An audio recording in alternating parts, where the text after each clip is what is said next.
Oops. Good morning. Good morning. I hope you're all well. Sorry, I was just sending a DM there quickly, and then I saw the time. I was like, oh no, I might be in trouble if I don't get on YouTube. They're gonna burst my bubble. Yeah, yeah. Oh, oh. I'm just gonna share my screen. Someone's come along and which one is it? Watch that one. No, it's not that one.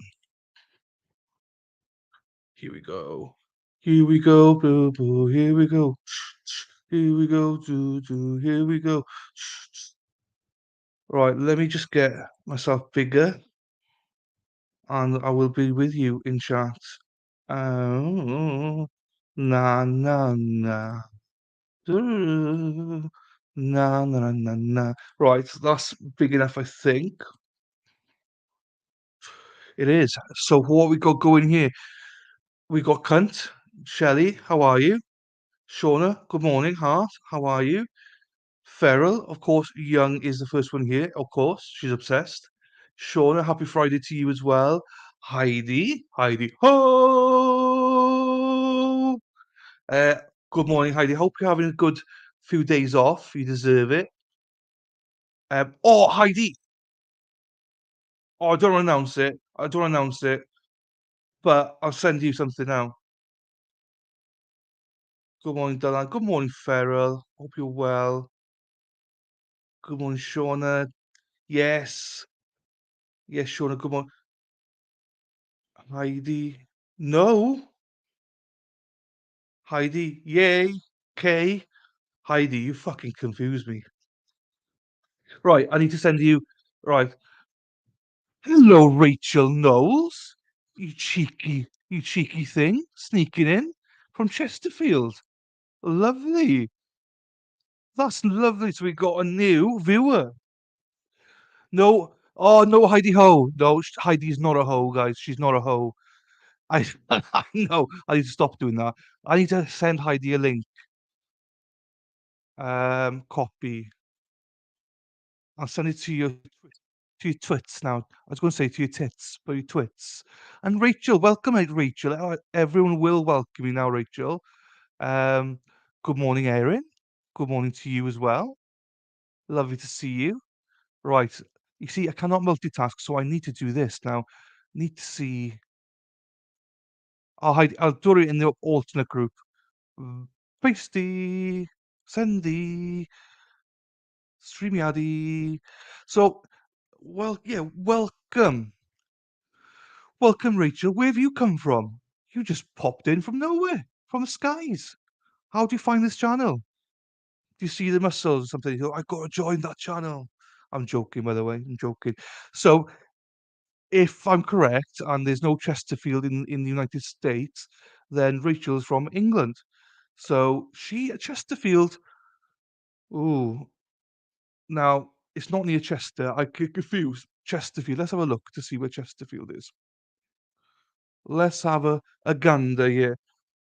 Chesterfield. She's going to fit right in with a chest. A field. Derbyshire. Okay. No, that's fine. So you're not far from Chester. I always get confused where they are and stuff. Let me get the maps out. So we got Lou as well, who's from England. I used to go to Nottingham a lot, Rachel. I used to go to Nottingham quite a bit, actually. So I used to go through Derby. Oh, okay, you're further up though. Okay. I've been to Sheffield a couple of times. Manchester, obviously, Bolton, go to Chester a lot. I used to live in Carnarvon, Northwest, so I used to go to Chester quite a bit. Anyway, I'm talking crap now. Derbyshire, that's it. That's it. There's Chesterfield, Virginia, but no, she's from the UK. My neighbour, well, sort of. England is a neighbour, yes. Hang on, we got ACG, another CG.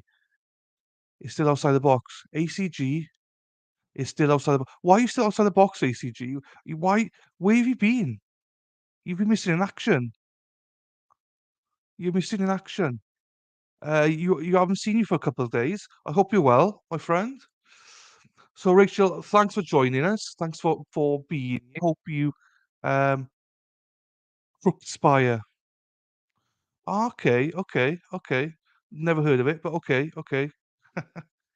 First time hear things, Rachel, or have you been a bit of a lurker in the background? Have you been Oh, Amy's here as well. Amy, hope you sorry, I didn't see you, Amy, sorry. I hope your friend's cancer treatment went well yesterday, Amy. You were missed yesterday. We did play, um, the day yesterday. There were a few witnesses for defense, but we got more today. So, um, can they just call a count to Chesterfield? Yeah. Well, I'm not from Chesterfield, I'm from Wales. Um, Everyone takes a piss on me for being in England, where I'm from Wales. Lou is English, Rachel is English, I am Welsh. Close though. Got some more water here. So yeah, Amy, hope your day was okay yesterday. Probably a crap day for you, but hope it was okay. And thanks for coming back today. And we've also got another mod now. Well, she hasn't turned up, but Jamie as is here as a mod, which I don't even know how it happened. I got railroaded, but I'm glad Jamie's a mod. She's very good. I can say that now because she's not here. So Jamie's very good. She had blood clot in her leg. We had to go to. Oh no, no, poor thing. She's going through a ringer, isn't she? Oh, I'm so sorry, Amy. I hope she's well. Obviously every day, please give her our love. And also we'll give our love out if Bunchy's here, or if he's around or hears this, or Suzanne's here. Sending our love to Toxic as well, who was in hospital yesterday as well. Hopefully Suzanne's feeling better as well. We're all getting ill. So, yeah, well, going back to you, Rachel. What brought you here, Rachel? I'd like to know why people are here. I love to have you here, but how did you find us? We're a little bit nosy like that. We need like to know where you from, what. Here we go. Lou's here. Lou, we got Rachel here from Chesterfield. So there's another English person here, which is amazing. Um, Hang on. Listing my work in happy days. It's fine, Lou. Happy days. So we're just waiting at this. I think they're going to start pretty much bang on the dot, 9 for you guys. Well, sorry, I can't say 9:30, 9:30 for you guys, and 2:30 PM for us in the UK. Um, so Heidi, I've sent that link as well, just so you know.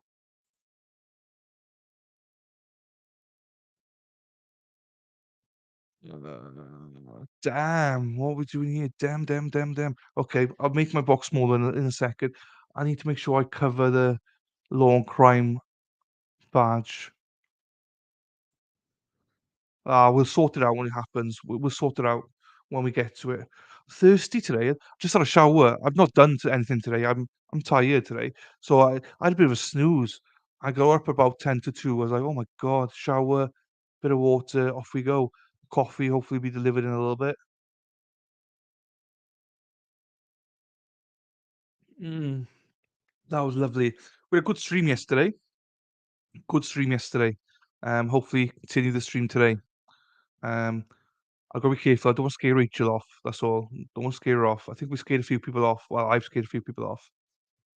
And just a reminder, if we use the CUNT word, that is just at young Shelley. She wants me to call her that, and she calls me knobhead, whatever. Um, but I'm just gonna be a little careful today. I'm not trying to swear too much in the first couple of hours. But you can swear as much as you want in chat, obviously. So no, Madwell and Spider, well, they'll be here at some point. Spidey's probably been in Discord land somewhere. Oh, found. Oh, cool. Stop scare. I haven't. She's back. Feral, she's back. Feral, let's not talk about vibrators, okay? Let's not scare people away with your fetish. Funny last week watching Horn of Dra Happy days. Well, welcome to you anyway. Well, hopefully you'd see when you're watching. We're a great family here. Everyone gets on. Everyone speaks to each other. Everyone chips in when they want to, everyone supports each other, speak as much as you want, swear as much as you want. Please don't be offended with swearing. I hope you don't get offended. But yeah, your fetish. Well, you're the one with bloody vibrators everywhere, Feral. You told me that. Big ones, small ones, black ones, white ones, yellow ones, everywhere. I think you scared Lefty with that though. Um, don't forget to hit the like button. Yes, please hit the like button and subscribe if you haven't done so, please. I think everyone here has, and I think Rachel has because I've just gained one subscriber not long ago, so I bet that was Rachel. Um, so yeah, please, please like the video. Um, with that, as I say, I'm trying not to swear for the first few hours because the algorithm as well. I'm trying my best. But please feel free to swear. We got mods here today, so just be yourselves. All I ask of you guys, be yourselves and be kind to yourselves and to others. So, do you know what? I've been resting over the result of the Hollendorfer trial. Doesn't sit well with me. I'll be honest with you, it doesn't sit well with me. I know some of you thought manslaughter was fitting. I don't know. Just doesn't feel right. At the end of it, 2 to 6 years. Lefty wants to try out the rainbow vibrator. Absolutely. He'll give everything a try. Shauna didn't hear a thing. Spider, we got new viewer. We got Rachel here if you haven't seen her. Spider's one of the mods. Mad was probably mad somewhere. So yeah, I understand that because he's been arrested and been I don't remember what the correct terms were, but he's been done like 3 or 4 times. That I didn't. I don't. So when I found out, Erin, there was 2 to 6 years for manslaughter. I don't know. I don't know. I expected more, but I respect it. I respect the jury, but I don't know. I just expected a little bit more. That's all. I know some people were in the manslaughter camp. I understand. That's fine. Just I don't know. But I do know that if he gets the 6 years, which I think he will get, he gets to serve 4 times that, so that's 6, 12, 18, 24 years minimum, I imagine, in prison, um, which is more just, I think. I don't know, I don't know,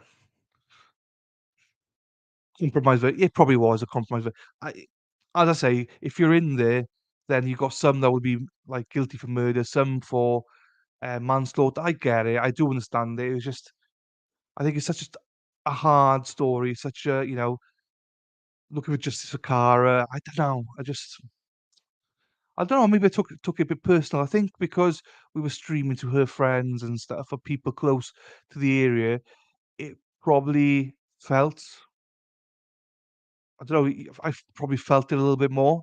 Um, I'm probably a little bit more biased because of it. So maybe that's what it is. I don't know.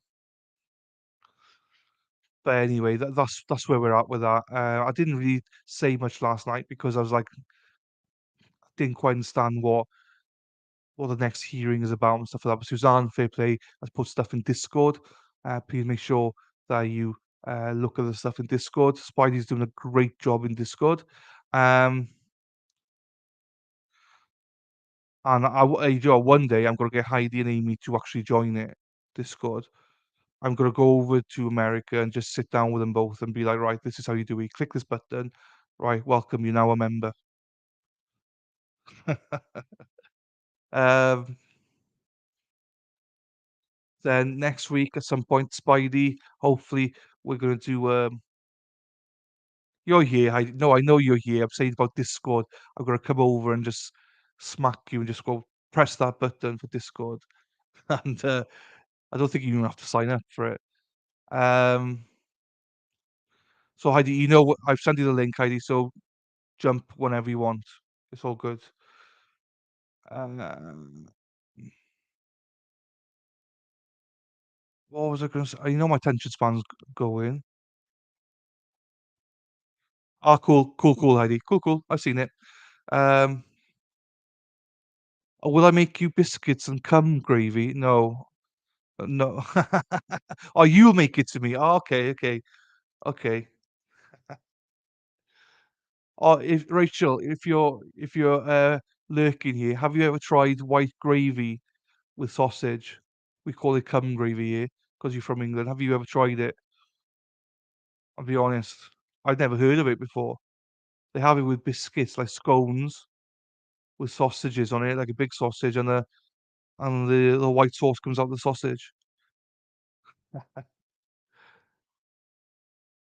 Or do set up and put more, yeah, absolutely, absolutely. That's fair. Absolutely, they have, Spider, and thank you for sharing that. I don't know who does what in there, so thank you for letting us know. So, um, yeah, but you set it up. You set it all up, is what I'm trying to say. So without you, there would be no Discord. Right, CUNT. I'll be driving now to say hi to me every so often. All right. Yeah, I've got to be a little bit careful. All right, because I don't want to. The first 2 hours, I'm trying not to swear too much. So I'm trying not to swear too much now, okay? But after that, then the gloves are off. Then we can. I'll call you by your proper name then. You're having that this morning, Shauna.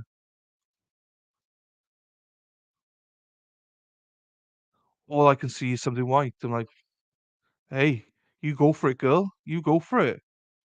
You get it. Ah, you go for it, girl. Woohoo! So yeah, we like to have a bit of fun here. So yeah, thanks, Spider. The As the Gavel drops, Discord links there. If you want to join our link, then you need to become a member. You can be a member, pressing that join button, and go and join the cheapest one, which is the Blue Wenches one, and you're a member for a month. Um, you can call me. What is that? Hung or Jung? Jung? Hung?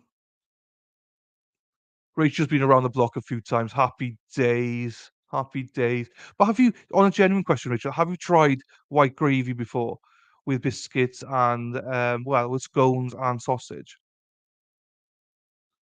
Yeah, because I've never heard of it before until literally a few weeks ago. Freaky funny. I just love you all. Hey, if you're getting it, Shauna, then woo, you're getting it more than most of us. Oh, yes, thank you. Um, yeah, if you drive in, Jung, Hung, Sung, then be careful now, concentrate on the driving, yeah? Um, I will. So, his member banner. Yeah, where's my member banner? I think everyone gets sick of a member banner. To support the channel, you can now join and become a member. Just click that join button. Yes, there we are. Um, Also, where's your speech? You should copy and paste that speech, Spidey. You can just dump it in then. So yeah, Jung Young Hung, be safe out there. Jamie's not here. Oh, my coffee's arrived. Diolch yn fowr. Pawb so chi ar y teledu fyny iawn. O, diolch. See, got my instant coffee. Eh? Oh, right. People are asking earlier on, right? A few days ago about. Oh, you've not had that recently, Rachel. I've never had the bloody biscuits and thingies. No, I didn't pin the. Oh, hang on. Amy said it, didn't she? Hang on. I don't know where it is now. Thank you. Where's Amy's? Got it. Got it. Also, people are asking what's our biscuits. This is our biscuits. This is one of the worst ones, mind. This is rich tea biscuits.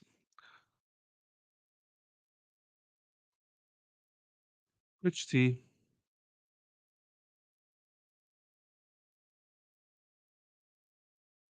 I go back then. So if you dunk this in your tea, boom, it'll literally, if you leave it in too long, bang, it's gone. This is not a cookie, you absolute weirdo. Cookie? This isn't a cookie. cookie has bits in it, chocolate stuff. This is a biscuit. Cookie. If I went in a shop and bought a cookie and they gave me this, I'm like, get the out and go get me a cookie. Cookie's huge. Cracker? You're a cracker? This is a biscuit. What you eat? You two are winding me up. That looks almost like a cracker, but I know it's a cookie. This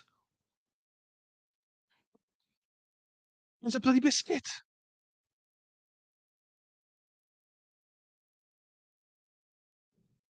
It's it would be closer to a cracker than a bloody cookie. Jesus. You Americans. Yeah, fine, it does. I know, Farrell, you like the cheese, I know. That's a coaster. No, it doesn't quite fit. Oops, doesn't quite fit. Here you go. Dip it in. Oh, hang on. Mm, mm, mm. Oh, she had to fucking come in when I had my mouth full. Alright. Oh.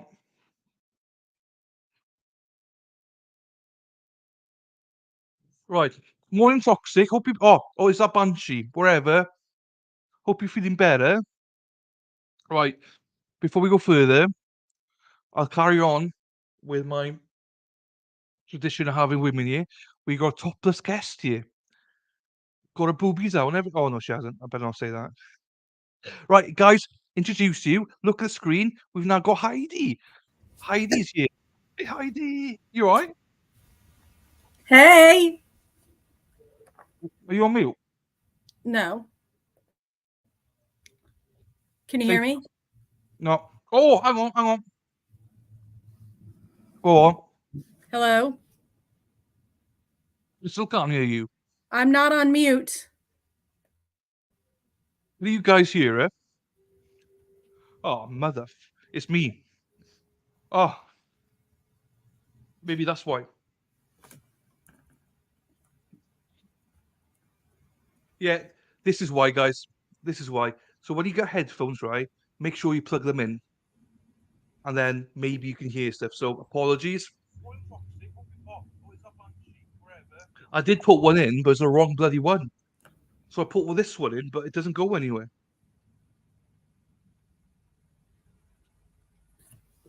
Oh, right, I'm in. I can hear everybody now. Yay! Happy days. How are you, Heidi? Good. How are y'all? Why, I'm very good. Right, we're just talking about what's this? That's a cracker. Well, it's a biscuit, but it's closer to a cracker. Oh, you fucking hell. It's closer to a cracker than a cookie. That's all I'll say. I'll give you that. I'll give you that. Is it sweet? That makes a difference. Is it sweet? No. Then it's a cracker. Not this. Yeah, not if this it's one. Sweet, It's not. It's a cookie. No, it's not. It's not that sweet. No, there's a bit of sugar in it, but it's not. It's not that nice. Well, hang on. Banshee's here. Banshee. So Banshee thanks, just Mad World. No, no, we don't go there. I'll get to that comment now. Banshee. So just for people that don't know, Toxic, unfortunately, was ill yesterday. I do with my teammate, but it breaks off as you would know. So Toxic, unfortunately, had to go to hospital yesterday. She's feeling unwell. That's what Banshee popped in. Did? Yeah, she had a migraine. She had a migraine. She was on an IV and stuff then. So this is Toxic's here, but it's actually Banshee, her husband. She's home and resting, says hi and appreciates the well wishes. Happy days. Well, you know what we do. Just make sure you say hi to a Banshee for us. Hi, Banshee. Take good care of Toxic. Yes. And that's for coming from a paramedic, so you got to. Yes, I'm at work. Oh. Are you on work? Yeah, I'm at work. See? Oh, brilliant. Yeah, I'm in the bunker. Yes, happy days. Madwell says biscuit, happy days, Madwell. Right. biscuits are for dogs in America. Those biscuits are turning your brain to mush, maybe. Yeah, absolutely they are. Because I just plugged in the wrong thing. But anyway, you're so pretty, Heidi. Like, this is Oh, taking a piss. thanks. No, this don't thank her. Right? This is taking a piss. I never get these comments. Never. I mean, you You're come so on. handsome, Dylan. There. Thank you, Heidi. Yeah, you, that's fine, but I take my top off, I do everything, and I still get no comments. Do you know what I mean? I'm Oh, not taking my well, top off. no, you're in work, so when you're home next, we'll do it again. Right. Because okay, Farrell, yes, sweet comments. Thank you, Farrell. Farrell says, Dylan, you're so pretty. Thank you very much. You're so Thank you. pretty. So, Banshee's not British, but he's got, I believe, Banshee, you've got people or in-laws from Britain and stuff. I believe is how Toxic explained it. Hey, Excited Utterance. Excited Utterance is from Australia, so it must be whatever time with you now. Are you actually from Ireland yourself then, Banshee? Or just your ancestor, like, your family? I thought you were born in America. No, hey, Banshee, call her Irish love. Just call her bitch, call her whatever you want. It's all good. Okay. You're half asleep. That's fine. So, Excite Utterance is all the way from Australia. Also, Heidi, whenever you need to drop out, just go. Do you know what I mean? Okay. Just come If I back get and a forth. You call, I'll got the, let you know. yeah, or, you got what you call it. You got the link, so come back and forward as you want today. Okay. We know where you are if you have to go. So, okay, yeah. So you will get sense of humor with Madwell then. So that's fine. Oh Right. God, don't let Lefty come in here. I don't want to be bashed by Lefty today. Oh, Lefty's not coming anywhere near us today. Oh, he's not. No, he's banned. Lefty's Right. banned. He's not. He's not. He's not. Oh, I was He's like, oh not. my God, what the heck did he do now? He's banned from being on stream with most of the people on this stream because most people don't want to be on stream with him. So I'm banning him. He can come on anytime he wants when no one else is on. Poor Lefty. Poor Lefty, but he's good in the chat. He's good in the chat. He gets everyone going. I'm hoping the guy called Big Mike comes in the chat. Big Mike. Big Mike was one of my originals. But we started talking politics, and he's a huge Trump fan. And I've got another follower who was a huge Biden, well, not Biden, but Democrat. She's not a Biden fan, but she's a Democrat, and it was a bit of a, and they're both lovely. Just so we speak about politics, it goes to mush. So he's promised not to talk politics, and I don't mind it. It's just more of a. So I got two friends. I always say this story. Two friends from America, great guys, brilliant. Only time I ever see them argue is over politics. Every single time I meet with them. So I don't. It's always over beer and politics. And, and it gets to fights, so with proper punches and everything. So that's why I avoid it if I can. I'm not political, so I don't know what people are talking about. Big Mike is lovely. Only encountered him on Twitter. He's not on Twitter, Mad World. He's not on Twitter. What's the crack?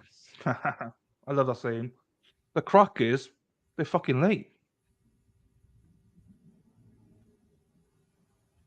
Born in Cork and emigrated to Canada.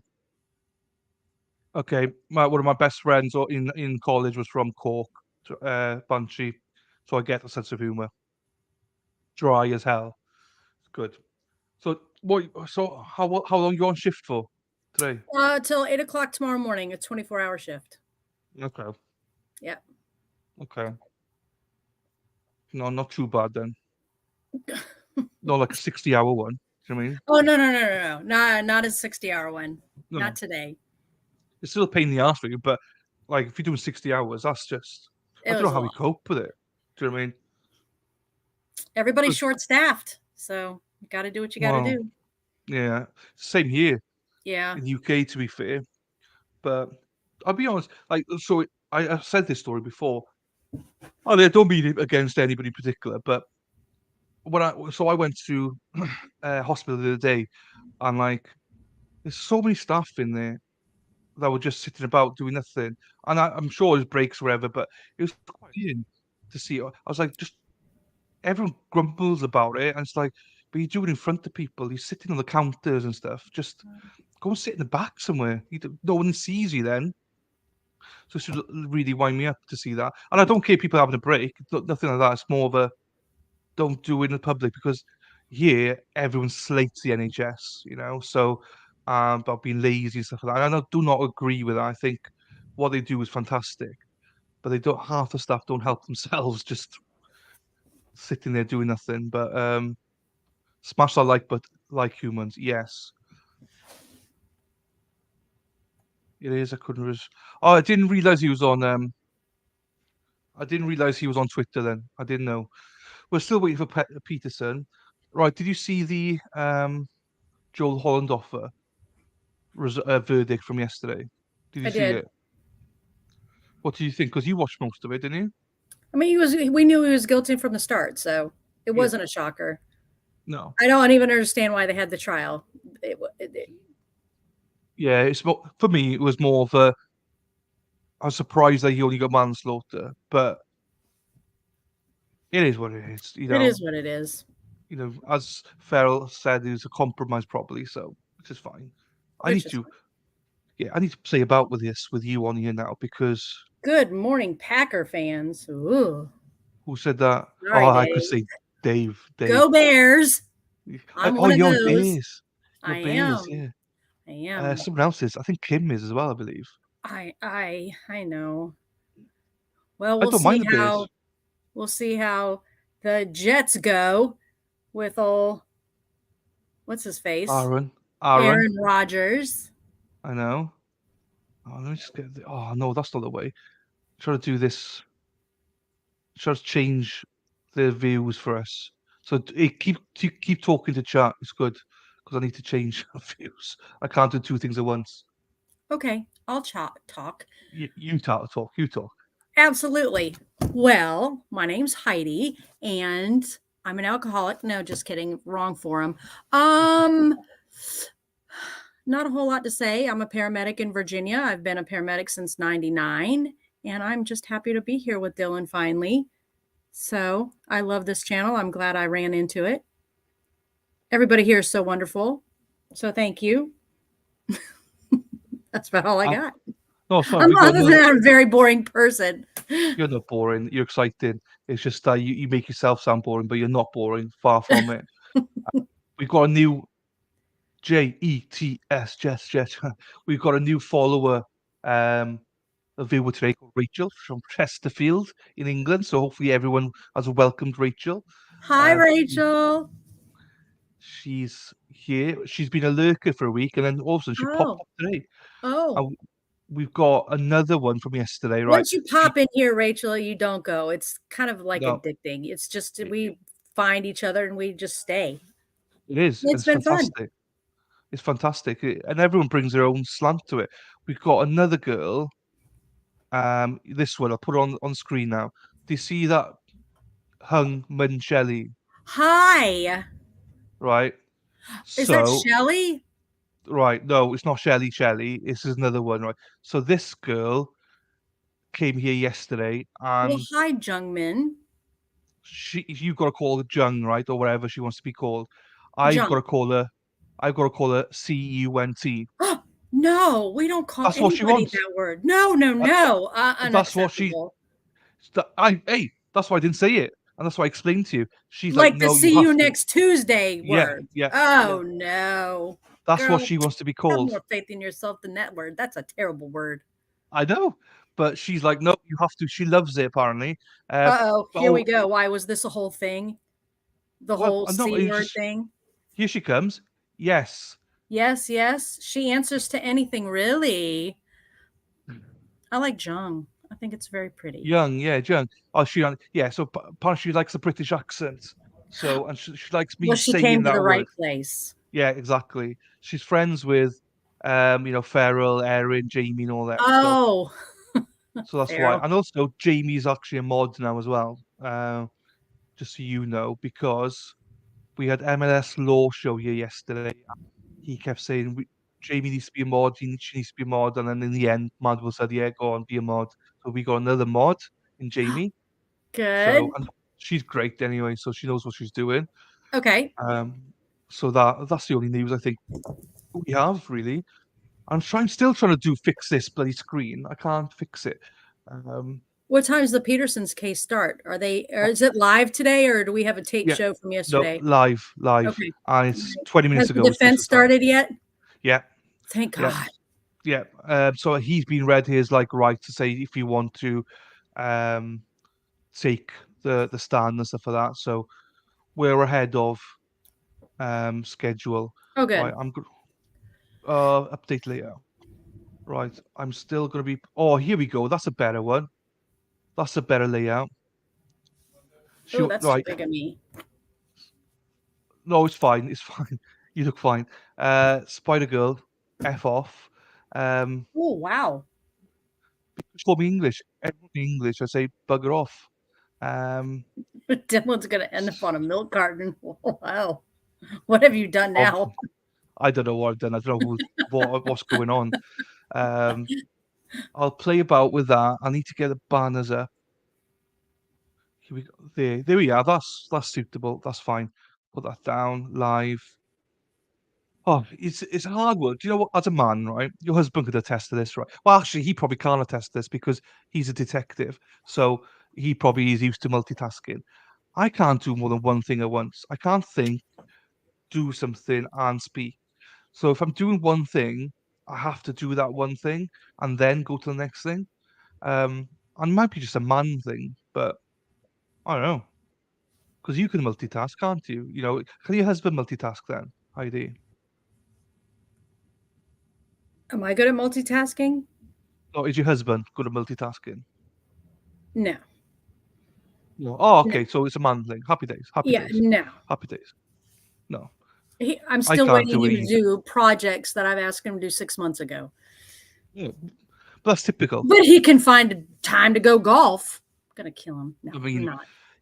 he needs his free time. With his job, he needs some free time. You as well, in your job, you need some free time as well to chill out and do whatever you like, in fairness. Because Fair. you're in a high pressure job. You are in a high pressure job, what you do. And he's as well. Do you know what I mean? Some days are better than others. I Yeah. have to admit. Yeah. And that's what I mean. So I couldn't even do your job. I think stress levels, as you say, at the Oh, worst thanks, days. Dave. What's Dave saying? He look absolutely fabulous ID. It's better looking at Mr. Bad Language. Mr. Bad Language. Have you already cussed already this morning, Dave? Dylan? No, I don't think so. Well, maybe I have. I'm trying not to cuss for the first Lord. 2 hours. That's First okay. 2 hours. I won't cuss either.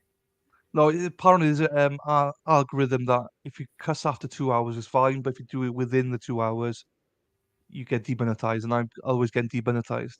But I Right. get remonetized after the. Oh, hang on. Here we go. Whilst we're waiting, let's try it. Let's try it if we can see an ad.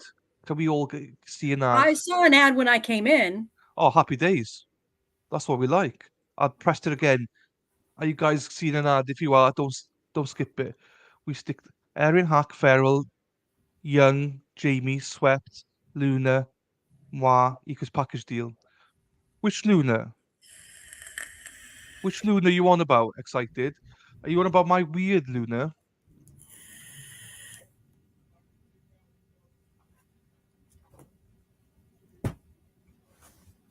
Oh, there we are. Showing up. I agree. Bravo and Saving Lives is truly awesome. It definitely is. So no one got Thanks. an ad. Brilliant. Hang on, let me just check if I've been demonetized already then. Somebody said they got an ad. Oh, did they? I've not been Um, demonetized, so Farrell oh, said she got an ad when she came in too. when they come in, yes. Now, I'll be limited. What the? So yeah, we've been demonetized already. Fine. So it's all good, Madwell. I've been limited already. You chat with your potty mouths.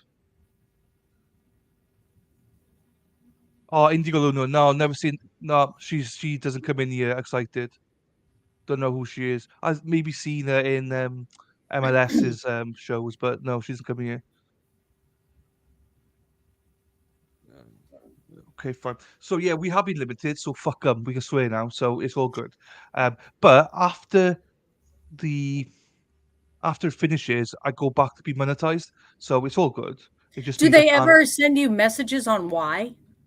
No, I even though we swear, I don't think we swear all the time. Do you know what I mean? There are gaps and stuff, you know. But it is language basically, because that's the only one that I hit. Um, I wonder if anyone starts out limited until review can be.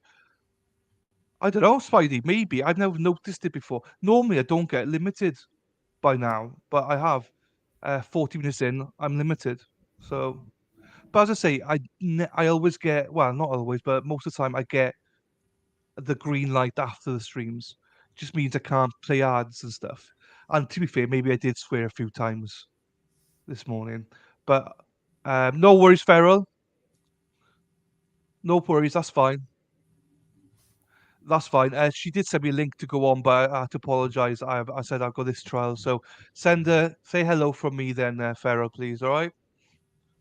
So it's all good though, guys. We're all here, one happy family. Um, I do love it.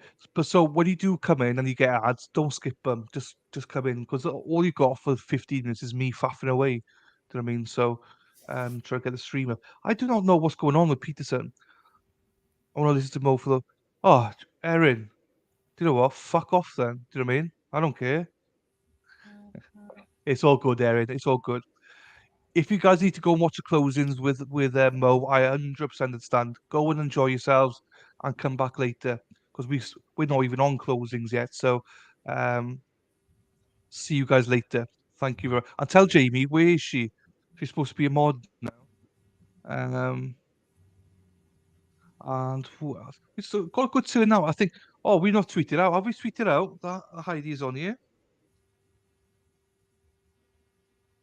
Needs to tweet it out to me. I need to. You see, this is another time now. I got to multitask, and in order to multitask, I always have to speak. So YouTube, share, go into Twitter. It's clever how they do stuff. Um, damn, damn. How do I get here? We are now live and joined by Heidi. And I won't say it. I Ha! won't say. Don't say it. I won't say it. I won't say it. And sometimes I forget and I just say it because it's obviously a That's song as well. okay. Everybody does. It's just a song. I just don't even think about it. It is a And, song, and it's and a that's Christmas poo, according to what's that stupid show? Those little. What's no that idea. show? What's that show? Oh no. Oh Oh no. It's probably some American crap, is it? no, yeah, maybe Christmas poo.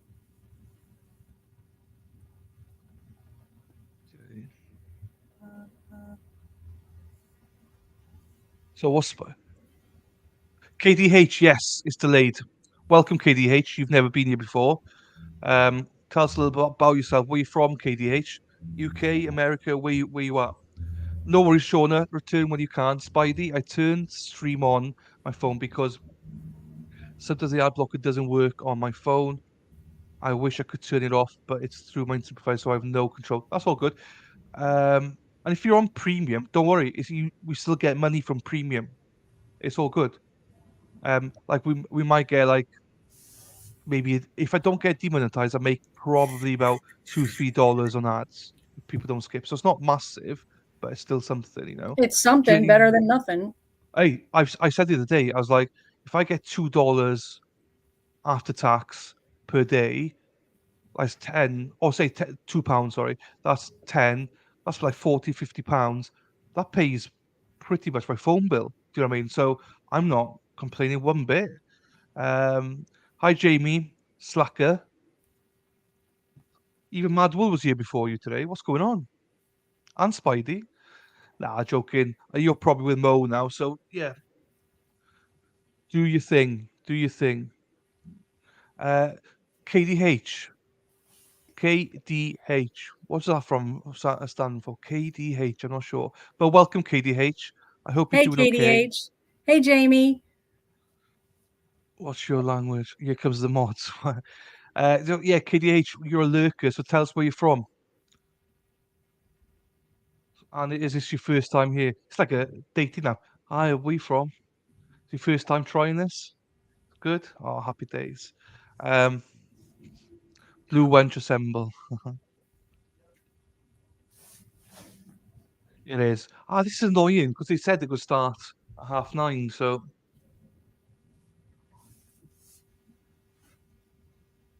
there we are. Nothing to do about it. I'll even refresh it, guys, so you can see. There we are. It's not me. It's supposed to start at 14:30, right? Which is UK time before anyone panics. And it's now 15:02.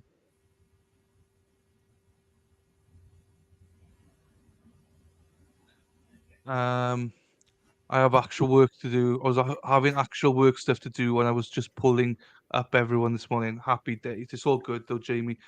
I know Mo's on there. People freak out when they see 14:30, right? And I'm like, no, it's UK time. It's all good. It's all good. Also, right, I had this conversation with people in the chat, right? Why are you guys so backwards, right? Because why do you put the month first and then the date and the year? What? Why? I don't understand the logic of putting the month first, then the date, and then the year. Why did you just put the day, month, year, same as everybody else? Do you get it? I do not have a logical answer for that. Oh, fine. Because I honestly think it's only probably America, maybe Canada that does it. Everyone else puts a day first. I don't get it. Don't forget to swipe I right. guess because it's irrelevant what day it is unless you know what month it is. Like if you say June 4th, it means nothing. But if you say July 4th in America, it's symbolic. Yeah, but we just say 4th of July. Don't make it complicated, Dylan. Come on. No, I know, but it's just you should just conform with us and it'll be right then. Uh, here we go. Spider saying, don't forget to swipe right. I mean, hit the yes. Got If it. you're on Tinder, you got to Oh, swipe that, or it rolls off the tongue. What? So you swipe with your tongue, Spider Girl. So if you see a guy that you really like, you just lick it like. with your tongue? Oh, she says her tongue rolls off the tongue. She licked it No. with her tongue. Like, I'm just winding her up. I'm just winding her up. It's all good. Spider, I got your back. Just in case she likes someone, she topless guy or something. Where men are disgusting. Men are disgusting. Oh, hang on. Here Oh, we here go. we go. I need to move you a little bit because I need to put the law crime off. How do we carry that? Right.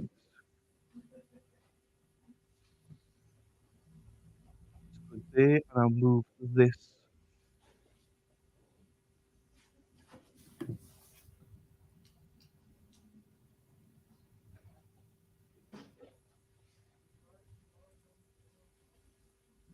Better. Al Pacino, I know. And if I could have you come all the way up here to the witness stand, please. Once you Thank reach it, you. before you have a seat, you can just stop and look at me, please. Raise your right hand. You swear to tell the truth, whole truth, nothing but the truth. Please be seated. Right, the volume was right up, guys. So hopefully, is it okay for everybody? And once you are seated, if I can get you to scoot that chair all the way forward as far as it will go, can you please state your full name and spell your full name? Samantha Oakley, SAMANTHA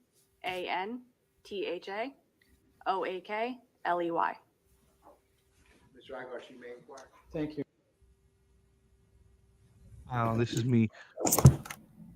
Your Honor. Good morning, Ms. Oakley. Good morning. Tell the jurors what you do for a living. I'm a communications operator for the Broward Sheriff's Department. And what does that mean? I receive 911 calls, non-emergency calls, and I also dispatch for the police. Okay. And how long have you been doing that? I start my 6th year July 3rd. Back in 2017, is that when you were hired? Yes, sir. Okay. Were you working on the day of the shooting on February 14, 2018? Yes, sir. Tell the jurors in what capacity you were working. I was assigned to the 8 Alpha radio system, and I was working as a police dispatcher that day. So when we listen to the dispatch recordings of what was said back and forth, is that your voice we're hearing? Yes, sir, for about the first 10 to 15 minutes. So when the shooter was actually in the building, you're the one working the 911 dispatch, correct? Yes, sir. Would you have been receiving any cellular 911 calls that were coming in from students in the building? No, cell phones, when they call 911, it goes directed to Coral Springs. And how are you able to get that information when students call in with real-time intelligence? How do you get that information? They are supposed to transfer the call to our center. And tell the jurors what the transfer means. Transfer is when you advise the Coral Springs dispatcher or call taker that you have an incident in Parkland. They are then supposed to say, please hold for the Broward Sheriff's Office. And then they transfer it over to us where all our call takers take the 911 call and send it off. Now, why would they have to transfer the calls to you? Why was BSO the one responsible for those calls?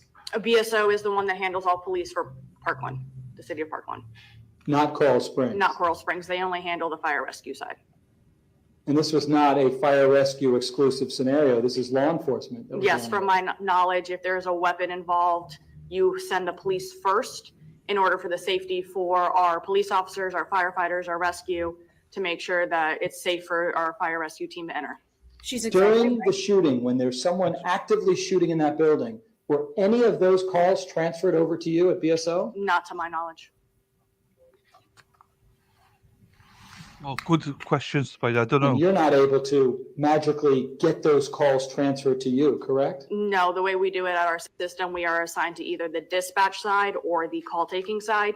So I would have not known any calls coming in. It would just been what was sent to my center. Hi, David. Hope you're well. This is MLS Law Show, You Heidi. do hear when Subscribe to them. deputies say something over their police radios, correct? Yes. And do you recall hearing Deputy Peterson announce possible firecrackers, possible shots fired? Yes, sir.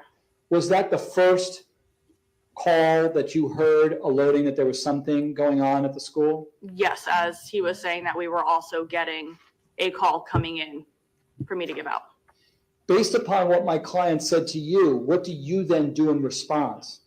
You notify all of the road deputies and all units to respond. I notified my duty officer to let him know that we had a high priority incident possibly working at the school, and then you just start sending every available unit. What is the term that you assign to a call that's of top priority like this? We call it a red call, a high priority red call. And was it based upon my client's transmission that caused you to label this a red call? Yes. And then how does that then lead to a response that's different than just a regular non-red call? A red call is highest priority. Everybody stops what they're doing and they respond as long as they were not on a previous high priority call as well. Prior to the shooting, had there been any problems with the police radios, especially in Parkland? From the time that I was there, no, I know we did have issues when our SROs would be in certain parts of buildings of schools. Judge, I'm They- going to object here outside of personal knowledge. Well, I guess it's speculation.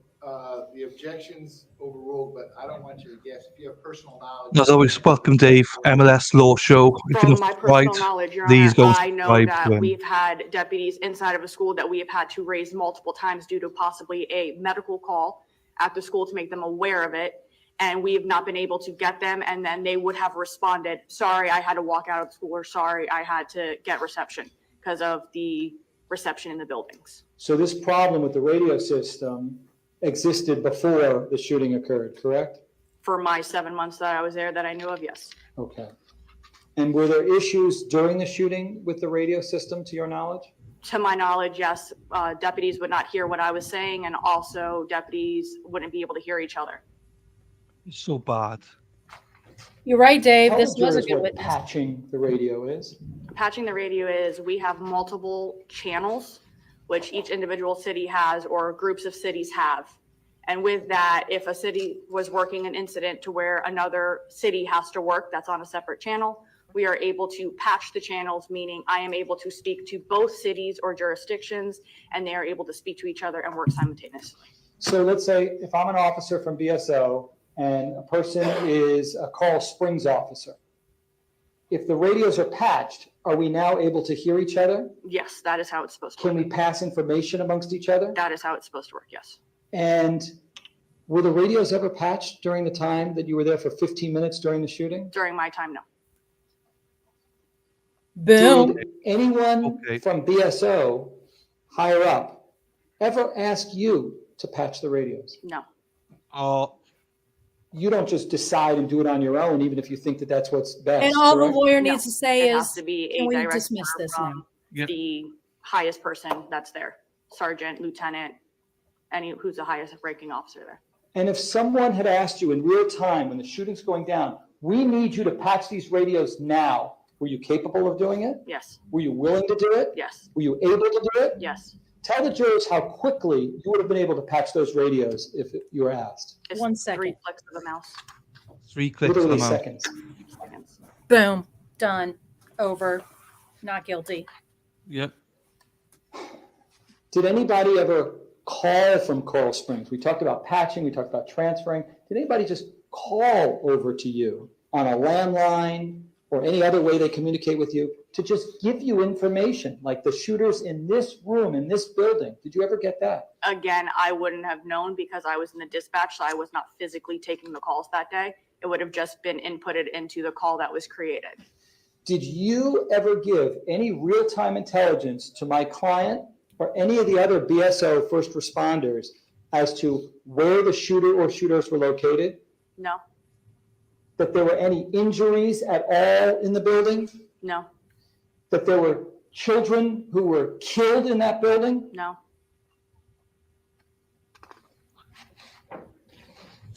If you Somebody had said- ever been given that information, you would have passed that along to the BSO deputies. Absolutely. Thank you, Ms. Oakley. David, somebody Okay, in public chat information, go ahead. made a good point saying that they've done this just because there wasn't a trial for Nicholas Did you review your Cruz. statement before testifying here today? Vaguely, yes. I'm sorry. Vaguely, yes, sir. What do you mean vaguely? I was able to read it and go over my statement from the deposition that I gave. Okay. I didn't memorize it or anything like that, but I did look at points of it, yes. And that deposition was taken on April 26th of 2022? Yes, sir. Now, you were still in training the day that this happened, correct? I was at the end of my training. We have a period called solo, meaning I've passed all of my tests. I passed the training. My training officer felt that I was willing to or able to do my job.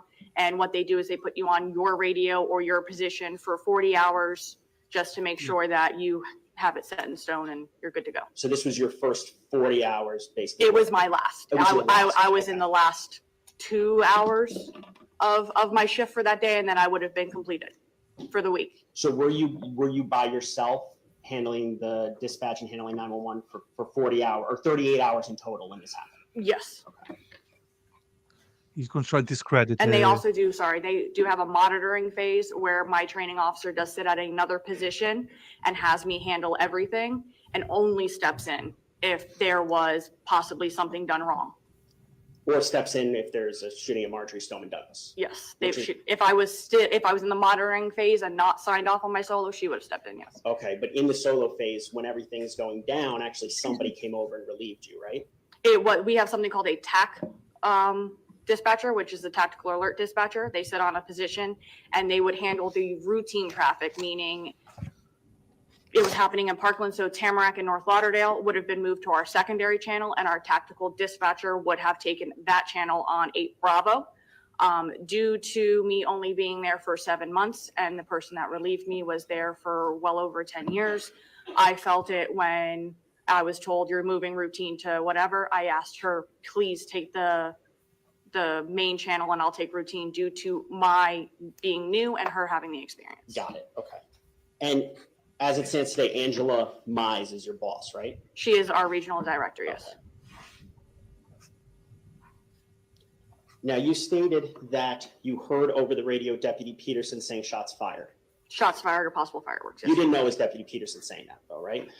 No, at the time it was shots fired, possible fireworks. Okay. But my point being is you didn't know, you couldn't differentiate the different deputies' No. voices at No. that point in time because you were new. Yes. Oh, this is where I hate it. Now, you stated about the radios out in Parkland.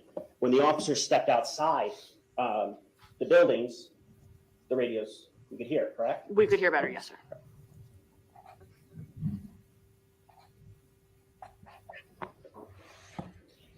Now, you heard over the dispatch the word 1200 building, correct? Possibly. The dispatch tape would speak for itself on that? Yeah. Yes. Because all of those calls over the dispatch tape, you would have heard that day. I have only heard the call from the news. I have never listened to. No, I'm saying back on that day. Okay. It's recorded on the dispatch, on the A8 dispatch Mhm. tape. You would have been there hearing it. Oh, yes. Yes, sir. Yes, sir.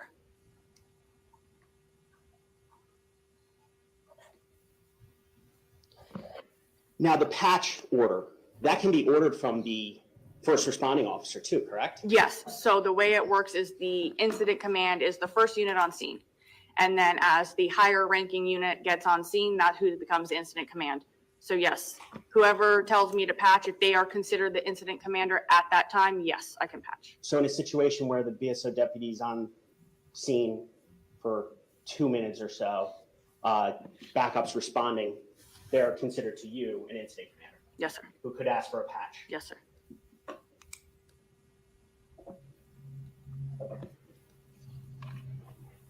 I hate, like the state, they don't care about guilt and whatever. They just want to win. He just wants a notch on the belt. I hate it. When the defendant Oh, keyed up his The radio states. to speak with dispatch, you could hear gunfire in the background, couldn't you? I didn't know what it was. I will say that what we hear is a little bit more muffled than the recording. The recording is crystal clear. Okay. So I couldn't tell what I was fully hearing for the background But noises. did you hear something in the background? I heard something, sir. Just know we're on screen. It's cool. ID. What? Just know we're onto the screen. It's all good. No, that's rude. No, it's not. It's not. Okay. It's like the famous person. Like, I just come out of the smoke. here she is. Here I am. Specifically, the moment that we now know Deputy Peterson, but at the time you heard 1,200 shots fired, backup was immediately dispatched immediately, correct? Yes, sir.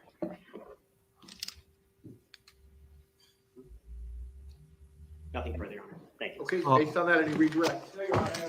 Good. Let's go. Let's Is go. the witness excused? Yes, sir. You may I sit hate down. this. Thank you, sir. While Is she's this- doing that, you may call your next witness. Is this the same for you? Oh, hang on.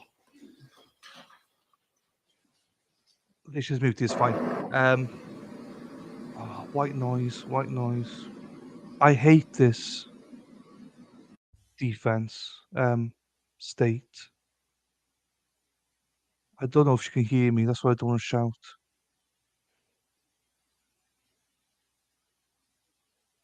Okay, ladies and gentlemen, I'll give you a quick restroom. So we can set up the technology one more time. Same admonition as always, please don't discuss the facts of the case, the evidence, the witnesses, or the testimony amongst yourselves or anyone else till we reach the end of the case. I'll tell you when that is. If you'll just leave those notepads in the chairs and step in the back one moment, I will be right back with you. Thank you. Okay. So I didn't. How much of a break they got? I don't know. I don't know. I'm always paranoid to see. I don't want to speak because I can hear Heidi on the phone. So I was like, can she hear me now? Sorry. No. Could you hear me speak? Yeah. Okay, Rod said. Oh. I just muted myself. Can be seated. Yeah, because I was So paranoid. I next don't want to witness is speak on too Zoom, loud. and then No. What happens after that? Okay. We have another witness. Okay, you're gonna get that person here. I believe he's, Okay, but you want to do the Zoom witness first? Yes. Okay. If I can be excused, just to. Yeah, 5-minute restroom break and then we'll get the Zoom back up. What did you just say? Hang on. What did you just say? Let's go back a second.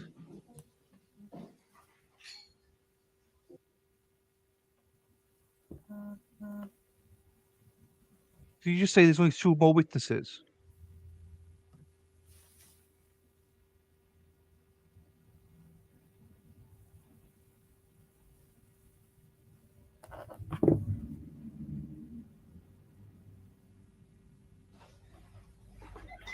All right, let's listen and see. These just say 2 more witnesses.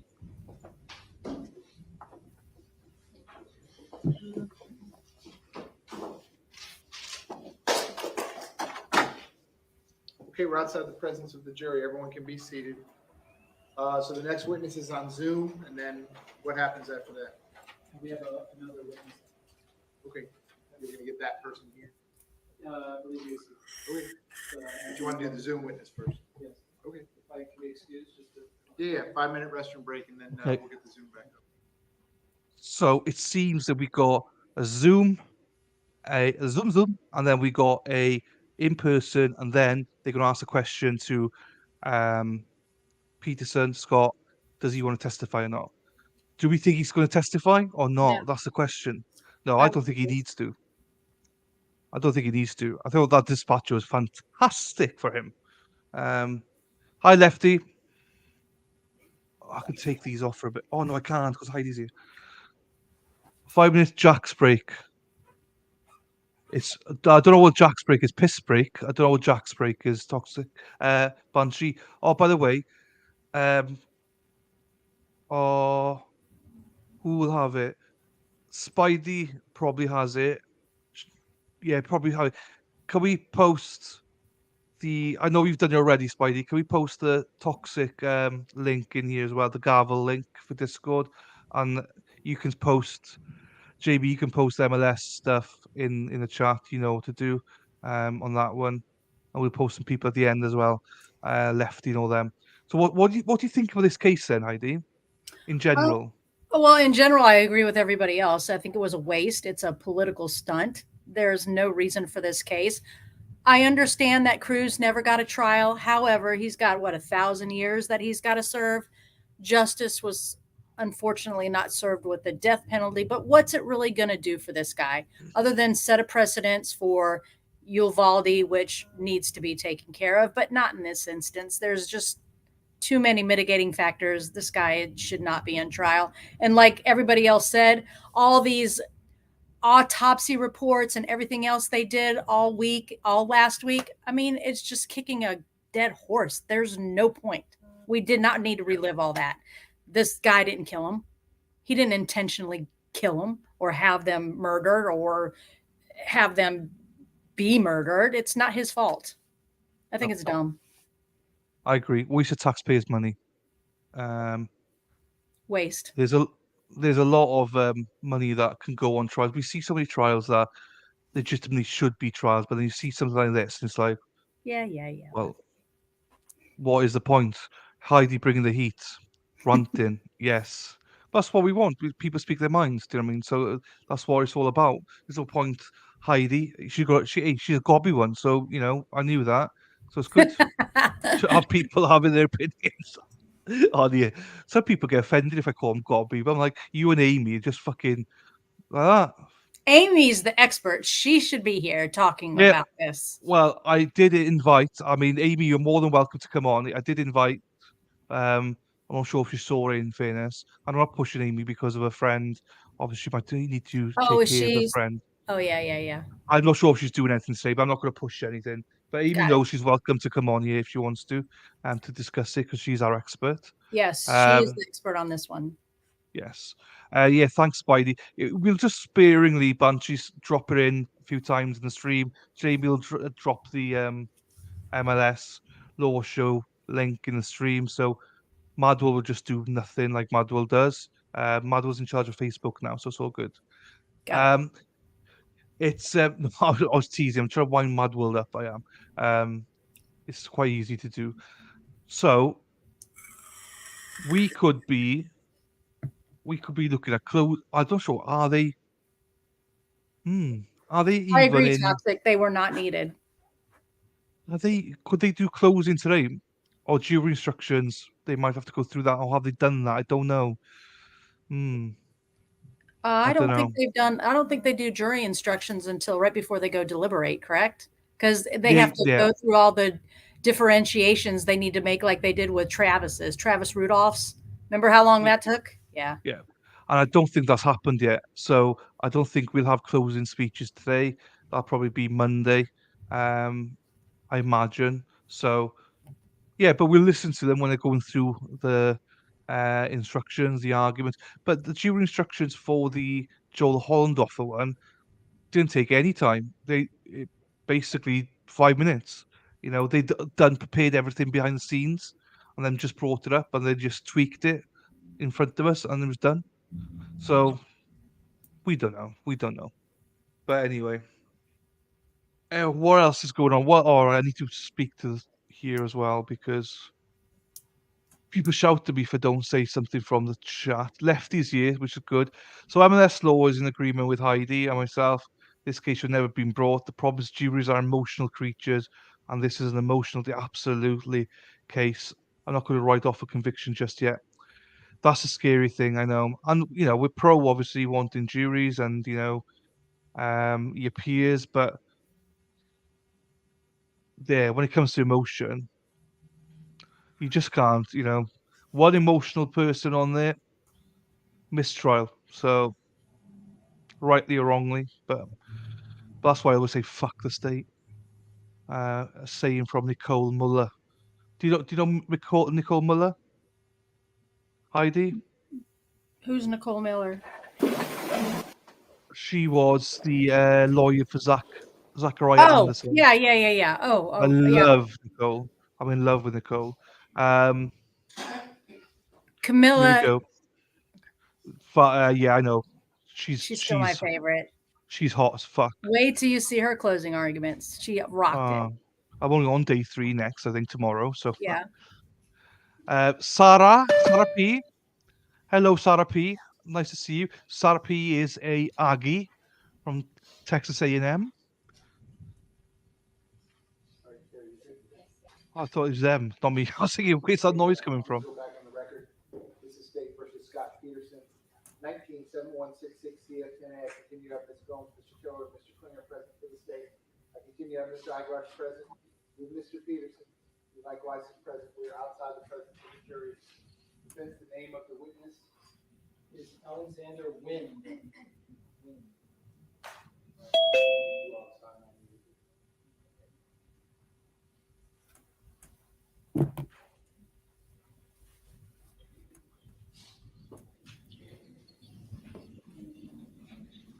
Always lovely to have you here, Sarah. Always lovely. Even though you're an Aggie, you're more than welcome here anytime you want. Hey, so what were we doing yesterday, Heidi? Was trying to get me an NFL team. Trying to decide which NFL team I'm going to do. And behind you? No, well, I mean to support. So a Colts I support, obviously, a little bit, but I'm a fake fan. And then Lefty won't buy me a Viking shirt. So Okay, maybe- so do an NFL draft, do your own draft, do your fantasy football league, and then you can root for all of them. yeah, that's true. Because yep. So there, that just summed it all up. Are you able to Oh, sign there. on to the meeting? Yes, okay. If so, can we do that and then put that monitor in front of Mr. Peterson so I can get him on? No worries, Spidey. Please, thank you. Absolutely, Spidey. Everest brother had a vest. Yes. Sarah, as long as you're a member here, we'll never hold it against you. Toxic, yeah, I love the Gavel Discord. It's a great place. We have a different kind of Discord, where we're trying to utilize more of the theaters. We've still got similar stuff, but we work in conjunction with Toxic and Suzanne and things like that. So it is a good place to go and look. And yeah, look at some of the cases that come in, and then come back to ours. We stream a lot of stuff on ours then, which they don't. So you can be a member of both. They both deliver something different.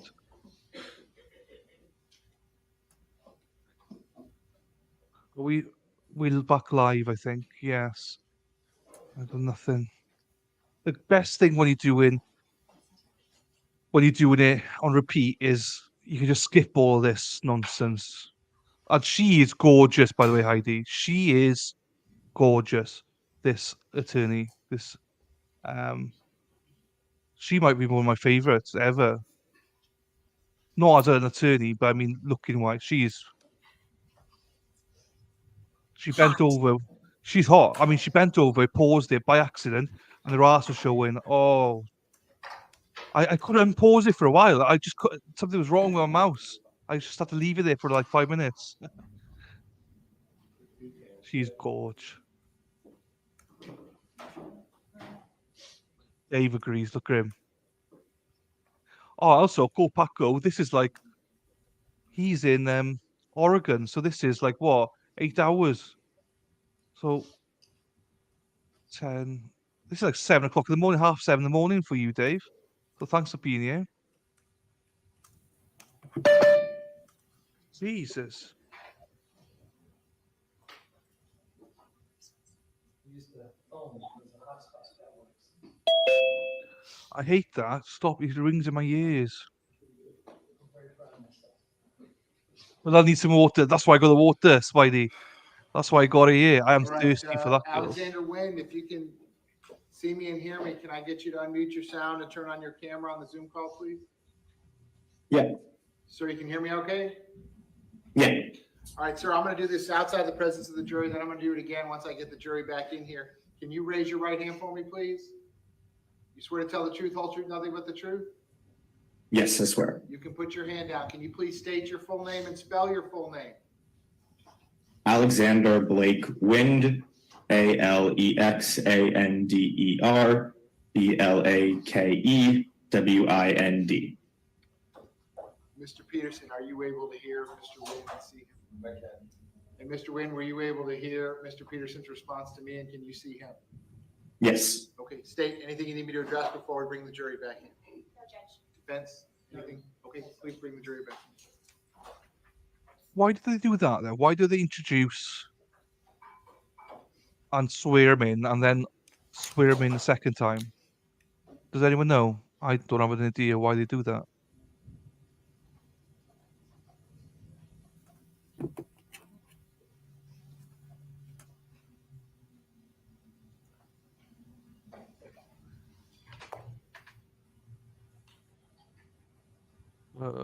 Also, there he is. He's tall as well.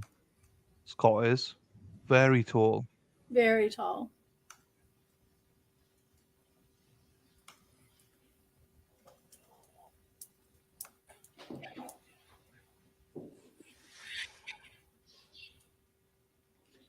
We'll hear the knock now in a second. What's that, Lefty? Biscuit? Dog biscuit?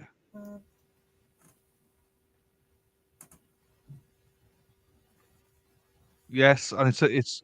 I don't follow it myself, Banshee, but everyone else does. But I don't need to follow it. I'm an idiot. I got Spider and everyone telling me what's happening.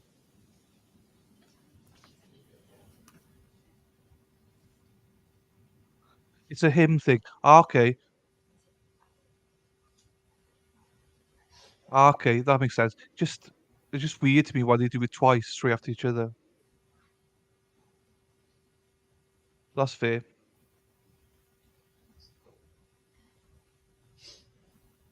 Everybody, yeah, rock your body. Is there a way to turn the screen off while we share, like so that the jury can't see the Zoom screen while Aaron shares? There's not. Okay. Rock your body. Who sings this? In that case, would the court grant me some? Lefty showing his nuts. Morning, Lefty. I guess we'll just see how it goes. Okay. Testifying on Zoom is less than ideal. Jurors entering. So formal. Jurors entering. Okay. Ladies and gentlemen, welcome back. Come on in.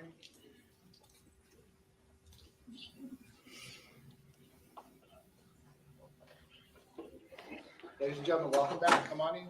Once you're back in those same seats, you may be seated. All the parties may be seated. Ladies and gentlemen, those of you using the notepads, I will give you a moment to get the notepads back out. If I was Scott now, I'd be shitting a brick because he's coming to the end of the trial. Do you know what I mean? It's out of his hands then. All right, ladies and Jeez. gentlemen, when we took our quick break, we were in the middle of the defense presentation. We're going to resume at that point. Again, the next witness will be appearing through the use of the technology. Defense, when you are ready, you may call your next witness. Thank you, Your Honor. The defense next calls Alexander Wind. Alexander Wind. Mr. Nguyen, can you raise your right hand for me, please? Do you swear to tell the truth, whole truth, nothing but the truth? Yes, I swear. You can put your hand down. Can you please state your full name and spell your full name? Alexander Blake Wind, Alexander Blakewind. Mr. Aguilar, you may inquire. Thank you, Your Honor. Good morning, Mr. Wind. Good morning. Do you prefer that I call you Alexander or Mr. Wind? Up to you. Alexander is good. Okay. Alexander, you and I have met once before, remember, when I took your statement? Yes? Yeah. And we did it over Zoom, correct? Yes. And that's because you were in school at the time, in college, correct? Yes. And what school were you going to? I go to Penn State. Are you still at Penn State or have you graduated yet? I just graduated in May. Oh, congratulations. What was your major? I studied musical theater. All right, hoping to see you on Broadway, yes? Yeah, that'd be the goal. Okay. Did you ask me to accommodate you by Zooming you in as opposed to you flying in to be here today? Yes. Okay. Now, back on February 14, 2018, just before the fire alarm went off at Marjory Stoneman Douglas, do you remember what classroom you were in? Yes, I was in the drama class. And who was the teacher? That would be Mrs. Hertzfeld, Do you recall what room she was in? 710. Is that the same classroom as Ruby and Perry Harris? Do you remember them being in your class? Yes. And what happened when the second fire alarm of the day went off in the afternoon? The second alarm went off and we sort of stayed in class for a little bit because there had just been one that went off earlier in the day. We didn't know if it was a false alarm. And then after like a minute or two, we went out. I went out of the class and then we sort of were facing the 1200 building. And then I remember seeing Greenleaf and Peterson on a golf cart sort of come up to the 1200 building. They yelled, I remember Greenleaf yelling, go back, and then turned around to go back to the class. And then I remember hearing the gunshots. Approximately where were you positioned when you heard those gunshots? A couple feet outside of the classroom, there's like a grassy area in between my class and where the 1200 building is. I was there. Can you estimate approximately how close you were to the 1200 building? Probably about 30 feet. And when you heard the sounds, did you immediately identify them as gunfire? No. What did you think you were hearing? I thought a bomb had exploded in the gym. Did you think it was one loud noise or multiple noises at once? It sounded like multiple noises. But your words, a bomb, correct? Yeah. And could you tell where it was coming from? No.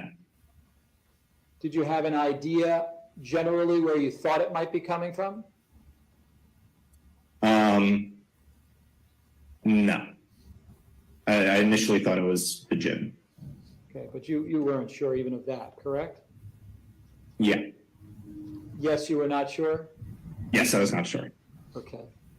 And are you familiar with whether there is an echo in the area that you were at? Yeah, sometimes it could echo. Explain for the jurors what you mean. Like if you drop a textbook outside the hallway or something, it would make a loud noise throughout the whole hallway. What about the configuration of the buildings allows that echo to occur in that area? It's like a tall building and then an open space and then another tall building. So, yeah. Did you ever think when you heard what sounded to you like a bomb that the shots were, or the noise was coming from the building in front of you, the 1200 building? No. And did you think that the sound was contained within a particular building or outside, or you weren't sure? I wasn't sure. Okay. I wish you the very best. Thank you. We appreciate it. What a waste. I hate this. Cross-examination, go ahead. What's the point?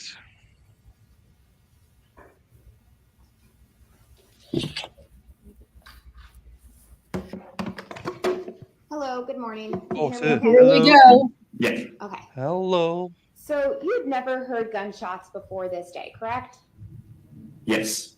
So you had no familiarity with what an AR sounded like. Is that right? Yes.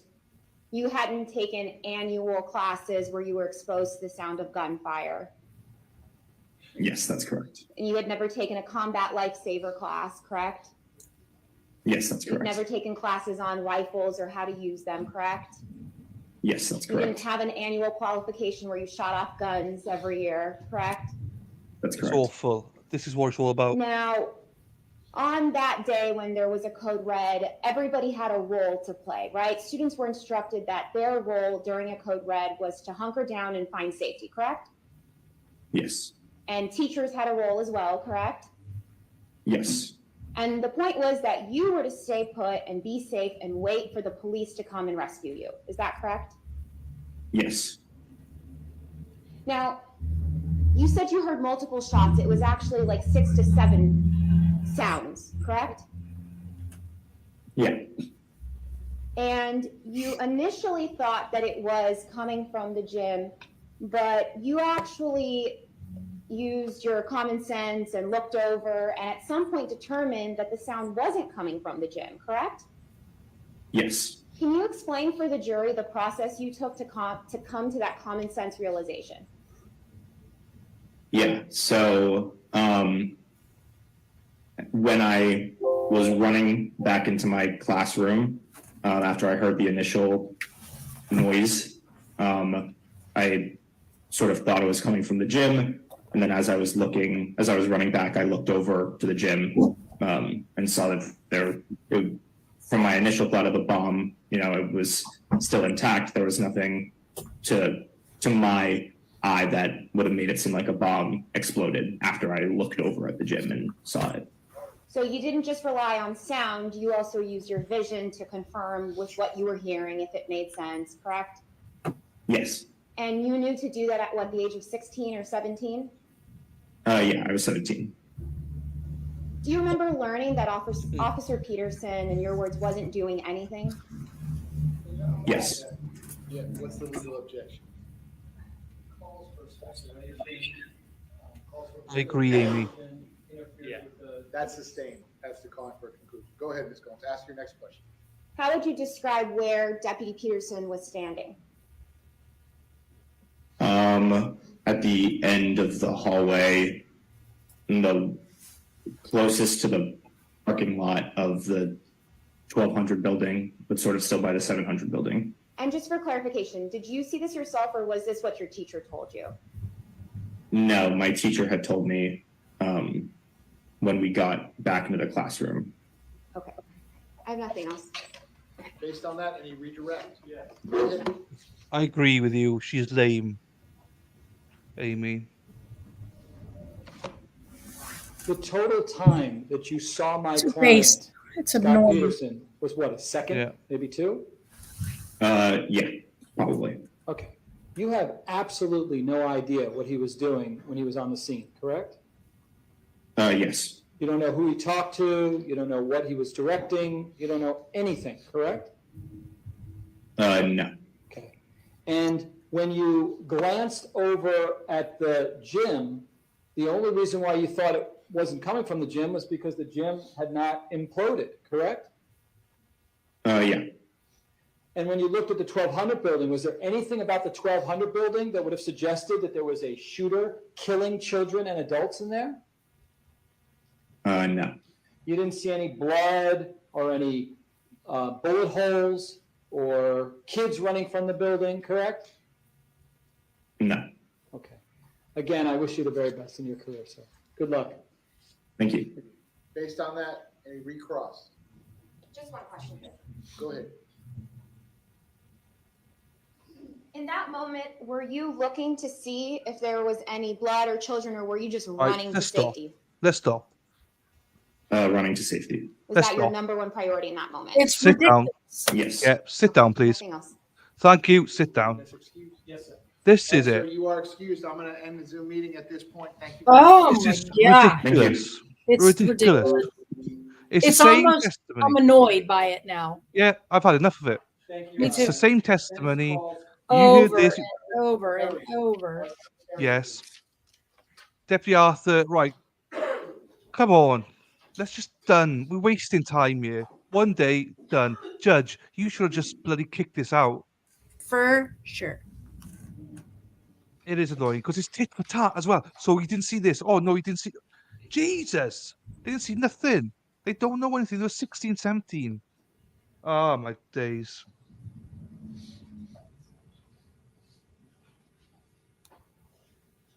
And what I don't like, I said this yesterday, what I don't like is, yes, there's protocols on paper, but protocols on paper doesn't, it's not the same as when you're actually physically there having to do it. You know, it looks great on paper. Yeah, you run into a building and kill the shooter. But in this situation, he would definitely pretty So much if I could got have you come all killed. the way up here to the witness stand, please? Once you reach it, but before you have a seat, if you could just stop and look at me, please. Raise your right hand. Swear to tell the Amy, truth. I know. I do. I agree, Amy. All right, I'm going to make a quick coffee. I'll be back now. Okay. Sir, once you're seated, if I get you to scoot that chair forward as far as it will go, can you please state your full name and spell your full name? Arthur Perry, ARTHURPERRY. Mr. Iglosh, you may inquire. Good morning, Deputy Perry. How are you feeling right now? It's a little upsetting for me. Right, Tell because us he what- doesn't want to be there. It was a very traumatic event in my life. Okay, I understand. Are you okay to help us Absolutely. with Yes, sir. understanding what occurred and what you did? Yes, sir. All right, if you need a break, you let us know, okay? How long have you been a deputy? 28 years. All with Broward Sheriff's Office? Yes, sir. And on the day of the shooting, where were you assigned? What were you doing? I was a school resource officer for Park Trails Elementary, Parkland. And how many students were at that school? During that time, that ranged between 1,000 to 1,600 children. And let me ask you this, did you ever wear a bulletproof vest on campus? No. How come? First of all, Judge, I'm gonna take relevance. No, the relevancy objection is overruled, sir. You may answer the question. it's very hot in South Florida. We spend a lot of time outside. It's very hot, very uncomfortable, it's very bulky. And the sheriff's office had a policy that we could sign a waiver if we didn't want to wear a vest. We could sign a waiver, not wear a vest. Okay. I mean, did you take a risk that there could be a mass shooting at your school and then you wouldn't have a vest on? Yes, But that was a risk you were willing to take, correct? yes, You knew my client also prior to the shooting, correct? yes. Tell the jurors about your interaction with him. I knew him because he came up to Stoneman Douglas High School. He was assigned there. I was at Park Trails before he was ever assigned there, but Are those schools that are close to each other? they're a little over a mile apart. Okay, so both in the Parkland jurisdiction? Yes, sir. Okay, and tell us about your interaction with him. I would assist him if he ever needed assistance on his campus. I also worked detail with him. Every football at home Stoneman Douglas, I'd work the detail with him. Okay, so you had a bunch of interactions with him, yes? Yes. How would you characterize his professionalism, the way that he did his job? He was very professional. He had a good rapport with the kids. He was an excellent deputy. In fact, I think his school, he had the most arrests out of any school because he was very proactive on campus. Was there ever a time in your interactions with him, either at school or any of the details, that you saw him wearing a bulletproof vest? No, I don't believe he wore a vest either. Okay. What first alerted you to the fact that there was something going on the Marjory Stoneman Douglas campus? I was at my school. We were conducting dismissal, and it was a little after around 2:20 or so, and I heard on the radio, shots fired I think we have a shooter on campus, something, that's not exact word, but something of that nature. And did you recognize the voice? Yes, Who was that? Scot Peterson. And was that the first time that you learned that there was something going on the campus? Yes, Were you going to go to the campus absent hearing his voice on that radio? no, I had no reason to go to campus. Okay. So what do you do when you hear Deputy Peterson make that announcement? Well, I was standing next to my car because we were conducting dismissal at my school. I opened up my trunk, that's where I kept my vest. I put my vest on. I also had my patrol rifle. I grabbed my patrol rifle, 2 magazines, and I threw my patrol rifle in the front car, and I ran lights and sirens down to the high school. It may be obvious, but why did you then put on your vest? Well, if there's shots fired, it's common sense that at that point, the vest is actually going to assist me. Okay. So how long does it take you to get to the school? I made it to school, I estimate, less than 90 seconds. And where do you go when you arrive? When I get down, my school is on the corner of Trails End and Pine Island. So I went west on Trails End, south on Pine Island, and then I made a right on Holmberg, and I went west again on Holmberg. Okay. By the way, when an officer announces shots fired or possible shots fired, is that consistent with your training? Are you supposed to do that? Yes, sir. Is there anything in your training that says you should wait and not let everybody know? No, sir. Is it also consistent with your training as a school resource officer to order a code red right away? Yes, sir. And for what benefit does a deputy order a code red? Whose benefit is that for? Everyone's benefit. So the staff and the students can know they have to lock down, okay? And not only do we lock down the classroom, but we have to lock down the whole school. There's no movement in and out of the inner or outer perimeter of the school because we don't want outsiders coming onto the campus. Let me approach with what is Defense Exhibit F. You can show us where it is that you arrived initially. Jesus, that's just confusing, that map. I arrived at this location right here. Okay, so for the record, is that north of the campus? Yes, sir. And then where do you go from there when you arrive? When I first arrived, You can lead the board to do it? Are you gonna? I don't know, eventually, but Okay. when I first arrived, I got on scene and Sergeant Goolsby was there. Who was it? Sergeant, he was a detective at the time, but he's a sergeant now, Sergeant Goolsby. Goolsby. Goolsby, Yeah. yes, sir. Okay. Yeah. So I get out of my car and we meet up and we go to the fence and the fence is locked. Okay? Up to that point, by the way, other than hearing my client say possible shots fired, you're monitoring your radio, correct? Yes. Did you have any real-time intelligence that there was a specific location that you needed to go to? No. Did you know that anybody was injured? No. Did you know anybody was killed? No. What happens next? As we're coming up to the fence, I had about 3 to 5 rounds go off very, very fast. Okay? When you say rounds, did you recognize? Shots fired. Did you know them to be shots fired? Yes, sir. I recognize them as shots fired. All right. What do you do with that information? Well, I'm trying to figure out where they came from, and I'm scanning the area to see if I can see a shooter. You didn't just run right into the 1200 building? I had a locked fence in front of me. We have to get through that locked fence. Okay, let's say you get past the fence. Would you have run right into the 1200 building? No, because I had no idea where the shots were from. From the sound alone, first of all, could you tell whether they were contained inside or outside? They definitely sounded like they were outside to me. Same thing, tit for tat, inside, outside. Use the map and include every possible place that you thought the shots could have been coming from. Okay, when you hear those shots. And by the way, did you ever hear any additional shots after that? No, sir. Okay, so we're talking about just the initial, you said 4 to 5? 3 to 5. 3 to 5? Okay. So if you can, using your finger, kind of Yep. tell us what was in play, what areas were in play. This whole area here, this area, and all through here. Basically, 3/4 of the whole campus. So 3/4 of a 45-acre campus? Yes, sir.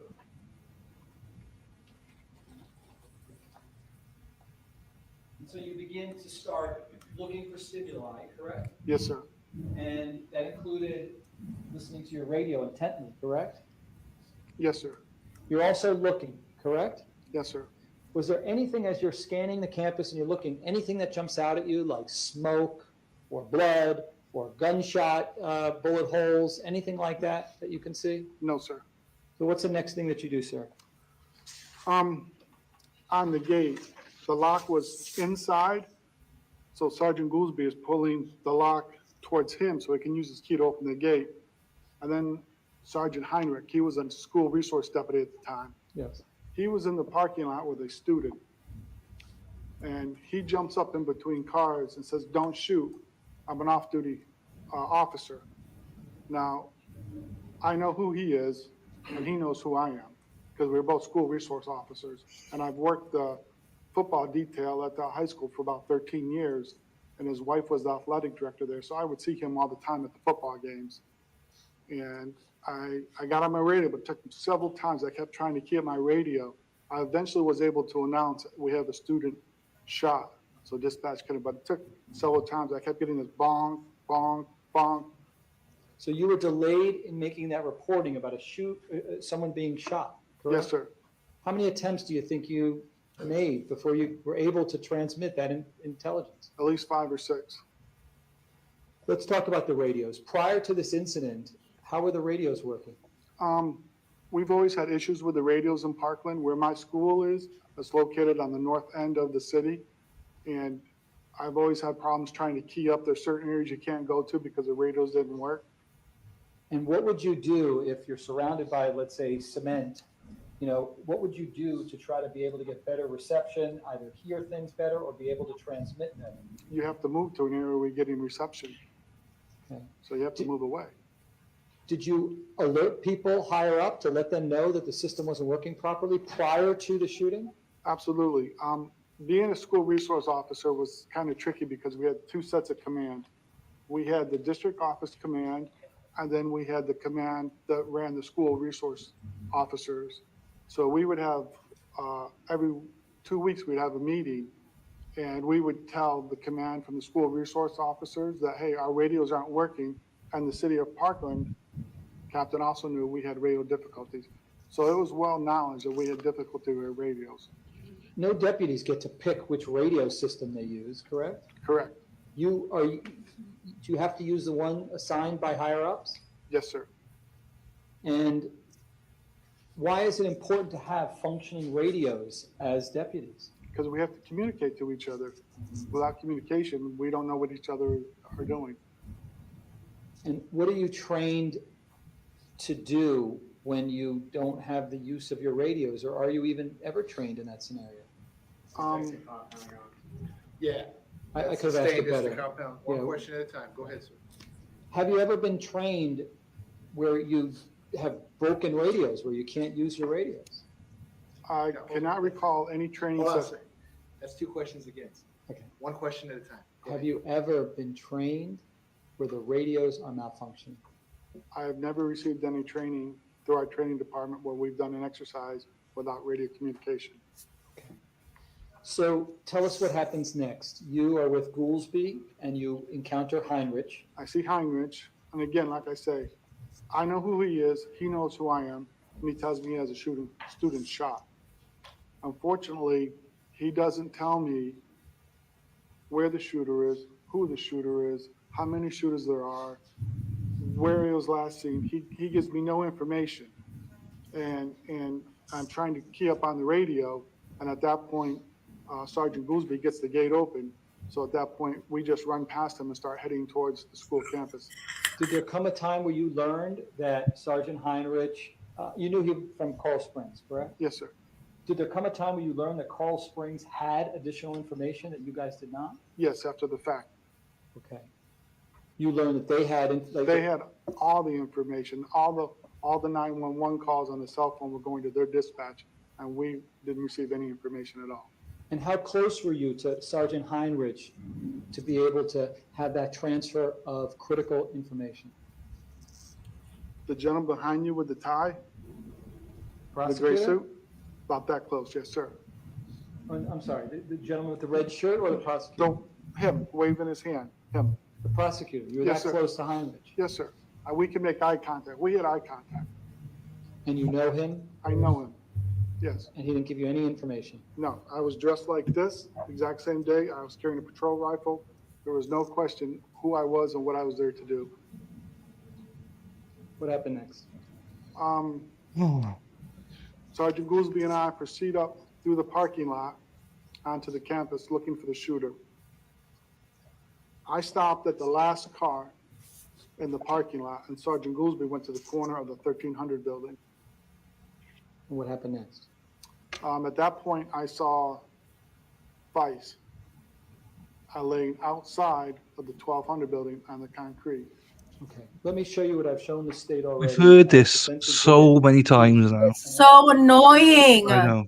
It's just the different side of it. It's like, oh, Yes, Tell the jurors what that is. that's me behind the car, Captain Jordan, the 1300 building and the 1200 building in the parking lot of the school. Be right back. Is that fairly and accurately But it's- depict where you were positioned in the parking lot in relation to the 1200 building? Yes, I've never seen this photo before. Okay, I've never seen that before. but it's accurate. correct? Absolutely, yes. Okay. Judge, at this time, we move what's been previously marked as defense exhibit P into evidence. State, any objection? No. Without objection, defense P for identification will now be in evidence, that is defense exhibit 4. I'm going to show the photograph to the jurors. Tell us what we're about to see. When was this and what were you doing? Well, this was sometime into the incident, but at that time, I'm scanning to the west because when I came up on, first of all, let me point something out. When I came up on that car and I knew we had a student shot at the beginning west of me How did you know that? because Heinrich told me I got a student shot and I announced it on the radio. Did you know that prior to seeing Heinrich and being right there with him?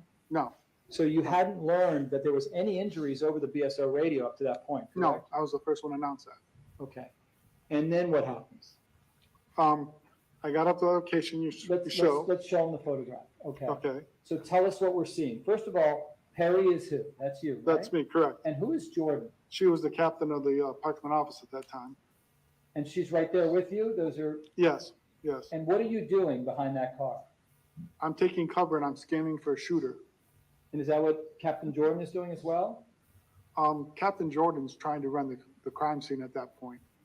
She's trying to make phone calls and contact people and run the crime scene. You said trying. Tell me Yeah. what you mean by trying. Well, her radio wasn't working and she was having difficulty making phone calls. oh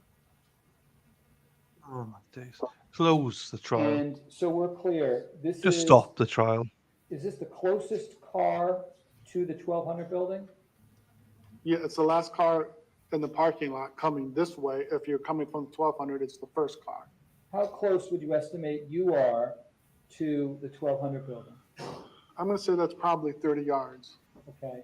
And is that do Mm-mm.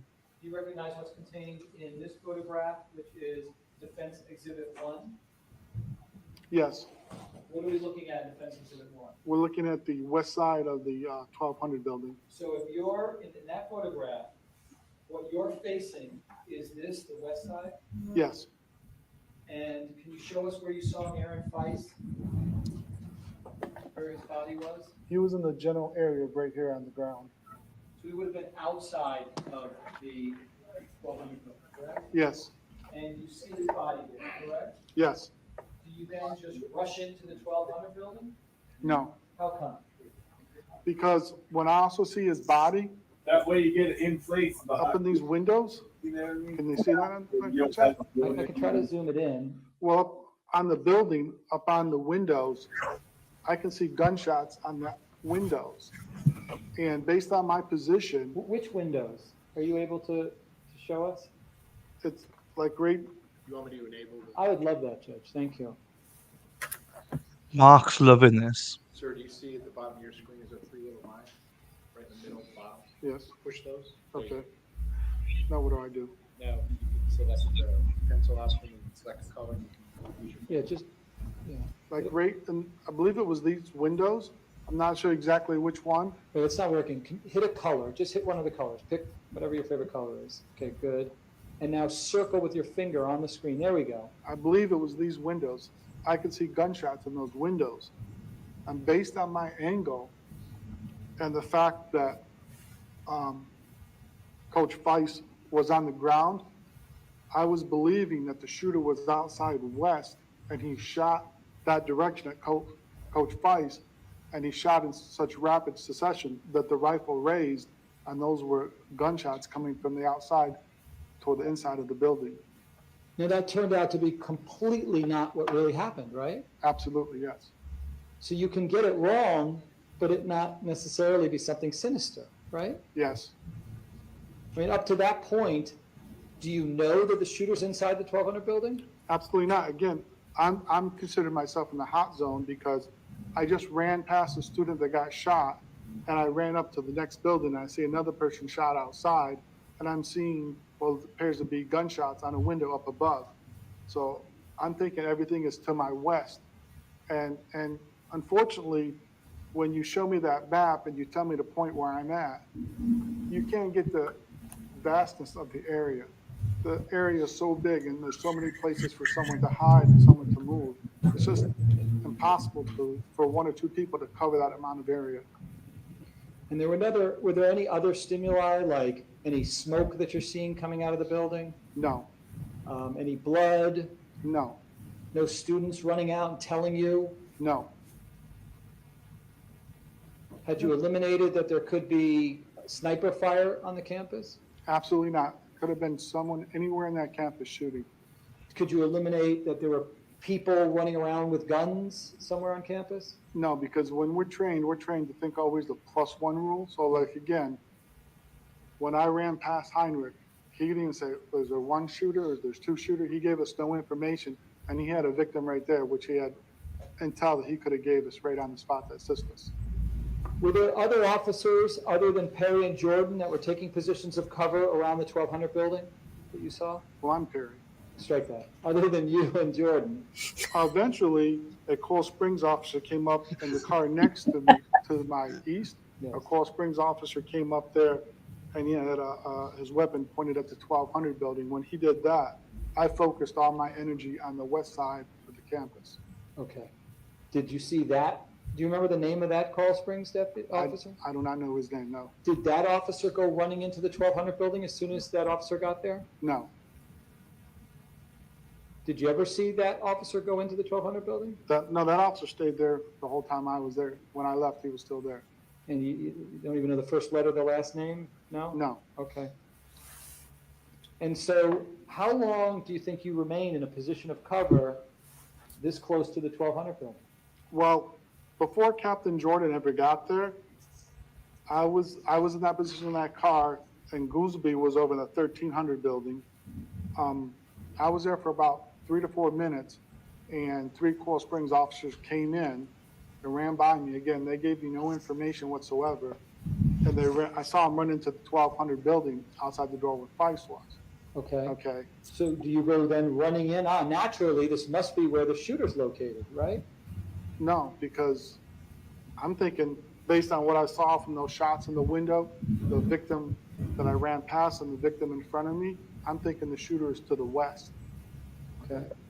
And So what reason are you thinking that they're going into that building other than to go save people and or kill the killer? honestly, I had no clue, and I had no way to communicate with them. I couldn't understand what was going on. How were you feeling in that moment? It was bad because after the fact, we learned that, hey, we've got one crime scene, one incident. We have 2 different agencies running 2 different operations that aren't communicating with each other and have 2 different sets of intelligence. It was a total failure on both agencies, to be honest with you. Oh, yeah. The smartest man yet to sit on the stand. Yeah. Physiologically, how are you feeling? Obviously different than how you feel now because you're calm and we're in a courtroom, right? Oh, sure. Describe for the jurors how you're feeling, your energy.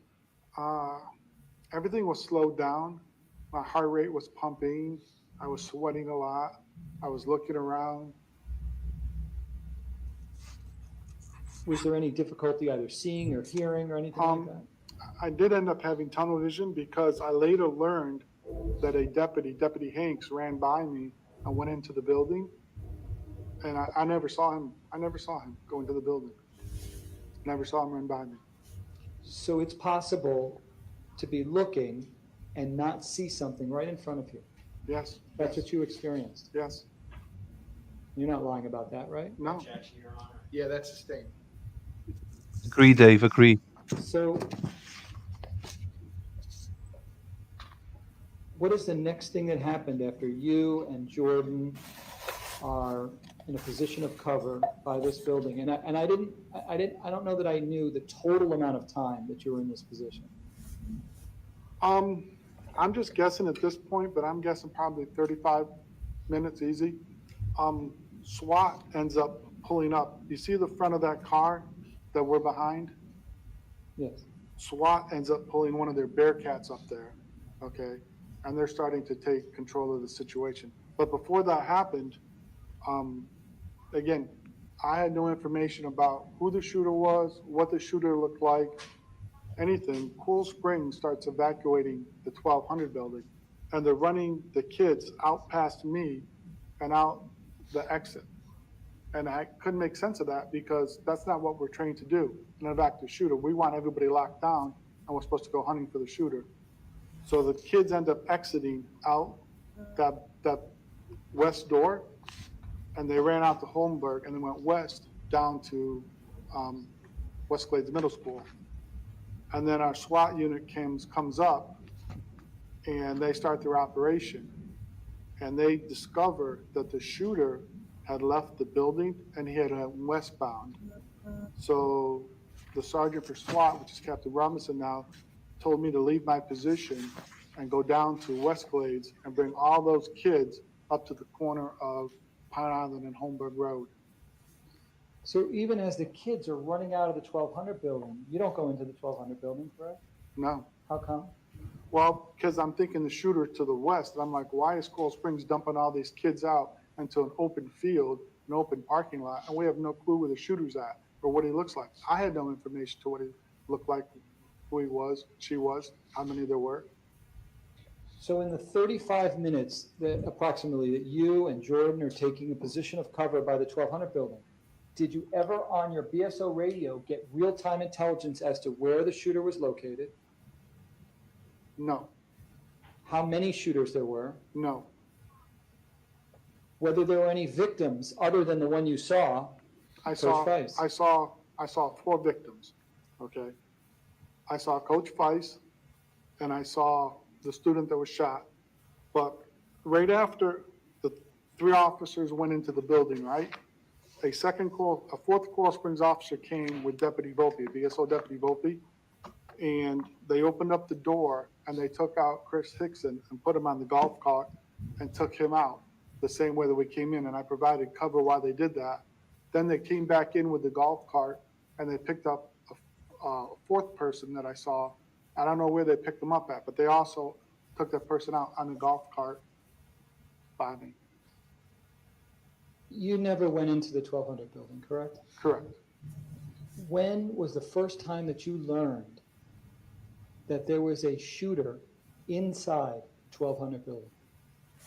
I didn't learn there was a shooter with victims inside the 1200 building until about 7 p.m. that night when I looked on Fox News on my phone. Because there was no communication telling us what was going on. I thank you for your service. There's only one guy sitting there. What about all superiors? Okay, ladies and gentlemen, real quick restroom break, same admonition as always. This is Please don't ridiculous. discuss the facts of the case. The He's a evidence, good the witness, witnesses, man. Or the testimony amongst yourselves or anyone else till we reach the end of the case. I'll tell you when that is. If you leave notepads. Right, he's a good witness. My favourite witness, actually, so far. But what are we doing here, people? What are we doing? Okay, so the difference between this guy and all those other cops that they had in there, the instructors who instructed him what to do and blah, blah, blah, he was actually there, actually witnessed it, aside from those SWAT guys who think they were greater than God or whatever. But he was actually there in the parking lot with the students, recognizing what's going on, not being able to hear anything from either side of the camps because there was so much miscommunication. he discredited everybody from the other side Yeah. based on that testimony alone, Yeah. in my opinion. Yeah, no, I agree. That's why I was like, oh, actually, this is quite good. Because he was believable. He was there. He knew what the mistakes were. He did not know about the shooter until he got home and watched it on Fox On or the whatever you news. just said. What the fuck is that about? You know, we're past 2 hours now. Yes. Yeah, absolutely disgusted. We Disgusted. wasted 10 days. All we needed was get this guy on there and go, here we go. I've bang, and I'll say it again. Things on paper, the plans, provision, great stuff, but it means nothing in practice unless you've actually done it in practice. Those training instructors now, actually, this is probably a guy that should now actually be a training instructor. Those training instructors should be out there in the field, actually learning and actually seeing what's happening. They probably have never ever been in a shooting. So get our asses out there, guys. You know, get these people in and actually train it. It's not as easy as what the paper says, and that's what the state is saying.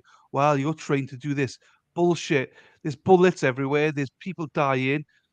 Your training goes out the window. You do what you believe is right in that moment. And a guy with a pistol with 5 rounds in it, he ain't saving fuck all in that school. So it's annoying me. This is absolutely annoying me. This trial, complete waste of time. His life has been turned upside down. Peterson for the last 5-6 years, whenever it was, and no one else has sat there with him. His superiors that could have stepped in, could have fixed the radio situation, could have, done all these things. No, nothing. Oh, hang on. Recording. Always go water. That's all right. I like this guy. I like him a lot. But look at the Yeah, me defense too. now. Not defense. The state guy will be like, yeah, but you're trained to go in. You're trained to this. Fuck the training. It's real life. And this guy's explaining it real life, real terms. And relax. What flavor is your thing? My vape. Yeah. Today I am smoking not smoking, I'm vaping lemon pound cake. Lemon pound cake, nice. Yes. I Delicious. vape. Did you used to smoke then? No, never. No, it's weird because Lady Law and Morgan, neither one smoked, but they both vape. I think it Uh, tastes so good. Yeah, I used to smoke, but I don't vape or anything. I don't do anything. Oh, it's Is there good. any nicotine in that, or is it Only just 3 milligrams. yeah? Okay, Yeah. yeah. No, I gave up 2.5 years ago, and I still Good for miss you. it. Yeah, I but I should still not miss do it. Do you it. know what I mean? Yeah, I know everyone says that, but it's hard. Whenever I see you doing, like, oh, that's nice. It keeps me from Uh, killing people, though. I can imagine. Otherwise, you'd see me on trial. I can imagine. Just kidding. Can you imagine? Your husband's like, oh, right, Heidi, I'm going to put you under arrest. I'm sorry. Bloody hell. So, yeah, I don't know. Whatever makes you chill. Why is chat gone all quiet? Lefty, what are I you know doing? they aren't saying anything. I know, this is... I'm vaping the Girl Scout cookie. Ooh, I didn't know there was a Girl Scout cookie flavor. Is it Thin Mint? Is it Samoas? Oh, I love Samoas. Oh, I don't know. Which Yeah, one? I've heard of Girl Scout cookies, but we don't have them, so I don't know what they are. they're expensive, but they're Uh, delicious.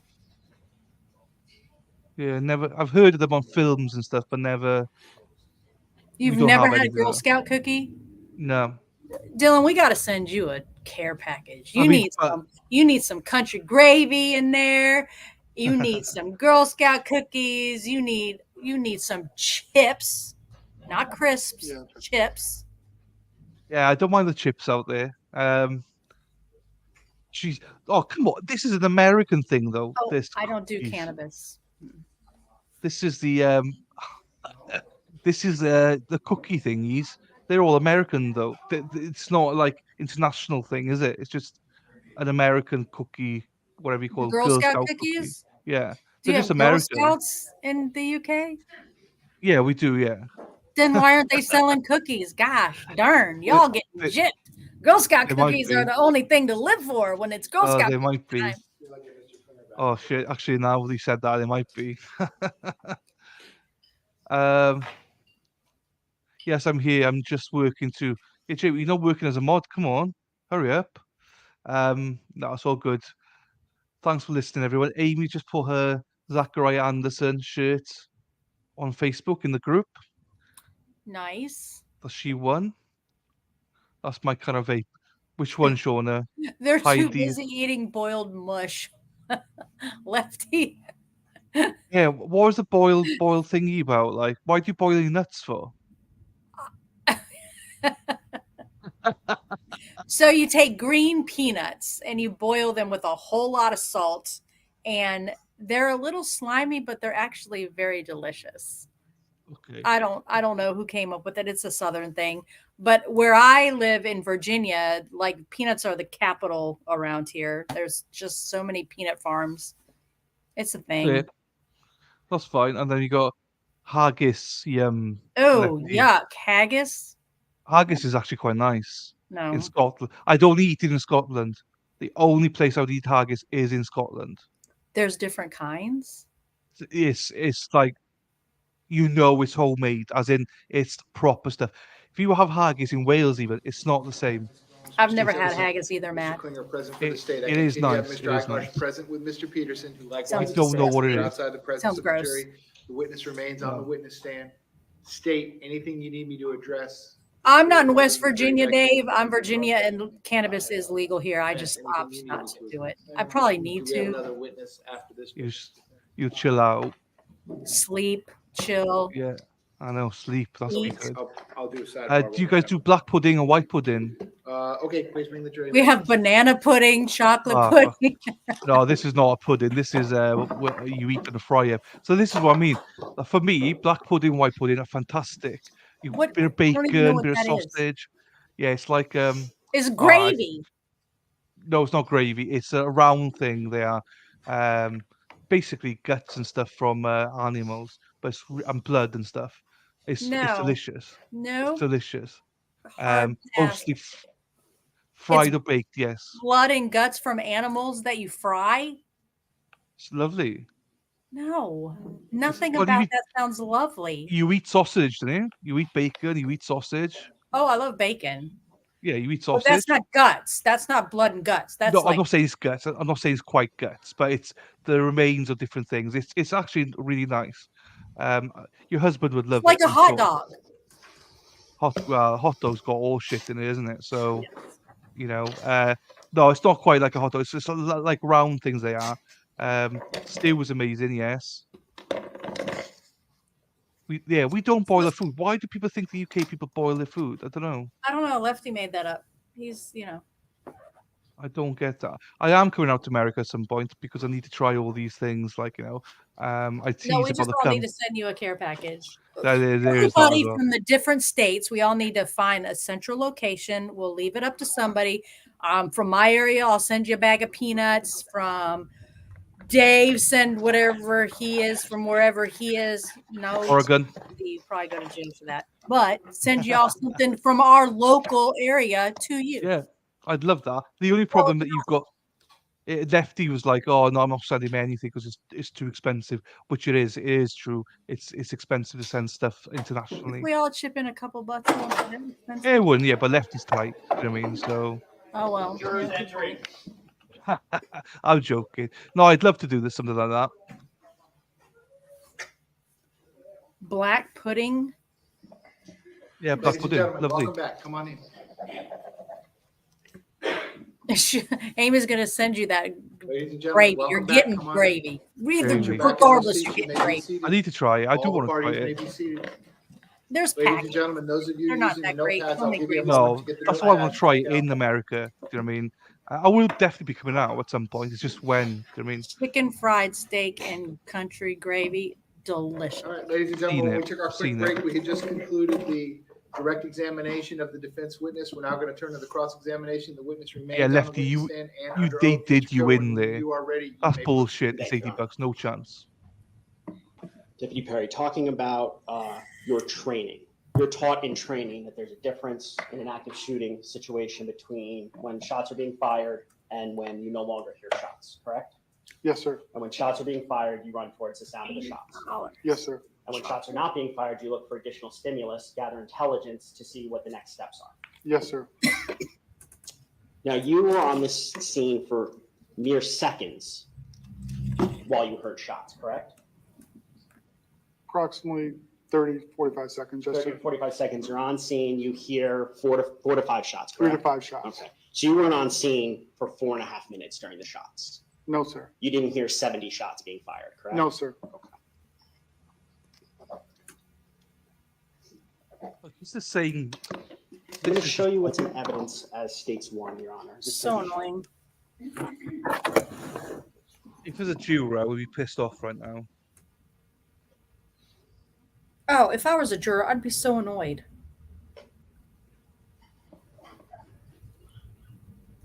Deputy, do you recognize what campus this is? Yes, sir. It's Stoneman Douglas. All right, Your Honor, may I use the annotator? So just like before with Mr. Aguilar, she can mark. When you arrived on scene, approximately where did you stop your car? Oh, just trying to make it out. Oh well, you know, you're too far away, or you know. Erase. How do I erase? I got it for you. Go. I was on Holmberg Road, and the left-hand turn signal to turn into the parking lot. Just go up a little bit with my fingers. I Understood. got a fat finger. So this, I'm gonna mark it. On the This left-hand. left-hand turn. Yes, lane. Okay. yes, right there. Yes, sir. You stopped your car there. Yes, sir. That's when you hear the 4 to 5 shots. No, not until I got down towards the gate. You see? You can draw to where the gate is. Right here, that's the gate that was locked. Okay. So when you get to the gate, that's when you hear the 4 to 5 shots. Yes, sir. Coming from the south, but you don't know exactly where to the south. Coming, well, I wouldn't just say the south. It could have been, can I? Well, show me. That could have been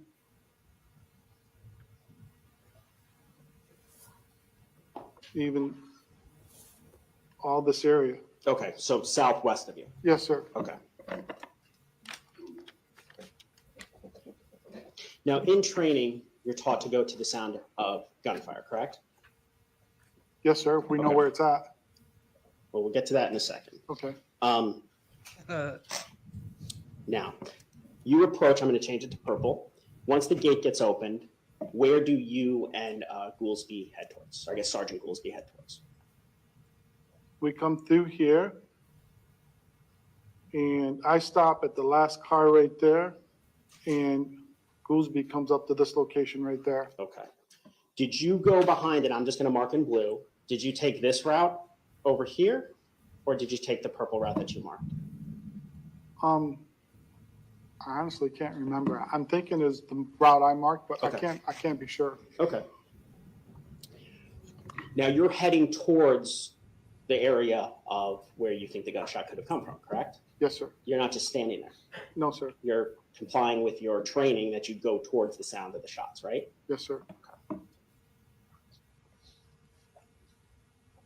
Now you weren't dropped off in a golf cart right outside where the shooting was occurring, right? No, sir. You actually had to run through a parking lot. Running- Jog. Let's say move. jog. I don't run anymore. Move I through a do- parking yes. lot. Okay.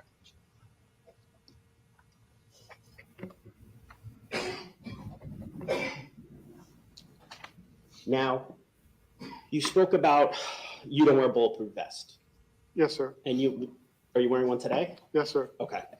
Just talking about 2018, you could sign a waiver, Yes, sir. and that's the only way, as a BSO deputy, you are authorized to not wear a vest. Yes, sir. Okay.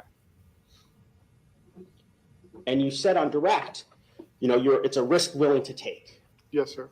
So if a school shooting should happen at Park Trails Elementary, that's a risk you were willing to take, not wearing the vest. Yes, sir. Didn't like that answer.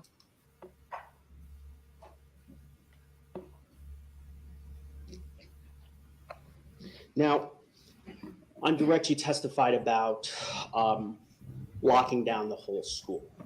In training, if you hear shots fired, that's the priority, right? To seek out the sounds. Yes, sir. Locking down is one Secondary. Of the, secondary. It's a secondary item, yes, sir. We know we go and face the shoot. Oh, Hear the shooting, oh, run Now- to it. I'm Over so dispatch that irritated. day. Just so Did I irritated. know. You know Scott Peterson, you know him for years, right? Yes, You yes, know his voice. yes, sir. Over dispatch that day, how many times did you hear Mr. Peterson say 1200 building? I don't know if I ever heard him say the 1200 building.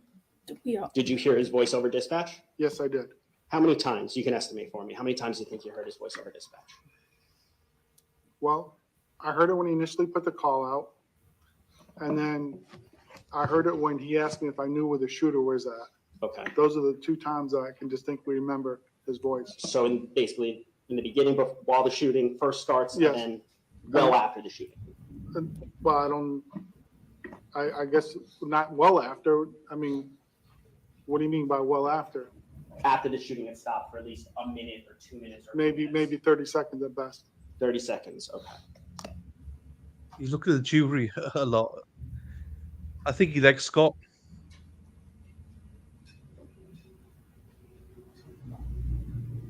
This D8 loves long pauses. Shuffling. Does this every time.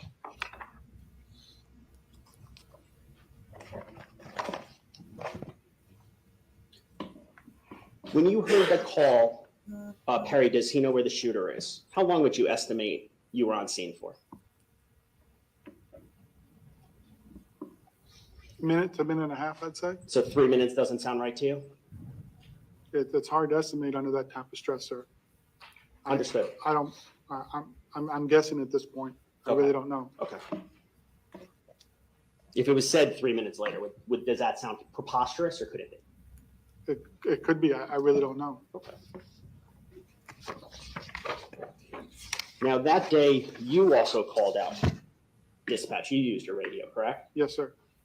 Juliet, you're 17 Juliet 4, Yes, sir. and you reported responding, Yes, sir. and you were doing that on your way as you were driving? I actually tried to say I was responding at my school, but I could not actually get on the radio till I was halfway to the school to let them know I was responding. Okay. Because I was having difficulties the whole time. But you were able to get through that you were responding? Eventually, yes, sir. Okay. Rainey, who are you? Where are you from? What's your name? And do you recall saying something to the effect of Holmberg is shut down? We're by the 900 building or 1300 building. We've got shots fired. I'm trying to get the fence open. Yes, sir. Do you also recall saying parents said there's a child down, have fire rescue stage in the area until we make contact? Yes, sir. That was Sergeant Heinrich.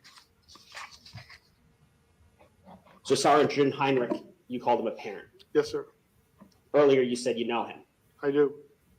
but you said parent. Yes, sir. Why? Because he's dressed in athletic clothes, shorts, t-shirts, and he has a student. He's not dressed in police clothes. So I actually thought he had his own son with him. I actually thought that was his own son he had with him. But someone coming in, if I say off duty, they're going to think somebody possibly in uniform. So I called him a parent because he is a parent because he has a child at that school. Okay. Rainey, So is your testimony who are today you? and Jeff Heinrich personally know each other? No, we don't personally know each other. I know who he is and he knows who I am. You sure he knows who you are? He's talked to me many times when I've done that detail at the football game. I would hope he knows who I am. The detail at the football game, how many years? I did that detail for about 12 years. 12 years.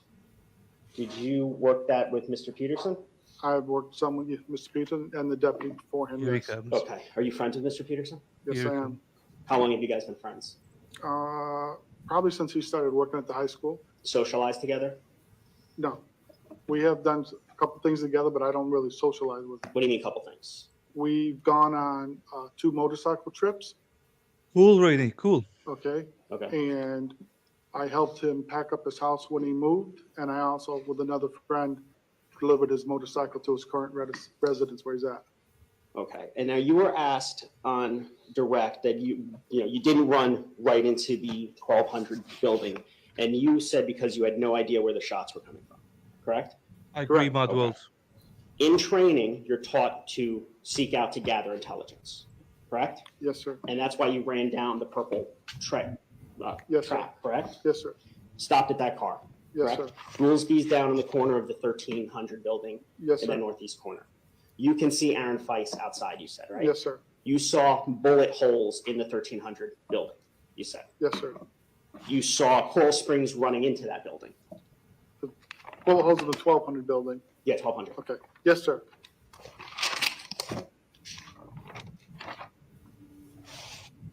You heard gunshots. Yes, sir. You still didn't go in the 1200 building. No, sir. Oh, come on. How far would you estimate you were when you were standing by that car to the 1200 building? Again, I believe I already said it was approximately 30 yards. But no shots are being fired while you're there. No, sir. Did you hear it called out the radio, stay back 500 feet? No, sir.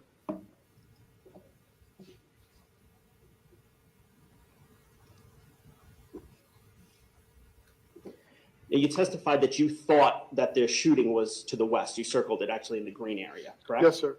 But you went over just north of the 1300 building, right? Where the trail ends, where the track ends near the car? I was in the parking lot. Yes, sir. Okay. You didn't seek out, you didn't go to the football field or the baseball field or the tennis courts, correct? No, sir.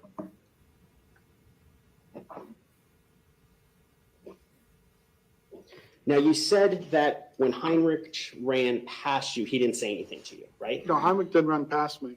Heinrich was in the parking lot. Can I put a little Yeah, mark? absolutely. I'll clear this. Hold on. the- It'll make it clear. Hold on. Oh, And this is just a general area. And that's fine. Okay, there you go. Heinrich was kind of like in this area between the cars. Okay. And he was going past you with an injured student. No, he was in between the cars hiding. And he popped up and identified himself.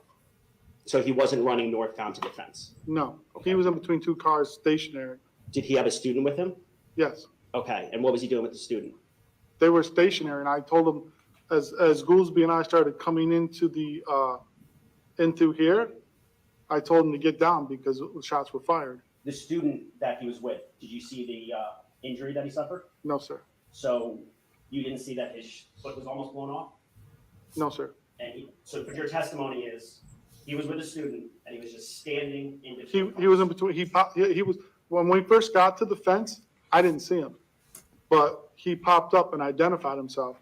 I said, I'm an off-duty corporal's officer. And I know who he was because, again, his wife worked at the school and I used to see him at the football games when I do details there. Now, in training for BSO, you're taught that if someone is shot, that you have to provide treatment to them, correct? Yes, sir. Providing treatment wouldn't just be standing behind a car, though, hiding, right? Are you referring to me or him? In general. I have no clue what he was doing. I was going towards the shot because that's what I'm trained to do. In that situation, we have to run past kids to go find the shooter. Now, on direct, you were asked, Heinrich, that he didn't relay any information to you. No, Did you ask him? I didn't have time because I was trying to communicate on the radio, say, listen, I've got to let communication know we have an injured person here. And by the time I was able to actually get on communication, Sergeant Goolsby got the gate open and we started progressing into the school. So at that point, I just ran past him with the goal of trying to go locate the shooter. So it was more important for you to queue up your radio than to gather real-time intelligence from Heinrich when you knew it would be an officer. He wasn't giving me any information. Did you ask for it? No, I did not. So I put the blame on him now. It's like, this is ridiculous. After that, you saw Coral Springs ran by you and ran into the 1200, and you didn't know why. Yes, sir. That's the same 1200 where Aaron Feist is outside, Yes, sir. that there's bullet holes in the window, Yes, sir. that Deputy Peterson has called out 1200 building 4 or 5 times. Objection. Assumes facts not in evidence. That's overruled. Again, ladies and gentlemen, what the lawyers say is not evidence. You all will decide what the evidence is. Go ahead, Mr. Coward, and ask your next question. Aaron Fice outside, Yes, bullet sir. holes, Yes, sir. dispatch calls about 1200 building. Let's see what else we got. Coral Springs running by, and you hearing gunshots. Yes, sir. And if you read the dispatch log, you'll also see that I referred to that building as the 900 building. I didn't know that was a 1200 building. I referred to that building as the 900 building. You didn't run into the 900 building then either, No, sir. even though all that stimuli was there. Yes, sir.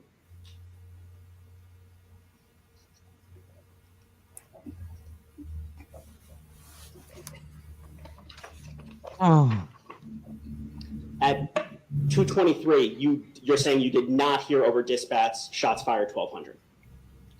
I don't recall hearing that. No, sir. Okay. And at 224.13, you did not hear we're talking about the 1200 building. I cannot recall saying I heard that. No, sir. And at 225.19, Deputy Peterson, we're talking about the 1200 building. You're saying you didn't hear that either. No, sir. I can't recall hearing that. Okay. And at 225.58, you didn't hear by inside the 1200 building. I can't recall hearing that. Too. I remember hearing Holmberg Road. And I remember seeing units on Holmberg Road, and that's where I proceeded to. You heard Holmberg Road over it. I heard again. I'm having problems with my radio. Even at my school where I normally am on a good day, the radio doesn't function properly. Okay. And I'm trying to key up to let them know I'm 51. And what happens when you're trying to key up, you're stepping on people and you're not hearing what's coming across while you're trying to transmit. Okay. The first call you heard was the shots. We have shots fired. Be advised, we have possible, could be firecrackers. I think we have shots fired, possible shots fired, 1200 building. I heard not all of it, but I heard part of it. Yes. And then you testified earlier that the only other one you heard was Perry. Does he know where the shooter is? I heard that. I heard bits and pieces of other things. Oh, now you heard bits and pieces of it. No. I heard Marchese saying we have a student caught in the fence. What else did I hear? I heard Kratz saying that shots fired by the football field, kids are running westbound. I wasn't getting a lot of communication on my radio. But you heard football field. Yes, I did. You just didn't hear any of Deputy Peterson saying 1200 building. I don't recall him saying the 1200 building. No, sir. Those are the only two that you recall from Deputy Peterson. Yes, sir. So you don't hear 224.14. We're talking about the 1200 building. It's going to be the building off Holmberg Road. I heard Holmberg Road. Again, I told you I was hearing bits and pieces of things. Okay.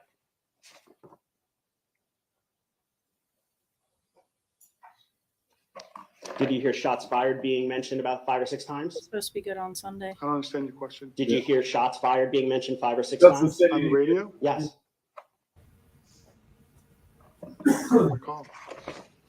So once again, you don't recall hearing Deputy Peterson's dispatch, your friend. I don't. What's the legal objection? Compound question, argumentative. Hey, as to both of those, it's overruled. Go ahead, sir. You can answer the question. At what time are you talking about when I asked if I heard shots fired when you're referring to that question? No, I'm saying you didn't, besides those two that you testified to, those are the two that you heard from Peterson, you didn't hear any of his other communications where he mentions the 1200 building. I can't recall those. I heard shots fired from Kratz, I believe. But I can't recall those situations, no. And he's your friend. Yes, sir. fucking hell. Piss off. It's so dumb. Yeah, that's ridiculous. That would really annoy me. Now, you talked about Annoyed. I'm just it's annoyed. important for the radios. When I you're want with it to be Goolsby over. coming down with him, heading south, you guys are communicating, right? No. You're not. No, he didn't. At that point, he didn't even know I was behind him at one point. He went in and I went in right behind him. And so he's running probably 10 yards ahead of me. And as he's moving, I'm moving. So he's almost physically communicating with you. By you following him. You're seeing where he's running, so you're following him. If you want to call it that. Because yeah. you can physically communicate. You can give hand signals. We weren't giving hand signals. He ran in and I ran after him because I was his backup. But you could give hand signals. He would have to look at me for me to give him hand signals. Just Yeah, in general. I suppose so. Okay. When you're at the car with Captain Jordan, you're communicating with her? I was talking with her shortly, yes. Okay, so you were able to communicate even without the radios with her. Hey, Yes, Suzanne. because she was like right here. Understood. I could touch her. Okay. And this is, you said you were in that position about 30 minutes? 35 minutes. I'm guessing. Okay, that's You know, fine. I'm guessing. Captain Jordan arrives at what time? How long were you in that position when Captain Jordan arrived? Again, this is a guess. I'm gonna say maybe 10 minutes. And during those 10 minutes, or during the time that she's there, no shots fired? No, sir.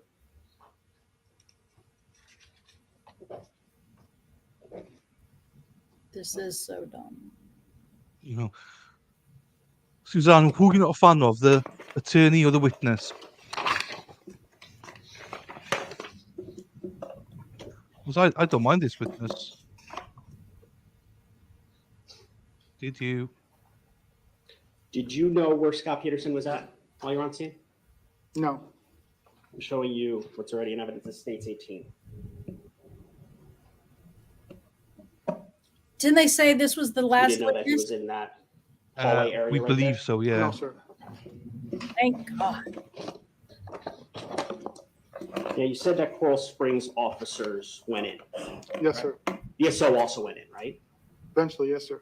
Well, eventually, but they also went in when Coral Springs the SWAT guys entered, right? Which entrance are you talking about? Either west or east. On the west side, which I had full view of, I agree, Suzanne. I didn't have view Agreed. of the entrance to the east side. I had view entrance to the west side. 3 Coral Springs officers went in, okay?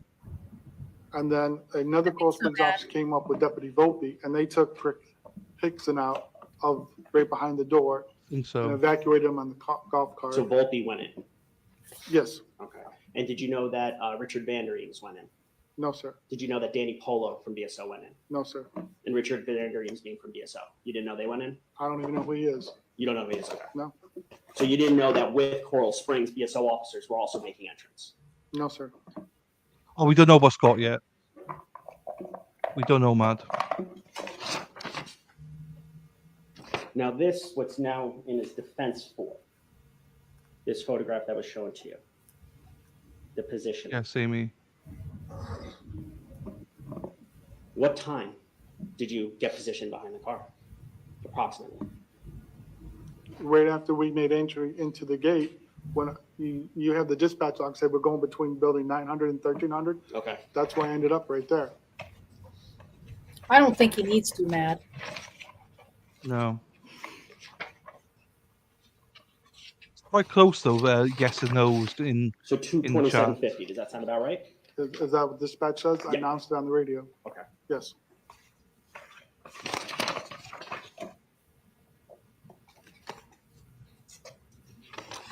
It would backfire with this.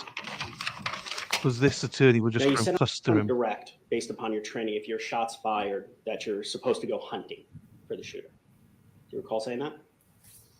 I don't know if I use the word hunting. I don't recall. You don't recall hunting? No, I mean, Okay. you want to go find the shooter. I don't know if I don't think I've used the word hunting. Okay. That's right. Put him in his place, Perry. But training says you go after that shooter. You go try to locate that shooter. Absolutely.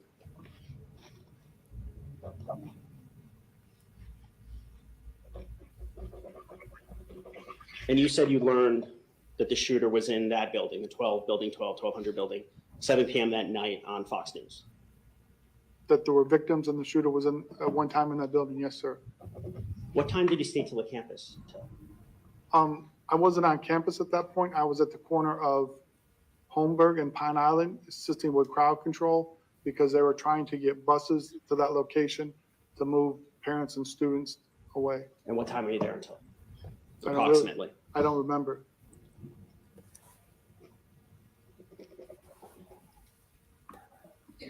Now, from this fixed position that we're looking at, Yes, sir. what other real-time information did you gather from standing there and scanning the area? I wasn't getting any real-time information at that position.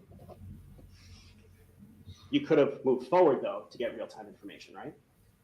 Well, when you're looking at this position, you're not seeing the large area to the west of me, okay? So I could have moved forward, but if I go to the west, no one's checked that area. You could have checked the area to try to Oh. gather intelligence. I could, but I didn't have a radio to advise anybody where I'm going. What about when Jan Jordan's standing right next to you? When she's standing, her radio doesn't work either. Yeah, but you could have told her I'm going over there, right? Well, she's my supervisor. She just told me to stay right there. She's the incident commander at that point. Okay. She didn't tell me to go check that area. But your training says that you go towards whatever sounds. Oh my God. That huge area that you circled on the map, right? Yes, sir. And you didn't do that Because I heard no sounds at that point to send me in that direction. because you have to seek out intelligence, right? And I also have to listen to my superior and that crime scene. Okay, so you didn't move because the superior told you not to. No, I didn't say that. But she never told me. You asked me why I didn't go there. I was never directed to go there.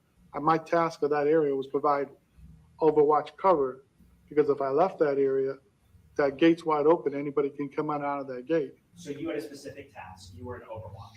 I assigned that task to myself. No one gave me that task. That's okay. That's what I felt what my task was. But you took something, you took a proactive step to do something, to do overwatch at the gate, to make sure parents don't come in at this juncture, the shooting's over, That's no more shots. that's the reason why I didn't move. That's what I felt my best position was at that area. Understood.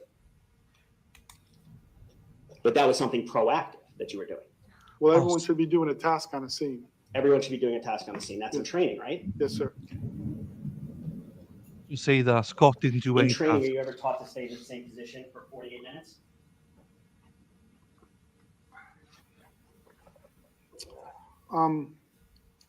I don't think I've ever had a training scenario that lasted over 5 minutes, so the answer would be no. Exactly.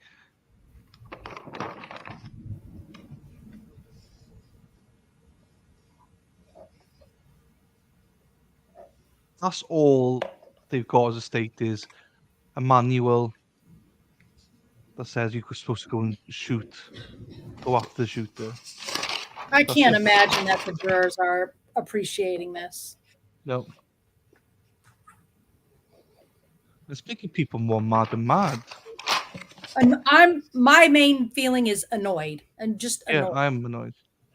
And we should be annoyed because there's families of victims and stuff in there, and victims have testified and everything. And it's like, why put them through that?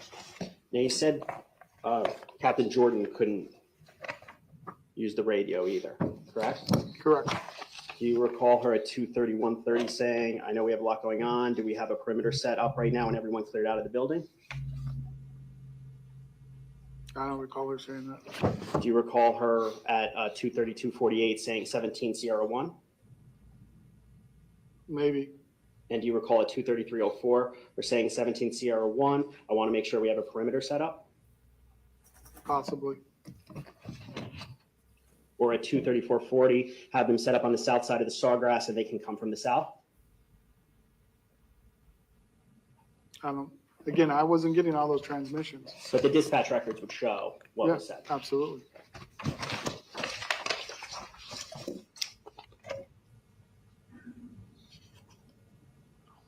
Yeah. I don't know how the state sleep at night.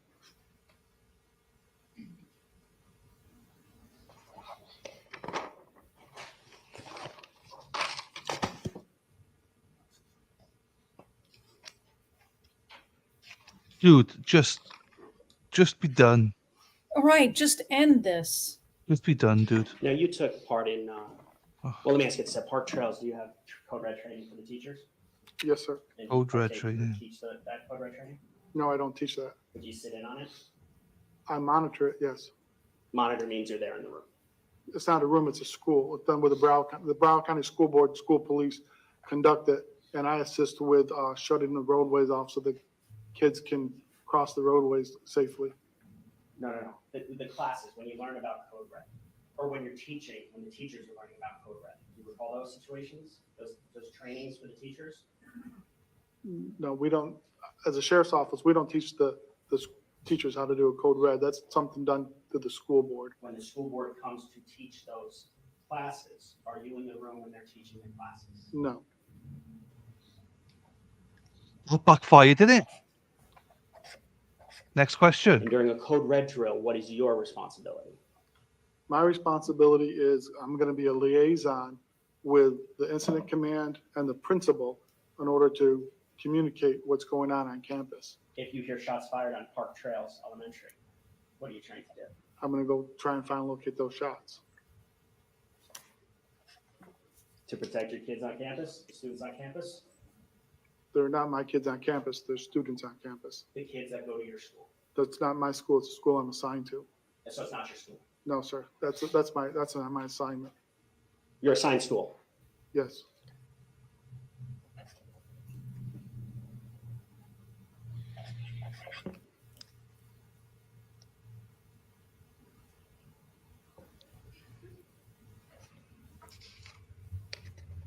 Oh, come on. You can't squeeze any more out now, surely. And Mark's going to come up and ask another 100 questions. Mark just needs to let it go. Yeah. Well, everyone needs to let it go now. Yep. Agreed.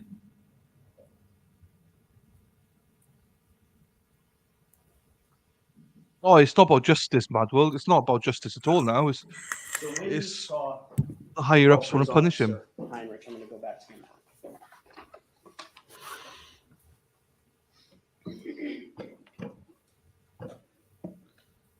I'm gonna zoom in as close as I can to the area that we were talking about.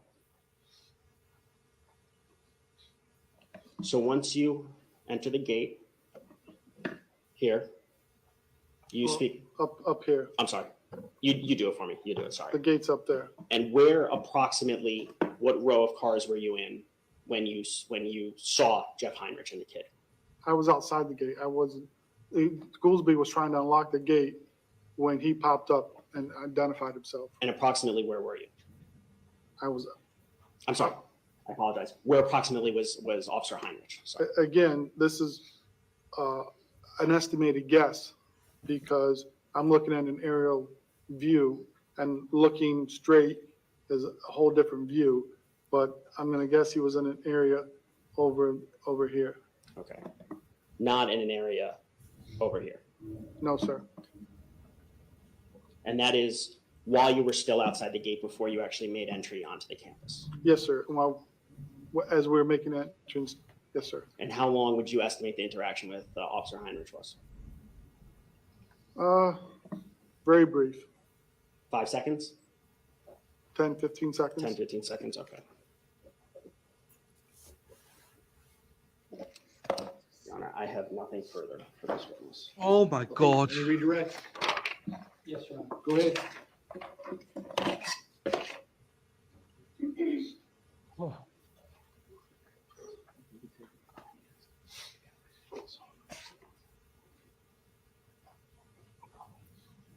Yeah, Amy said it's political from the start, basically, on this one.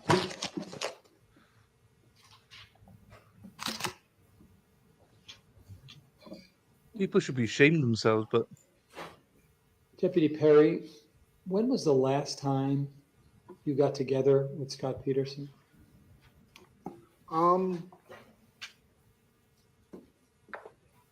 Whenever he moved out of state, How many years was that?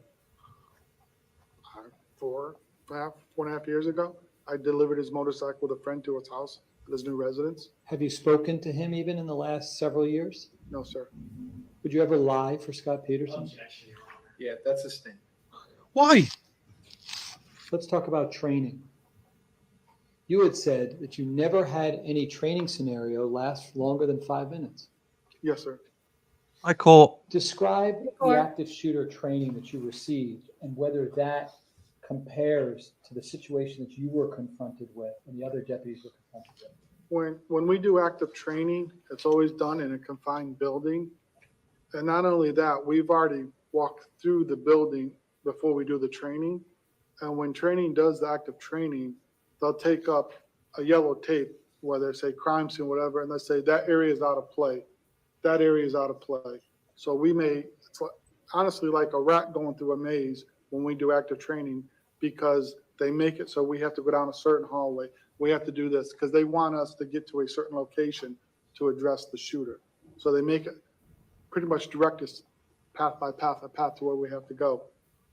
So you're always contained within a building, correct? Yes, sir. And you all know the shooter's going to be there, correct? Yes, sir. You just have to find him, correct? Yes, sir. Have you ever had a scenario that dealt with acres of area to cover. Objection asked and answered, Your Honor. Yeah, that's sustained. Oh, this judge pisses me off. Have you ever had a scenario where you're trained without having the use of your radios? Hey, Mickey. Objection asked and answered, Your Honor. Yeah, sustained. Now, when you lock down a crime scene, is that consistent with your training at times when you do that? Yes, sir. Tell the jurors under what circumstances you're trained to lock down a scene. Well, any crime scene we have, we're taught, we want to make that crime scene as big as possible. Because if you make it small, you can't make it bigger.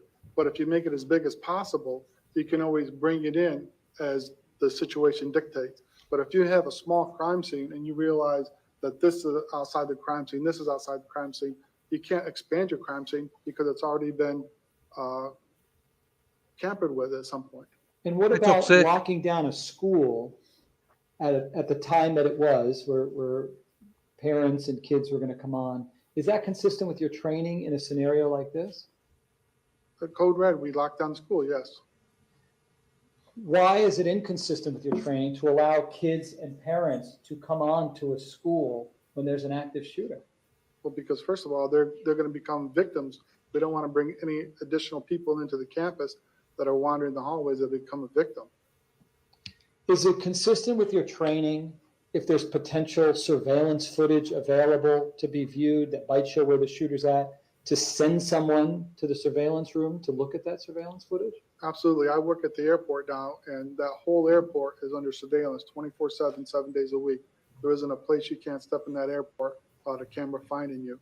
And that's what we do when we have crimes at the airport. We just look at the cameras and we can see everything that goes on. Now, do you remember when the prosecutor put a photo up and he asked you to circle where it was that potentially the shots could be fired? Yes, sir. Do you remember not even circling as a possibility the 1200 building? Yes, sir. And how come you didn't circle the 1200 building? Because like I said, I saw fights outside the building. And when I looked up, I saw rounds in the window. So I was thinking that they were shooting west, shooting east. The prosecutor also showed you this photograph. Hope you get better soon, Toxic. I'm gonna zoom in. Do you know who this deputy is or officer is standing right by my client with his hands on his hip? I can't make that picture out. Okay.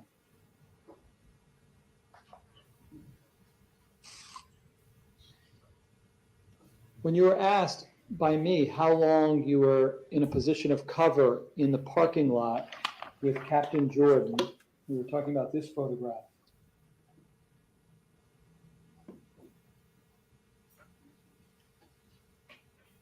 I want to make sure I heard you correctly. It was, I think you said 35 minutes easy. Do you remember saying that? Yes, and again, these are all general guesses. You know, when you're on crime scene, I don't even wear a watch. You're not sitting there with a watch seeing, okay, this time passed. The last thing on your mind as you're going to that thing is trying to process time. So these are just general educated guesses. So do you believe that you could have been in that position of cover even longer than 35 minutes? Absolutely. I hope Banshee looks after you, Toxic. Give him a row if he doesn't. You had indicated, even on cross, that the first time you learned about shots being fired inside the 1200 building and there being kids and adults killed was on Fox News, correct? Yes, sir. Where physically were you when you were watching Fox News and saw that information for the first time? I was at the corner of Holmberg and Pine Island doing crowd control with the parents and the students. And you do recall my client asking you at 2:29, Perry, does he know where the shooter is, correct? Yes, because I responded to it. Okay, so first, what were the circumstances? What was said before that would cause my client to ask that question? I don't understand your Objection, question. speculation, Your Honor. Yeah, it's overall, it's a speculation, but I think the witness said he didn't understand your question, sir. Ask another question. Do you know what my client meant when he's asking you, Perry, does he know where the shooter is? he, who is he referring to as he? Do you, if you know? Yeah, that's the stain. You can't ask him what someone else thought. Go ahead, sir. Ask another question. What was happening right before my client asked Perry, does he know where the shooter is at 229? Do you recall? We're trying to enter the campus. Okay. And when you hear my client saying, Perry, does he know where the shooter is? What in real time did you understand that to mean? I think he's asking me a question, asking me if I know where the shooter is. Okay. And what did that mean to you? That means that I'm trying to relay real-time information, but unfortunately, I didn't know where the shooter was. Okay. One final question. Even though you saw bullet holes and Feist down and Coral Springs running in and students running out and all the real-time intelligence that you had, do you still feel like you did everything you could at the level of your awareness as best as you could?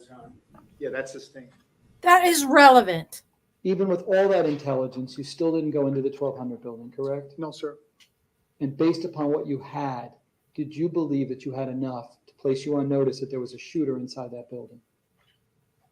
No, sir. Okay, thank you, sir. I wish you the very best and thank you for your service. Based on that, you recross? Here we go again. Deputy, the crime scene is always secondary to finding the shooter, right? Yes, sir. And on, I guess, redirect, Mr. Agalash asked about the circle, the green circle of the campus of where the Yes, sir. shooting can be. Yes, sir. You came in today and you literally circled the campus except for the 1200 building. No, I think I only circled like the west half of it. I didn't circle the east part of it because there's a courtyard there and all those classes east. But even though dispatch, Scot Peterson said 1200 building multiple times, you came into court and didn't circle the 1200 building. Objection to the compound question and assumes facts that he was not privy to. No, it's overruled as to both. You can go ahead and answer that, sir. Oh my God. I think the question you asked me was, where did I think the shots were coming from? Is that correct? Yes. And I circled where The I bias felt with this where I judge thought is the shots were crazy. coming I know. from. I And know. even though outside the 1200 building, you saw Feist, you saw the bullet holes, you Yes. saw Coral Springs running in, Yes, dispatch said 1200, you still didn't circle the 1200 building. no, sir. Now, you testified on redirect that the training at most is 5 minutes, A lot of times, yes, sir. a lot of times. Yes, sometimes it's shorter. And sometimes it's 15 minutes, right? A training scenario, Yes. I don't think I've ever been in a 15-minute training scenario, no, sir. Okay, so you've never had a 15-minute training scenario Right. for active shooting, 10 to 15 minutes. I can't recall anything that fast, no, sir, that long. Oh, When you're speaking about you're making the crime scene bigger, that's in regards to collecting evidence, correct? You want to make the crime scene bigger Correct, so that evidence of the crime scene people can come in and collect the evidence. correct. Now, on redirect, you were asked about keeping the parents out.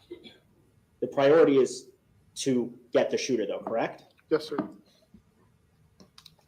Every trigger pull you're trained could be another dead person, correct? Yes, sir. And you're trained that you need to stop bleeding immediately, correct? Immediately, correct, to save people's lives? We need to stop the shooting immediately. Then you also need to stop the bleeding. Yes, sir.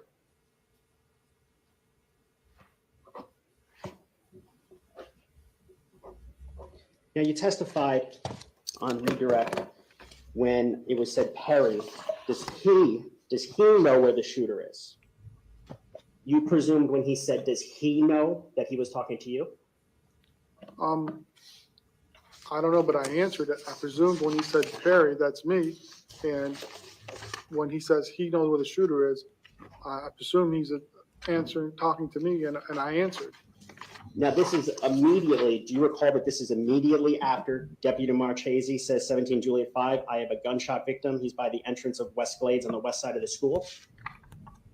Do you recall that being the dispatch right before the question is asked, does he know where the shooter is? again, it was happening so fast.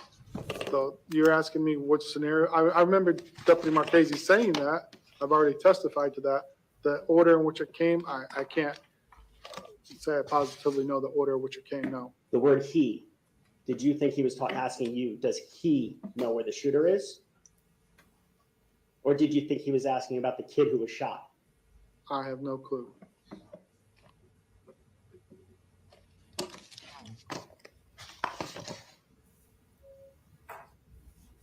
Sit down, counsel. Okay, is the witness excused? Yes, he is. All right, sir, you may step down. Thank you very much. While you're Yeah, doing that, might a quick have- sidebar with the board, please. We might have rebuttal witnesses. Dear God, I hope not. Oh, well, I believe the judge is biased as well. Oh, He for sure. keeps sustaining everything. defense. Everything. And overruled. The Yeah, prosecute. Yep. totally agree. It Too was much. ridiculous. Too much. It's just too much. It's exhausting. It is. It is. I'll be glad when this trial's over. I think somebody said earlier on, I came into this trial thinking, Jesus, child and all this, and why didn't he save them? Yeah, I think Mad World said that. Was it Mad One? I won't give think her so. credit. I will give someone else credit for that. But it's just like, Jesus. Now I just feel so sorry. Now I'm angry with the whole Yeah. thing.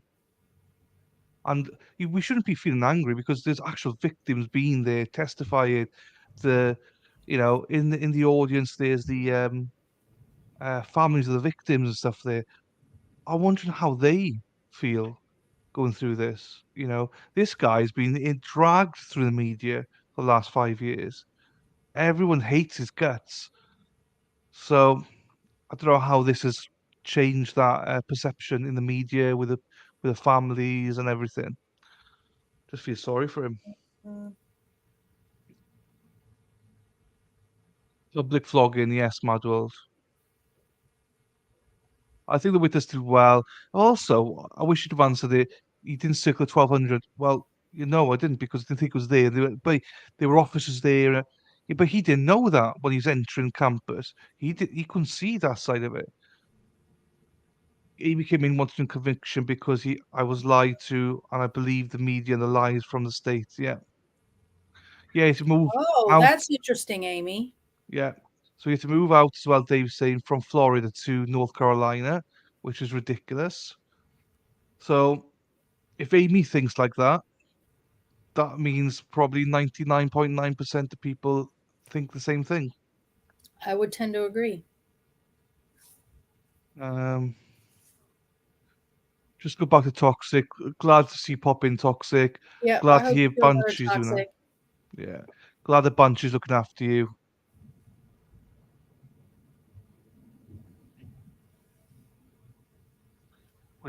I just hope there's no rebuttal witnesses. And the poll was 50-50, 11 votes each. It was 50-50. Yeah, it's amazing that whether he takes a stand or not. It is hard because we don't know what he feels or what any defender feels like. It's your life. And you're thinking, I just want to get my truth out there. So I can understand why he would want to testify, but I don't think I he can't should. imagine the jury not feeling the same as us, Mad. I'm so frustrated and angry that I had to sit through this for this. Yeah. So there we are. We'll see now. Super frustrated. But the problem is if they wanted to. I hope the same admonition as always. Please don't discuss the facts of the case. That's why they're going on break. So the witnesses or the testimony amongst yourselves or anyone else till we reach the end of the trial. If you leave the notepads in the chairs, they'll be waiting for you when you come back. I hope you have a nice lunch. I'll see you all at 1:40 p.m. in the jury. Did he just say we've reached the end of the trial? no, I don't think so. Hang on.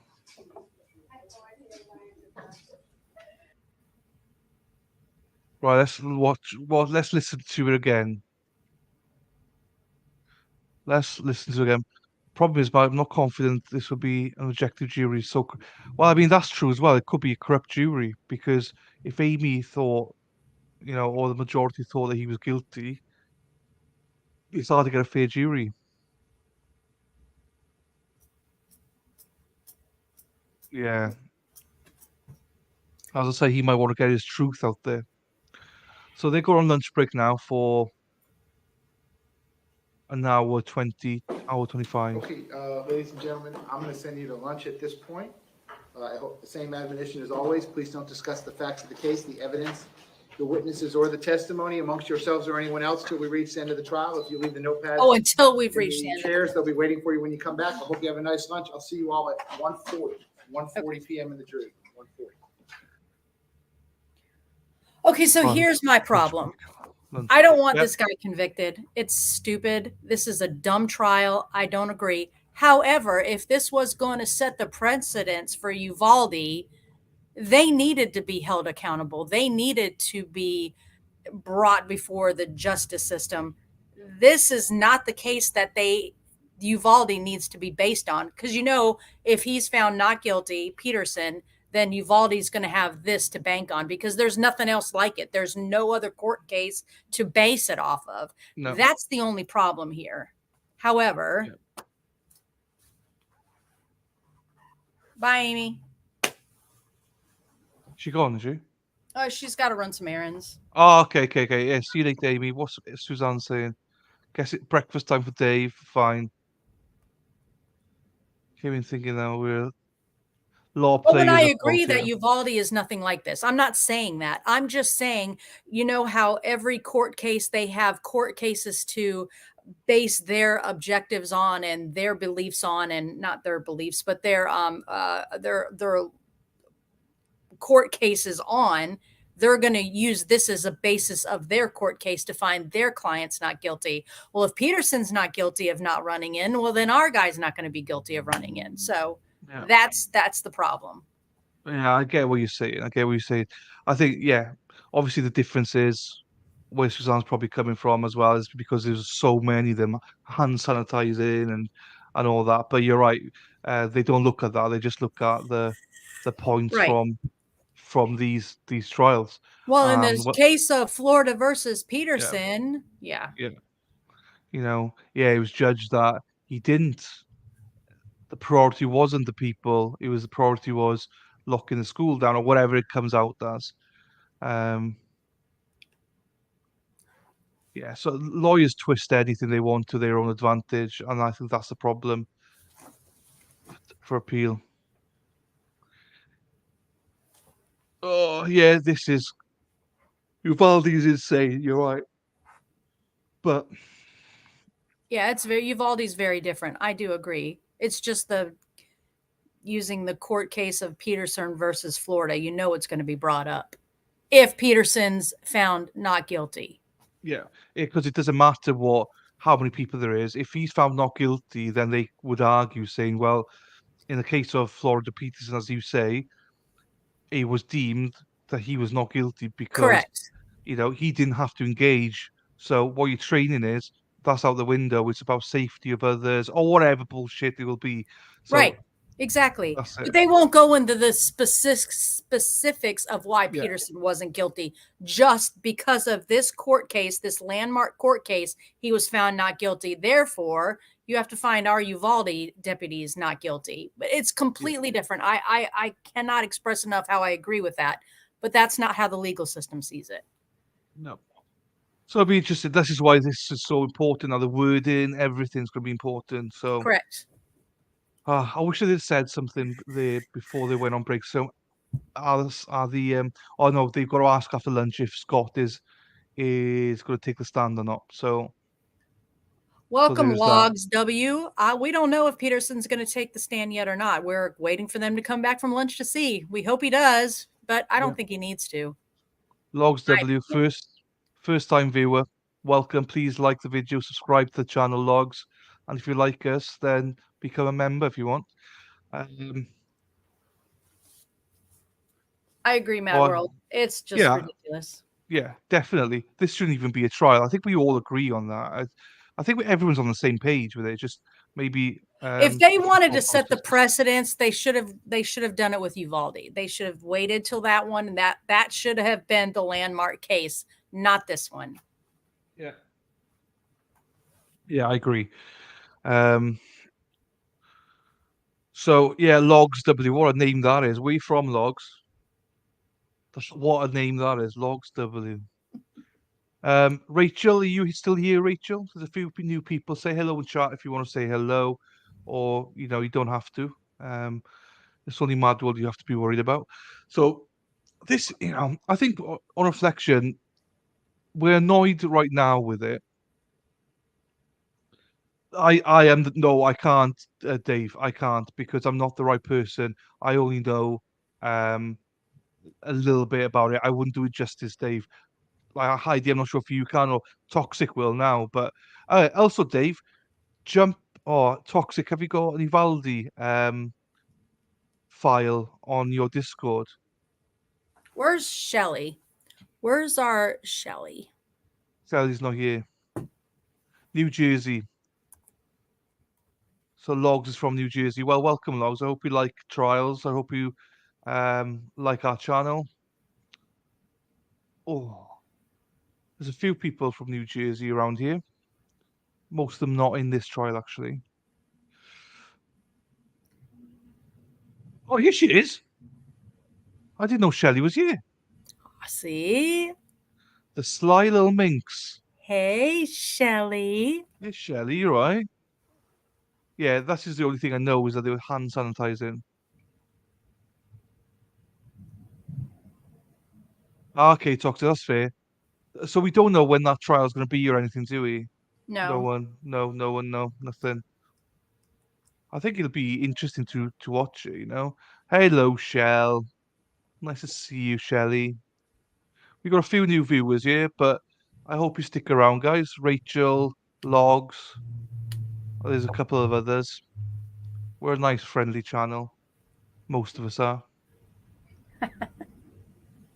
Let's have another look here. What time is it with Anyway. you now? Is it lunchtime with you yet? Yeah, it's 12:30 here, so I'm probably gonna jump off and go get some lunch and Yeah. see you guys back in an hour. Yeah, that's fine because I got chips and sausage coming for a takeaway. French fries, you mean? French No, fries. proper chips, fried chips, so yeah, I'm having the takeaway of that. So we've got down in my little village, we've got a little stand down there. People come once a week to Well, do it. thank you So for having me. It was very nice to finally meet you and yeah, everybody. that's fine. This is Well, me. And have me back anytime. you're welcome. If you're free this afternoon, obviously jump back on. The link still works, so Okay. just jump Either on way, I'll whenever be you in want. chat or something. I've probably got to Yeah. go get some chores done. We have station Yeah, duties yeah, to yeah. take I care of understand. and I blah, blah, understand. blah. Yeah, Anyway. you go and do women's stuff, all right? And then we'll Women's keep a stuff? note. What? What? No, I'm joking. I'm Chores. joking. Station duties. I know better than to say anything about women's stuff. I've got a mother, a sister, 4 nieces. I know my place. Don't worry Watch about it. that. Well, I it's know. nice to meet you. I Lovely to would have love you to on. come back and see you again. Anytime, Heidi. You know that. Open an Okay. invite to you. All Thanks, right. guys. Bye, See you later. everybody. Have a good lunch. Sarah. Right, so there's that. I need to move myself now. Oh no, not that one. I need to move myself to this one. We'll go with that one. I'll reduce myself to, oops, this one.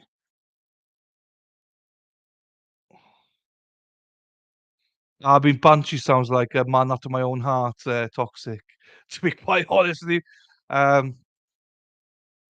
My parents are over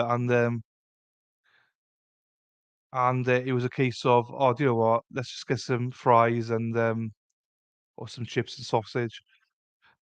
Avery, welcome. Santa Rosa, California, welcome. Avery, have you been here before? It's always nice to me when we see new people popping into chat. I love it. Thank you very much for being here and giving us your time. As I say, hopefully you don't mind swearing because we swear a lot here. But hello to you. And I hope you're well. Logs keep talking. I think Shorama rap. What's a Shora Shore Shorama rap? What's that? What's a Shorama rap? Is it like a song? Like, you know, that kind of rap. Never heard of shawarma rap before. Everybody. Right, let's have a look here. Oh, okay, kebab. Fine, fine, fine. Fine, I got you. I like kebab. I like the chicken, grilled chicken in there. I don't like the ones like they grate onto it. Pretty guest host is gone, so now we just have Mr. Bob Dylan. Yes, unfortunately, the ever beautiful Heidi's off. Um, so it's this fair. It's fair. It's fair. The Madwell said she's pop on some point, but I said you can only pop on if you keep your top on, and she's like, "No, I want to get my tits out." I was like, "No, I'll get blocked." Like, you know, so she will not enter the channel, the stream because of that. Um, yeah, chicken. Yeah, I like the grilled chicken, kebab. Love it. Fuck's sakes, to that. See, might as well cracking rock. You know, it's just nothing wrong with it. It's just I don't want a topless on you. Do you know what I mean? I want people here for the trials, not for her tits. Like, you know. Also, you wouldn't stand her. She's like, "Yeah, fucking hell, fucking dick." That's what Madwood sounds like. You wouldn't stand a word she's got to say. I'm just waiting for my takeaway at the minute. I need to shut the fuck up, sticker. You know it's all in love. No, you know it's all in love. If I didn't like you, I wouldn't take the piss out of you. So yeah, Suzanne, grab it. Everyone, grab your food, whatever. I'm staying on until my takeaway comes here, and then I'll go off for 5-10 minutes as well, just to eat. You, David. Like, yeah, I'm just when my takeaway comes, I'll be off screen for probably about quarter of an hour, and then I'll come back on um, and just chat. So you know, go get your food, go and get your coffees, whatever. New people, please say hello. Keep chatting, guys. Avery, Logs, keep chatting, guys. Rachel, keep chatting. Hopefully you've liked and subscribed the video. If you've got anything dirty to say in chat. There's loads of dirty bitches in our chat, led by Madworld. So, you know, say whatever you want to say. Lefties here as well, probably. You David need to grab something to eat. That's fine. No, Avery, I'm not sure what no means. Take out in America, not away. I'll take out for you, take away for us. Avery, I'll be honest with you, I don't know what no means. I'm on a 15-20 second delay, so I'm sure I probably said something wrong, and you were like, "No, that's wrong," but I've no idea. Yeah, you say take out. But you guys have, you know, Dave, let's be honest. You know that you're weird. Do you know what I mean? Take away, man.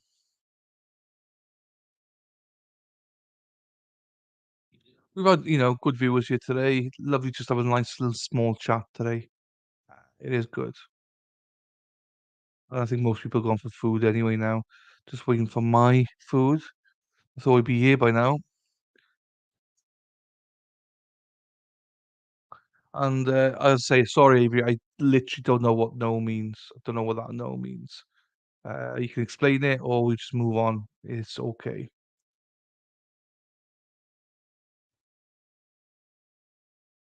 And I'll just obviously advertise it again. If you like the channel, then please become a member. You get access to our Discord channel, and obviously you support the channel, main source of income. And also, if you want to send money or whatever, then the PayPal link is in the description. That'll go to help towards putting stuff on my wall to try and decorate it. So send it to PayPal rather than Super Chat. Super Chats or wherever they take 30 to 40% off you. With PayPal, they only take a couple percent. So, right, saying all that, my takeaway is here. So, I will be back probably in about 15-20 minutes. So, with that, guys, I'll see you in a bit. Oh, let's get out.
Hello, you're still there. Happy days. What else is going on? Mad World. I think it's an off-duty border patrol agent that denied orders of those there. I went in and took out the shooter, if I remember correct. Oh, it was Shelley. It was something like that.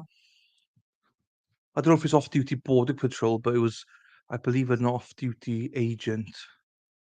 You're correct. Shelley, all round weird. Curry? Not had a curry before. Jesus. If you come to the UK, you have to have a curry. I know kebab. I mean, well, you're not really missing out on a kebab, to be fair, but curry? Come on. Still here, Suzanne. Still here. Back in 5 minutes. And then we got the goddess, the psych goddess, Lou here, working hard there. Oh, so you just got me back now. And I don't know if anyone's still, I mean, Lou is still here, but I'm not sure if anyone else is still here. Or what people are doing right now. Lol, we just don't have the places around here, 100 miles to get curry. I mean, to be fair though, Shelley, I was speaking to Spider World, and she's like, "Oh, I drive 4 hours just to get pizza." So, I mean, if you got that kind of stamina, then you would. I mean, I think as well, Americans don't make nice curry. You have to come to the UK for a nice curry. Do you know what I mean? It depends if you like spicy or not as well. You know, I don't like spice, so I have like a korma or butter chicken or macaroni, Rogan Josh, those kind of things which aren't spicy. But if you want vindaloo or some of this spicy stuff, not for me. 100 miles is not much, Suzanne. You got to try one. Because you Americans, you would drive like 6 hours in a day, no problems. For 6 hours, like what? Someone told me, oh yeah, we go on a trip tomorrow, 6 hour trip, and then come back the next day. But no thanks, I'm good. You go and enjoy yourselves. Stuck in a car for 6 hours and then come back 6 hours. No thanking you. No thanking you. No thanking you. I suppose in America everything's so much bigger. You have to. But also, I presume that the roads are better as well. So fair play. Oh, happy day. Oh, happy day. When Jesus was. When Jesus was. When Jesus was. And like that. Oh, use of carbon. Sad news about the submarine yesterday, wasn't it? Jeez. But from all accounts, it like imploded, so no one even knew it happened, which is, a very good thing. Um, wouldn't want them to be stuck in there and hurt or anything like that.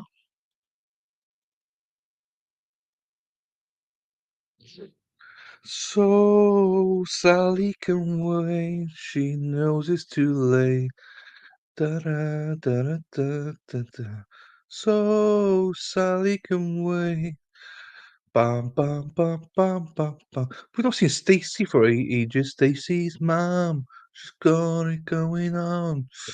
Not seen Stace for ages. Gio isn't here. We found some new followers, but they might not come back after today, which is fine. Jeez.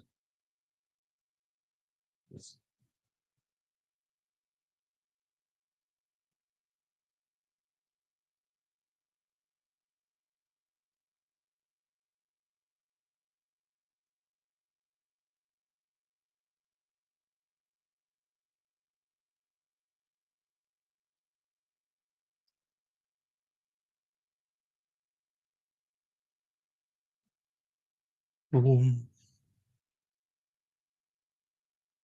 Well, right, what's this? I'm just on Twitter looking up stuff. Uh,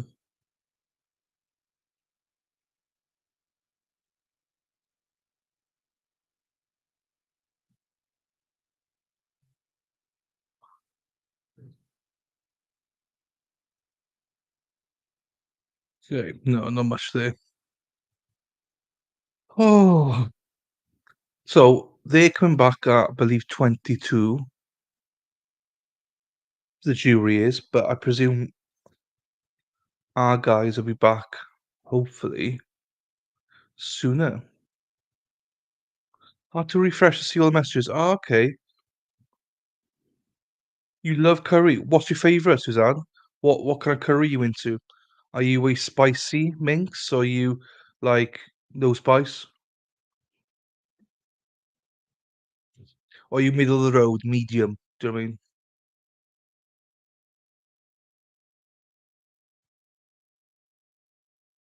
There's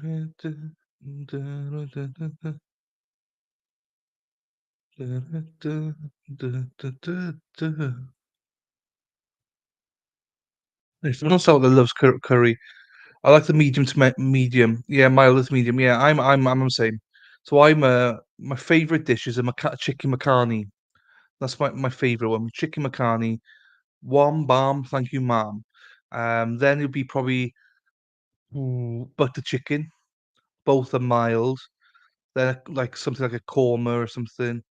Um, Masala. I'm not a massive fan of masala. Um, Rogan Josh. I don't mind that. There's a few other items I don't mind, but I'd have to look at it to know what it is. I just like the appetizers at the start as well. So in my like locals, they always give you poppadoms and loads of dips and stuff. They're they're nice. That's my favorite part of the actual meal because you just got loads of vibrant dips. I like that, and the poppadoms are always like warm, so they're fresh and stuff. The male meal, they normally make it so big you just can't eat it all. By the time we get some rice and everything like that. Okay, maple curry. We've not got that. That's not a curry in the UK. A maple curry. That's not in the UK. That's not a curry. That's just a dessert. Maple curry. Suzanne, I've never ever heard of that before. Maple. You Yankees. You're Yankees, Yanks. You make me laugh.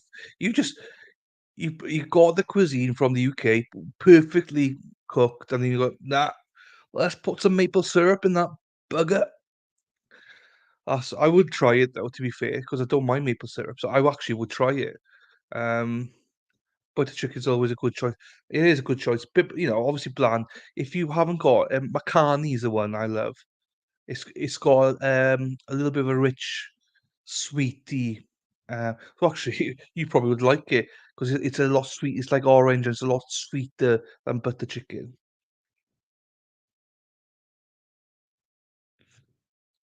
And yeah, I guess after I was saying it, I guess then you just add the chicken, add the maple syrup in there. After I said it, I was like, oh, they just add it in. I would try it. I would try it. In fairness, because I think it'd be quite sweet. But I think, yeah, for me, Macani's sweet enough. Don't want it too sweet either. Um, and people I laugh when you say, "Oh, I eat a korma and stuff," but I like a korma. I like a coconutty taste and stuff, So I don't mind it personally. I just can't do spice. One of my best friends, he does spice, and just seeing him there sweating his arse off, it's like, what are you doing? What? Oh no, I like the challenge. Yeah, but the toilet bowl doesn't. Bloody hell. Each to their own. Each to their own. And Chinese as well. I love Chinese.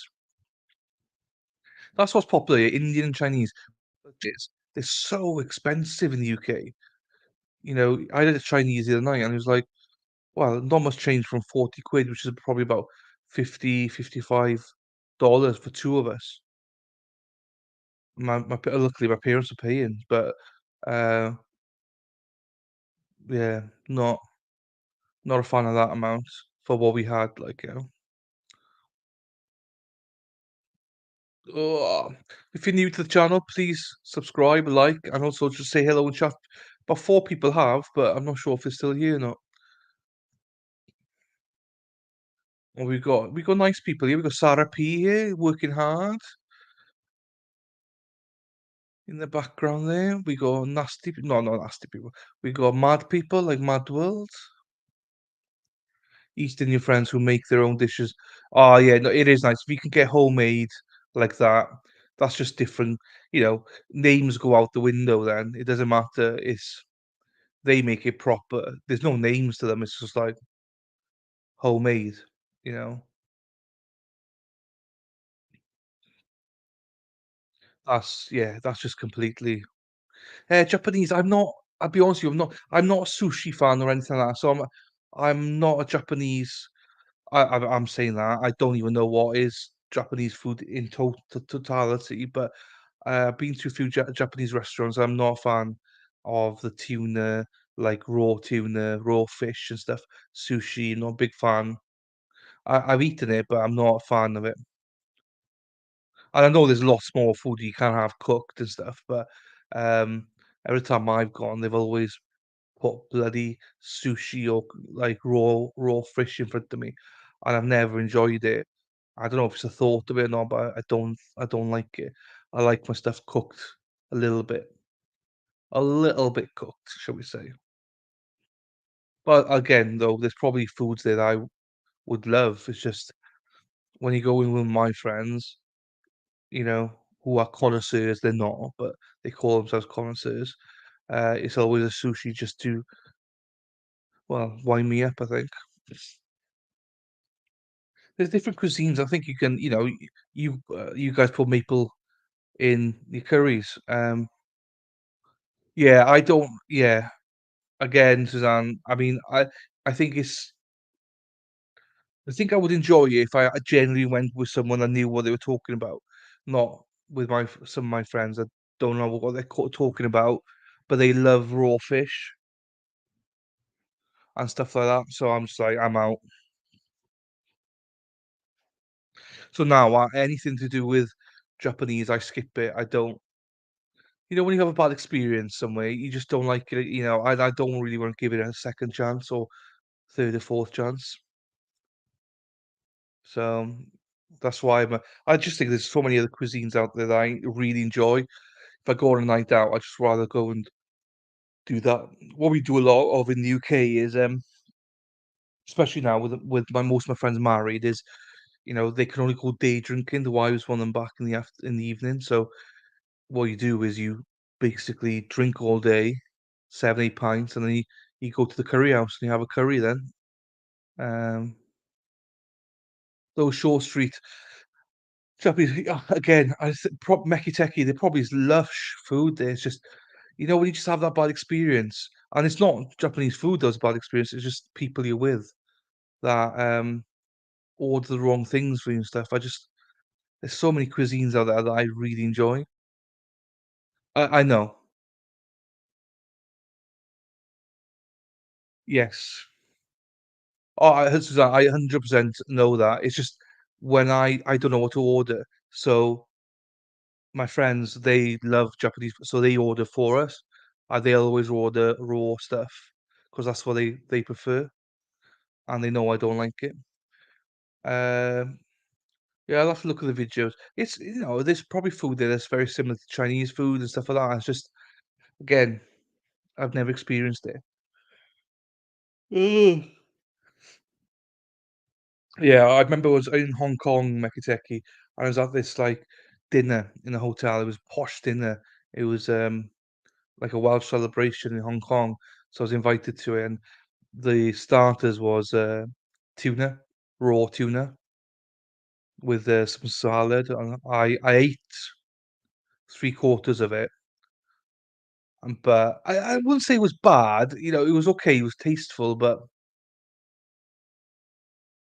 by the end, I was like, oh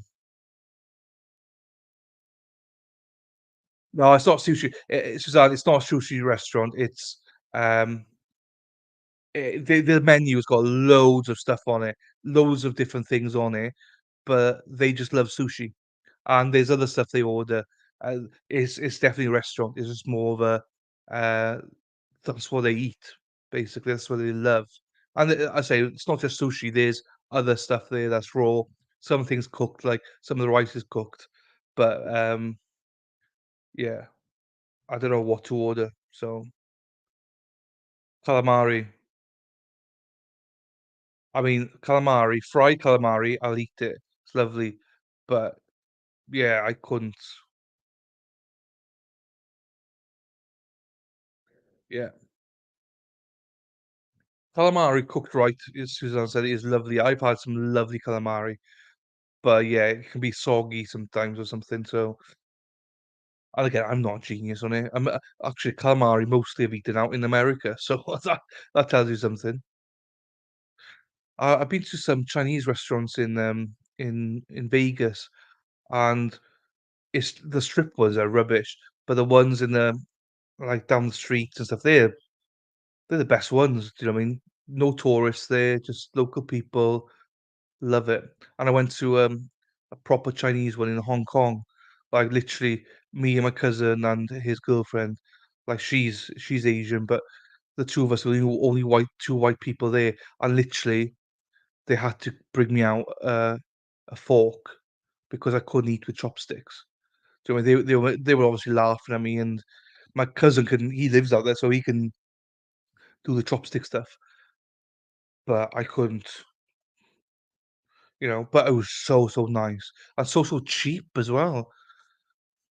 Rather than going corporate stuff, he went squid fishing at night. It's so fun. Oh, you've gone squid fishing at night. Fair. Yeah, I'm just not a big fish guy. I eat like battered fish because that's traditional in the UK, but that's about it. I eat sometimes mackerel or something like that, but I'm not a massive fish fan. I'm more of a meat guy. Uh, you know, beef and stuff like that. Real Chinese food is amazing, absolutely, and that's what I'm saying. Real Chinese food. The one in Hong Kong was out of this world. I literally, you wouldn't even know it was there. Like, luckily, like my cousin, I'll say he's lived there for like 15, 16, whatever, or nearly 20 years now, probably. Him and his girlfriend. So they knew every local thing, and then you only speak Cantonese in there and stuff. So, or the Chinese, whatever it is. Uh,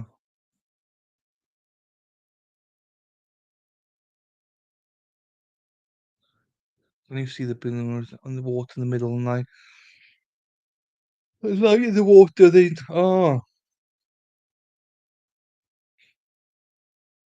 I love it. Lobster. Now, do you know what? I've never tried lobster. I have, but not a whole lobster. I've had lobster before meats, but not like me cutting up the lobster.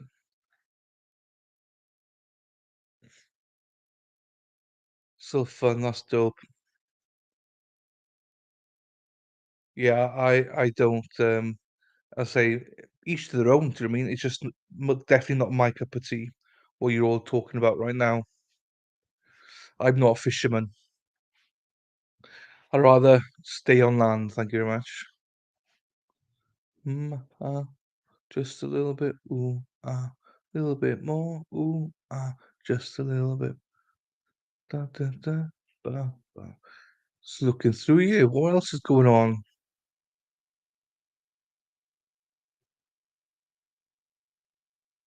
Mhm.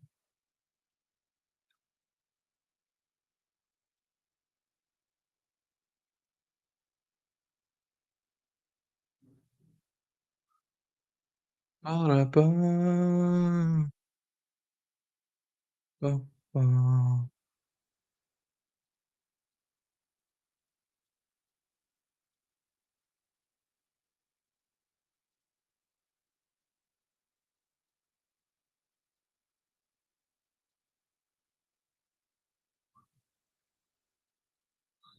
Okay, back here then.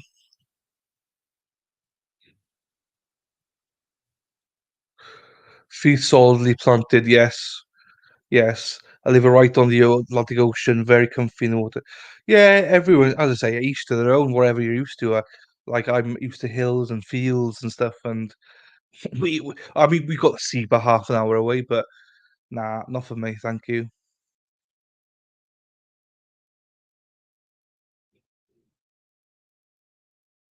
Yeah, Barge and Mekiseki. We um we got to see you around. I live in the coast is about half an hour away, but oh, here she is, young, young. How are you? You finished driving now, young? What are you faffing about? I was talking about you, not to you, yeah.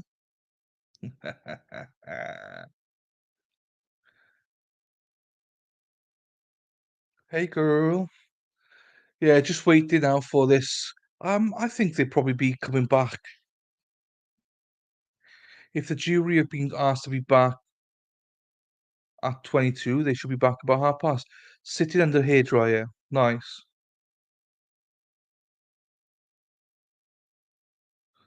That'll be like the prairies in Canada. Yeah.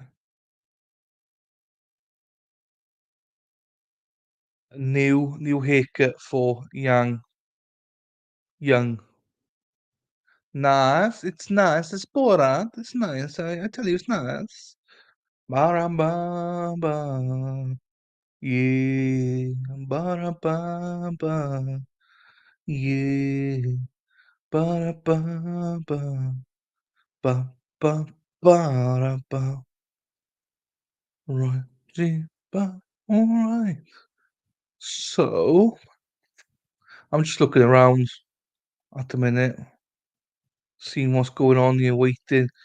Um, I think we're coming back to the question of Scott Peterson if he is testifying or not. I hope there's no other witnesses because if there is, but I mean, there might be rebuttal witnesses. That's the only thing we might have, which again is like, if we do, I'll be like, oh no, come on, this is just getting too much now. 'Cause I don't know why anybody else is gonna add now. We know everything. So you either heard bullets, you either heard fireworks, you either heard a bomb, or you know, no one knows who went in and who went out and stuff. It's like just leave it.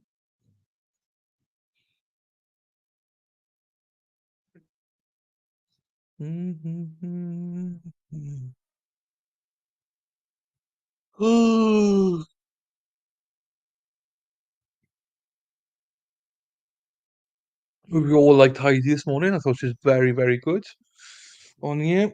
Oh, I came back on too early, I think.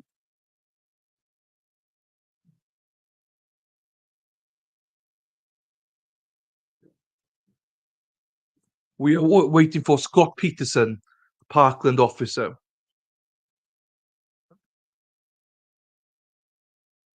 Brother lives off Alki Beach from Seattle. Oh, nice. I was slagging off Seattle yesterday. I was like, I would not want to live in Seattle. That's what I say. Well, I say I didn't want to support Seahawks. I'd rather not live near Seattle.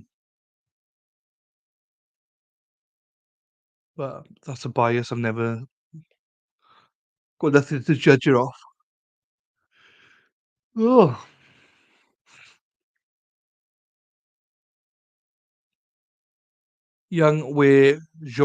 we're gonna be another probably 20 minutes before we're back.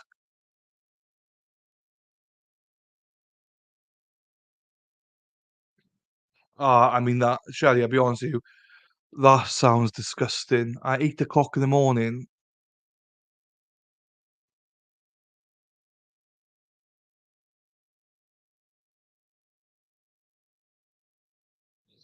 I'm um I'm young. I'm doing a Depp and her trial tomorrow. Shelley, I'm sure if I had it for lunch, I wouldn't mind, Shelley. Having it for the morning, Jesus. I mean, and I love fish and chips, but I don't like it that much either. Do you know what I mean? But I'm sure it's nice. Um, yeah, yeah, young. I'm doing a stream myself tomorrow, so I won't be around.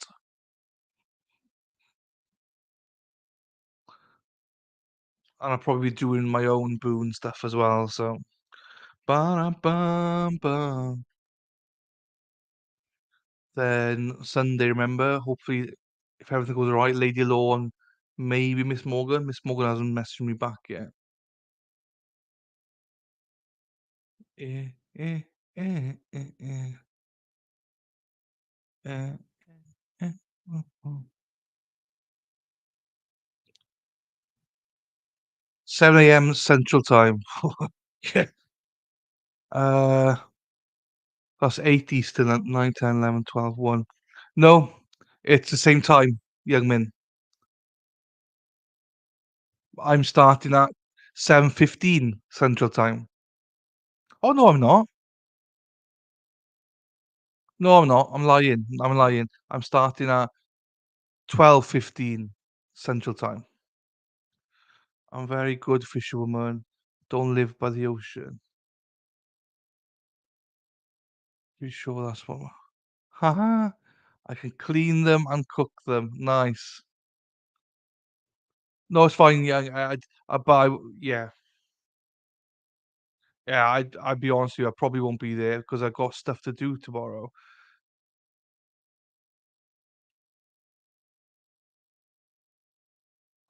Because that's like 1 o'clock my time.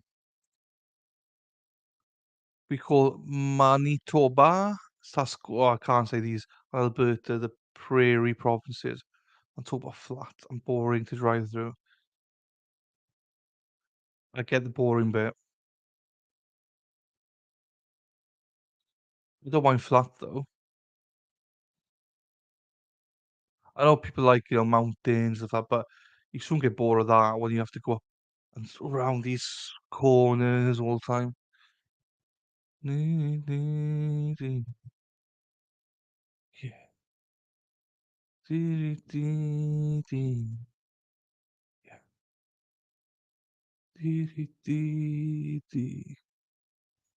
Yeah. Da, da, da, da, da. Yeah. Ba, ba, ba, ra. So here we are again from my heart. Crow's Nest. Hmm. Mountains are fine as long as you don't have to walk up them. Do you know what I mean?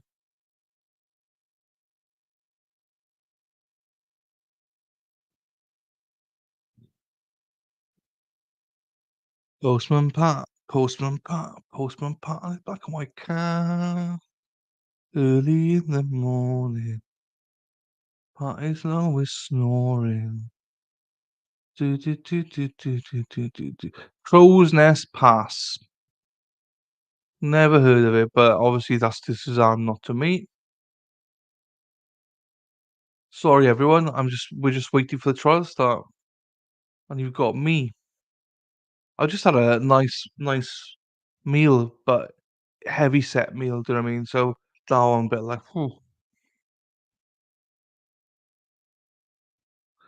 I've heard of the Rockies. I've heard of the Rockies.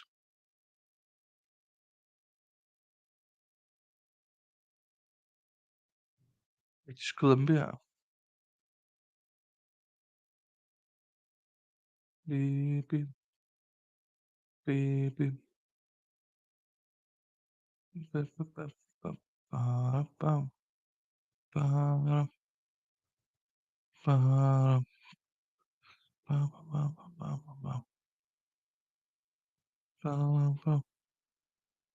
Ah, British Columbia, the Rockies. Mekiteki. Mekiteki's going there. Ma, dee, dee, dee, dee, dee, dee.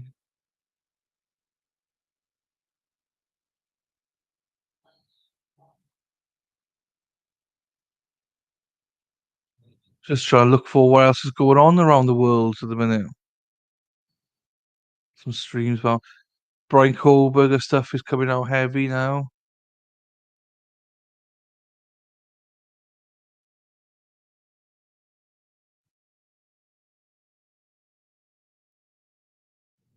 Um, what are you playing at, Willis? What are you playing at, Willis? Yeah, basically, it's what are you doing? What are you doing, man? It's like what I would say. I wouldn't probably wouldn't say, "What are you playing at?" Well, I would, yeah. Yeah, what are you playing at? If someone touches you, it's like, "What are you playing at? Get away from me. Don't touch me, bruv."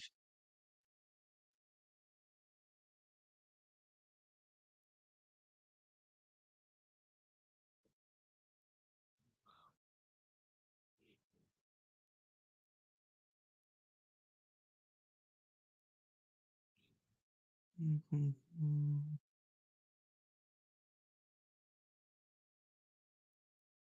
Mhm, mm. Mm.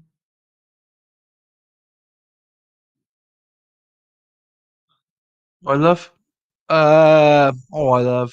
No, not really. If I'm in England, I would more, especially if I'm in London. "Oh, I love? How you doing, love? You all right, love? What can I get for you, love? Do you want some bananas with those oranges, love? Oh, you all right, love? How you doing?" No, but I don't say love, no. That's more of a Cockney thing in London.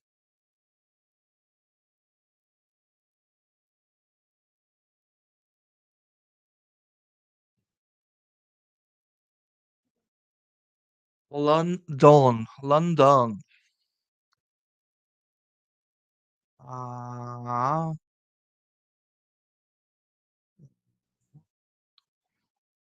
Oh, let's get some stuff here if people aren't gonna be around here.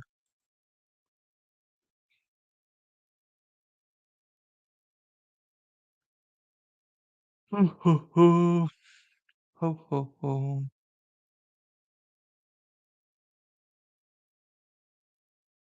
Ugh, excuse me, after dinner is the worst part, 'cause you're just lethargic now. Oh, I am. That's why I need this case back. That's what I get for getting up early in the morning as well.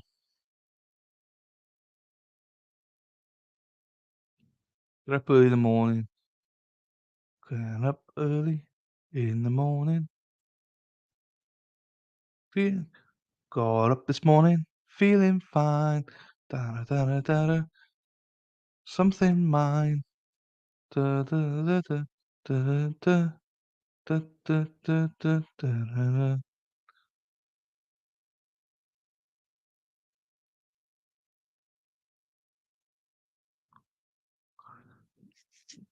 I love you guys can help each other arrange a holiday. Nice. Well, I'm gonna close my curtains and put some light on to get some light. Some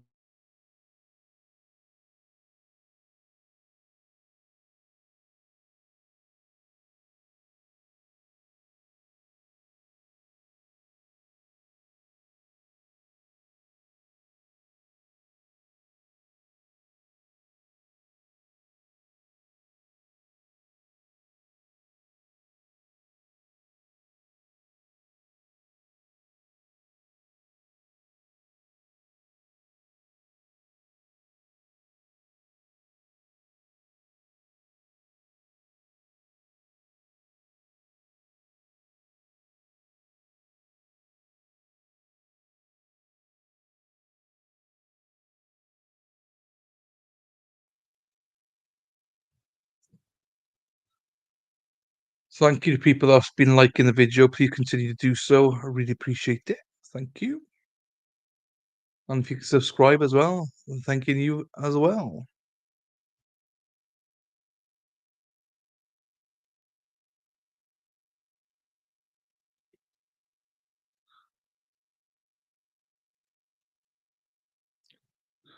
I get a row, young. I get a row for doing it. That's the problem. And also, I reckon that if I do it too much, I'll lose people, lose subscribers, lose members. I'll drop it in now and again, but not too often.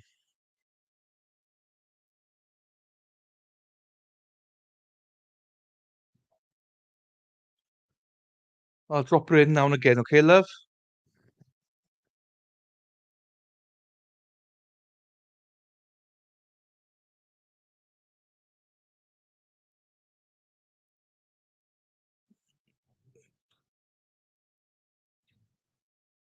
Let's have a look here then.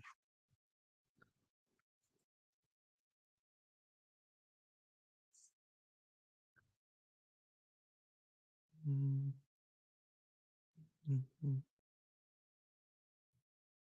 Oh, well, we've got quite a few people in and out here today. That's good. Oh, excuse me. 5 new subscribers today. Happy days.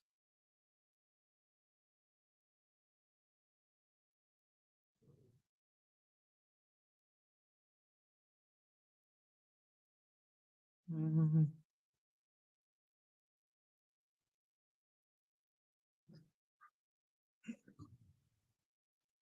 Not long to go, guys. We're nearly here. About 10 minutes, the jury are back. So hopefully we will be back before then. With a court to hopefully get an explanation of what's happening. I presume the defense are going to arrest once Scott makes a decision whether he's going to go on the stand or not and testify. Personal view, I hope he doesn't, but I can also understand why he would. But because I think the I don't think he's got anything to gain by being there. All right, cunts, no worries. See you in a bit.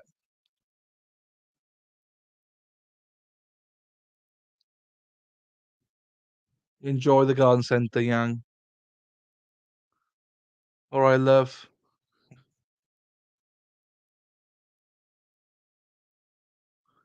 Um, so I really hope he doesn't testify because I think the prosecutor is gonna rip him, and all he's gonna do is be repetitive about, um, you're trained to go straight into the building. He's trained straight to go into the. You didn't do that. Doesn't matter what his response is gonna be. That's all they want to talk about.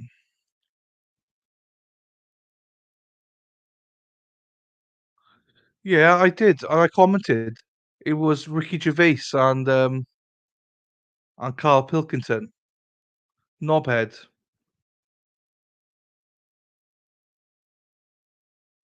I did. I liked it and I commented. Love.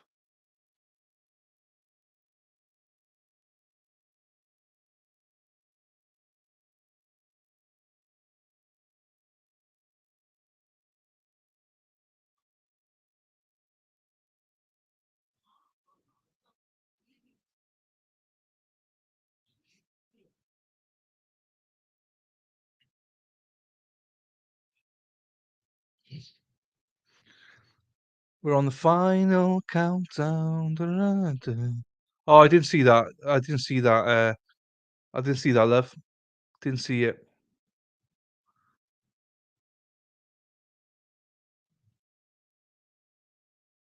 Bam, bam, bam, bam, bam. Feeling fine.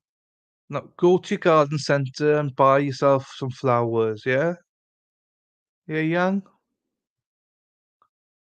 Da-da-da-da-da-da, da-da-da, da-da-da-da, da-da-da.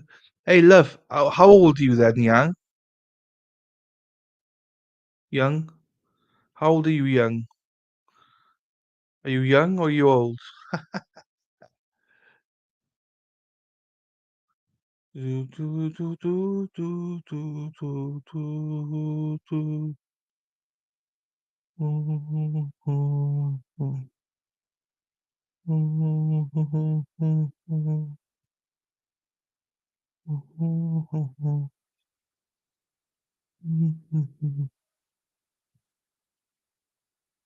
Old enough. Ha ha ha ha ha. Da da da da da da. We just wait. Why are we waiting? Are you in your 30s? We are hesitating. Oh, why are we waiting for the stream? Dee, dee, dee. I'm not in my 20s either, so. Dee, dee, dee, dee, dee, dee, dee, dee. Hey, I don't know if she's a lady, Mecky, Techie. We talk about young, yeah? I wouldn't ask you, Meki Teki. Complete lady, I understand.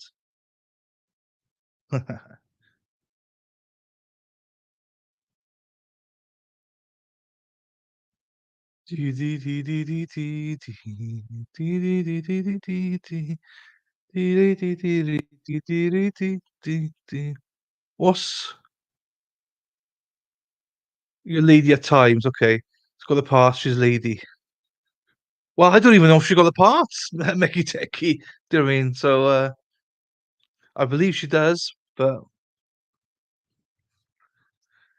Da, da, da, da, da, da, da, da, da, da, da, da, da. Da, da, da, da, da. We're on the final countdown. Da, da, da, da, da, da, da, da. Da, da, da, da, da, da, da, da, da, da. Da-da. So we can't be long now. I mean, we've just been waiting here. It literally, the jury have been told to come back here by 22, 1:40. So 6 minutes away.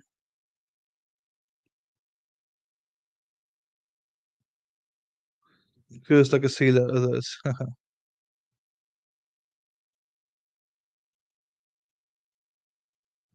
Yes, we know. I know where IO is. That's where Mel, one of our first subscribers, is from. She went to Iowa State, I believe, and she lives in Iowa.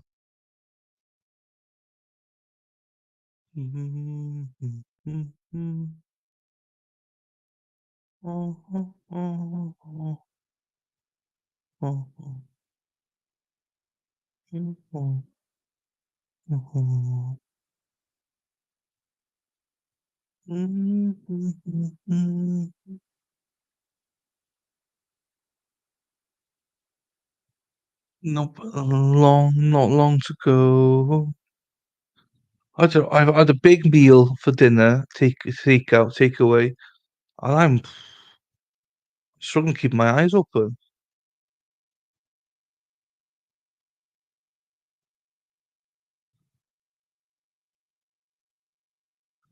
Missouri, isn't that Drew Lock country? Missouri. That's where Drew Lock played, I believe, in Missouri.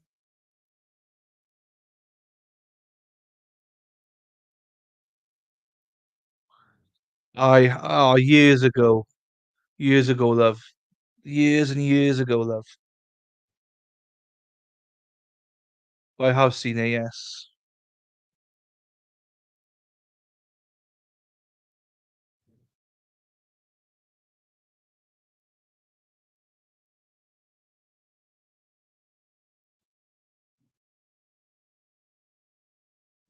In Iowa, yeah.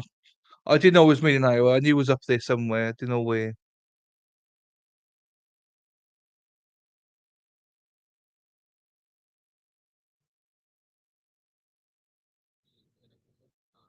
See, right. Come on, come on, come on. Let's do it. Come on, come on, come on. Come on, trial. Let's do it. Right, let's trial. Winds me up. Let's get it on. Let's get it on. Let's get it on. I'm just singing because it's like we're on the countdown now. It's like 4 minutes to go. And the court is not back yet. Come on.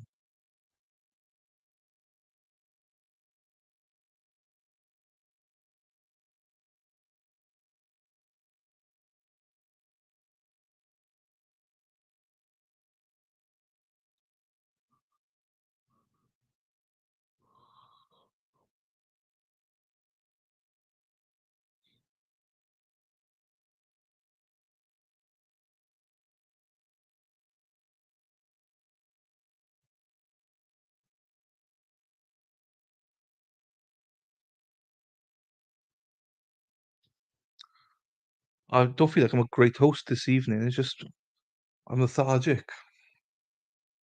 I'll just see the trial start, then we'll be fine.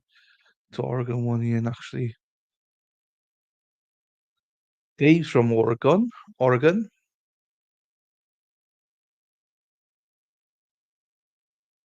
Mm.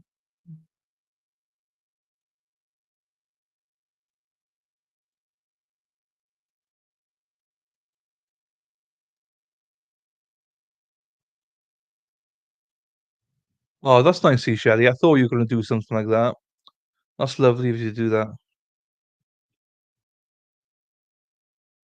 That's lovely, Shelley. Amazing of you to do that. That's very kind of you. I bet that meant the world to that family. Do you know what I mean? To get that kind of hospitality. That's a memory those children will always remember.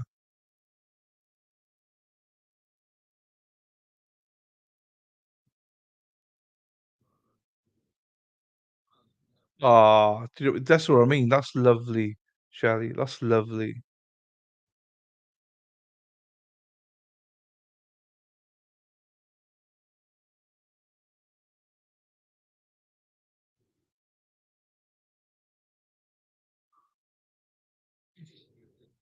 Right, come on. This trial should be back on now.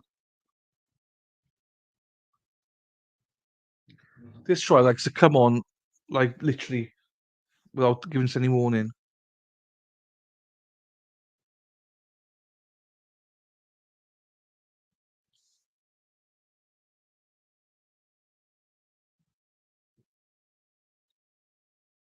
One, two, three. 1, 2, 3. Mic check. Mic check. 1, 2, 3.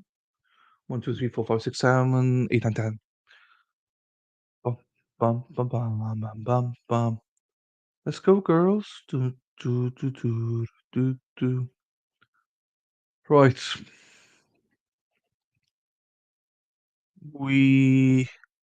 Why are we waiting? Come on. I mean, this is what I hate about this trial is the waiting. They were late this morning. They're late now. Come on. Just get the cameras in court. I don't care if they're not in. Yeah, just get the cameras in court. Mhm. Mhm.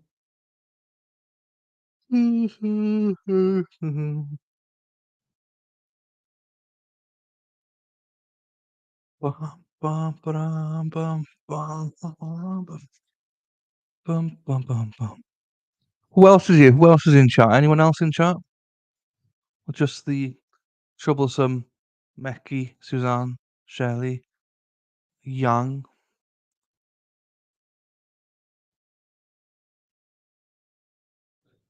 Spider Girl's probably sleeping. Shelley. Oh, here comes Mad World. Here comes Mad World. She's had 2 hours off and she's revived herself now. Mad World is ready to go again. Amy, are you around, Amy? You're probably busy doing stuff. Have you come back from your travels? Da, silent night, holy night. Da, da, da, da, da, da. Da, da, da, da, da, da, da, da, da, da, da. Feral is back. Feral and a vibrator. Feral and a vibrator. Madwold is back. Madwold is mad. Bum, bum, bum. Feral loves a pasty. Dee, dee, dee, dee, dee, dee. I don't know, Mecky Techie. I just fancy some singing. I like Christmas. I like Christmas. Christmas is probably my favorite part of the year.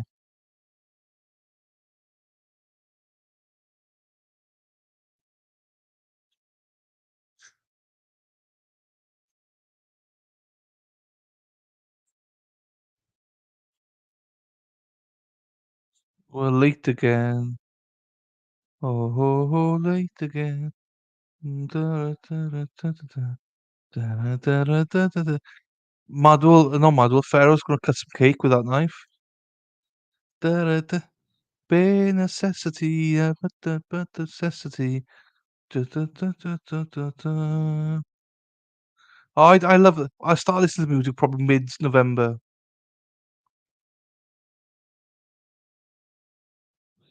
Okay, yeah, no, I just sing it now and again, but yeah, I wouldn't want to hear it in the streets and stuff.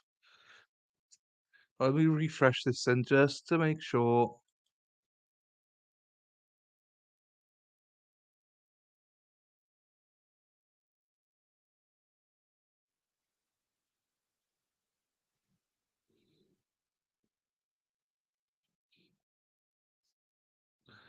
I don't like to see Christmas start in August. I mean, come on.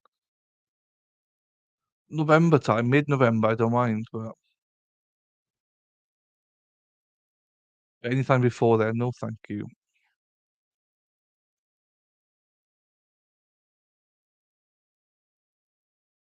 Who's this?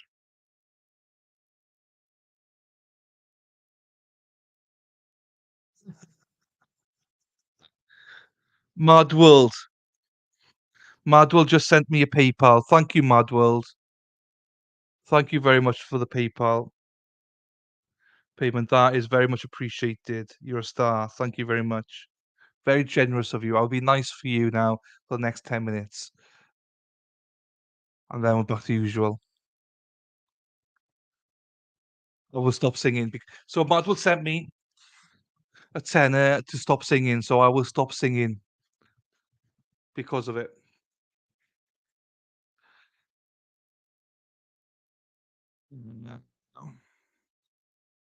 Yeah, it literally came up. I didn't even see your comment. It came up on my phone, PayPal. I was like, what?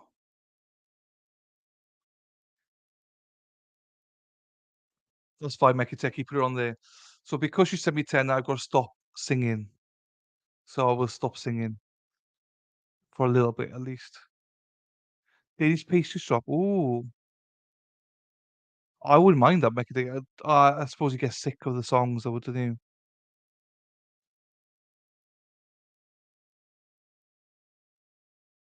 Jamie, Jamie, what's with the language? What the fuck? What? Pretty sure he learned that torture tool. Danish military. Oh wow.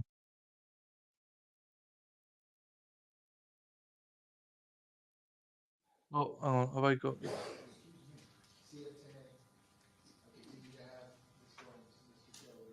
Present for the state. I continue to have Mr. Aguilar present with Mr. Peterson, who likewise is present. We are outside the presence of the jury. Yes, Your Honor. As of this moment, unfortunately, we have not been able to reach him. That said, though, we did have some discussion over lunchtime, and the truth is, being candid with the court, at this point, regardless of even if he called in right now, we don't feel comfortable calling him, nor do we believe he's necessary, so we will be withdrawing our request Okay. for additional time, and so that issue's been resolved. We will not be calling him. Okay, so do you have any additional witnesses that you want to put up? No, I have spoke with my client at length.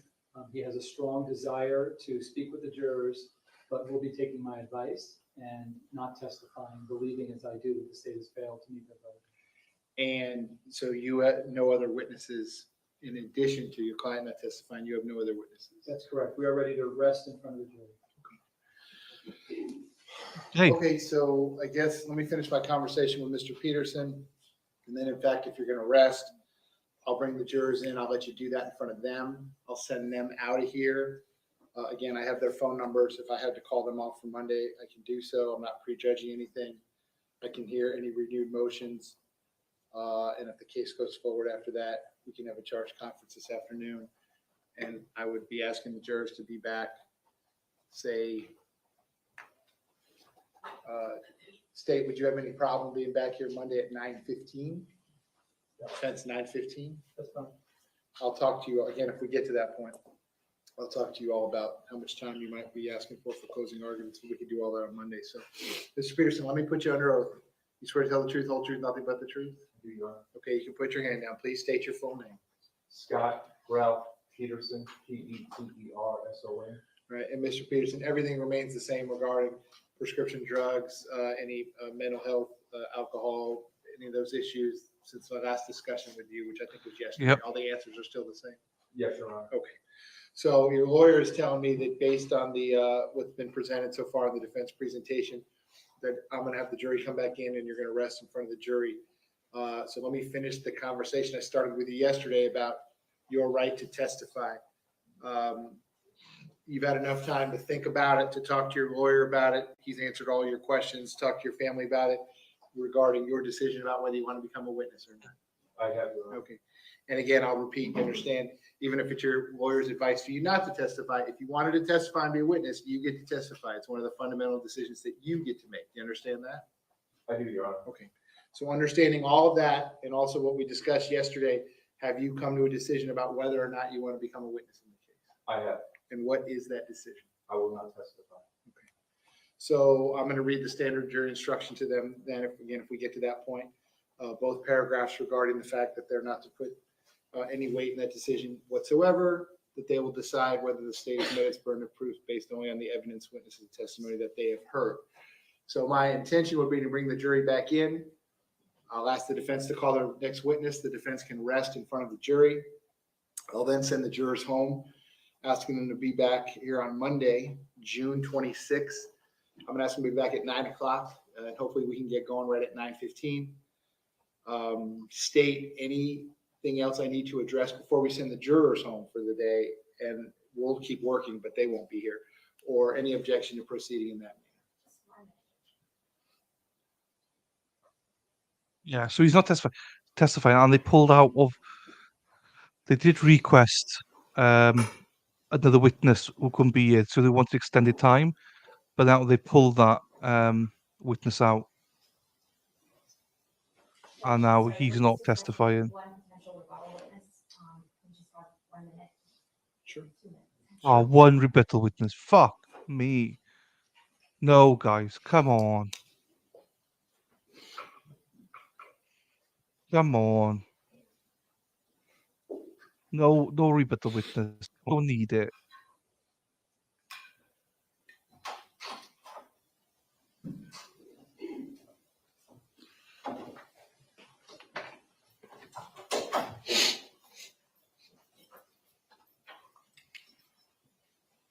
Where have they been till now to discuss this?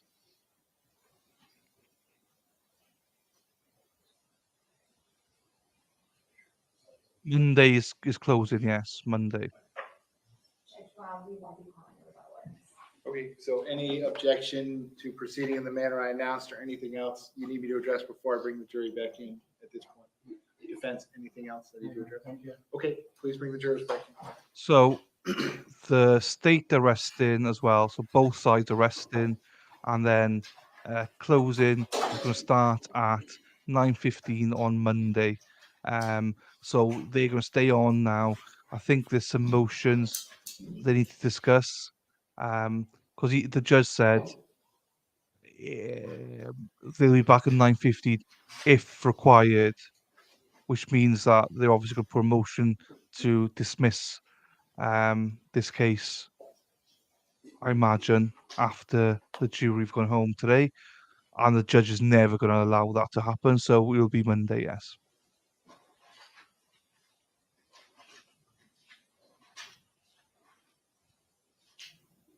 No, so the defense had one more witness to come, but they decided not to bring that person up now.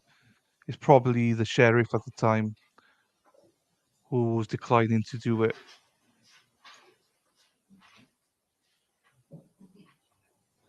And there's no rebuttal witness either now.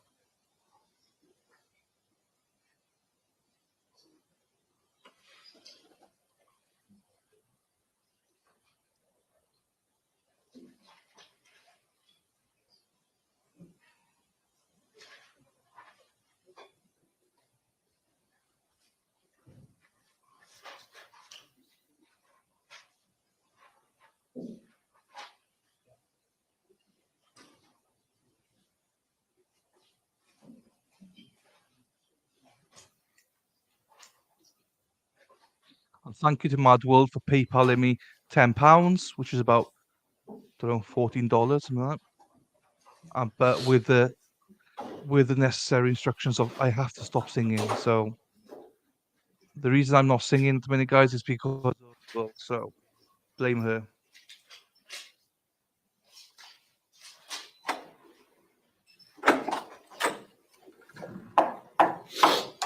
Jurors entry. Okay, we don't need to know that.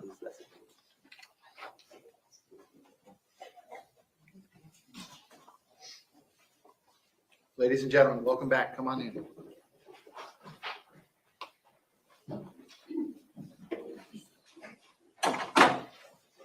Ladies and gentlemen, welcome back. Come on in.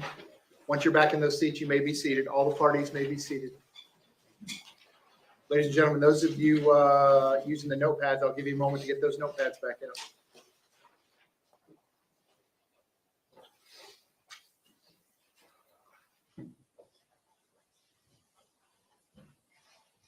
Okay, ladies and gentlemen, when we took our lunch break, we were in the middle of the defense presentation. We're going to resume at that point.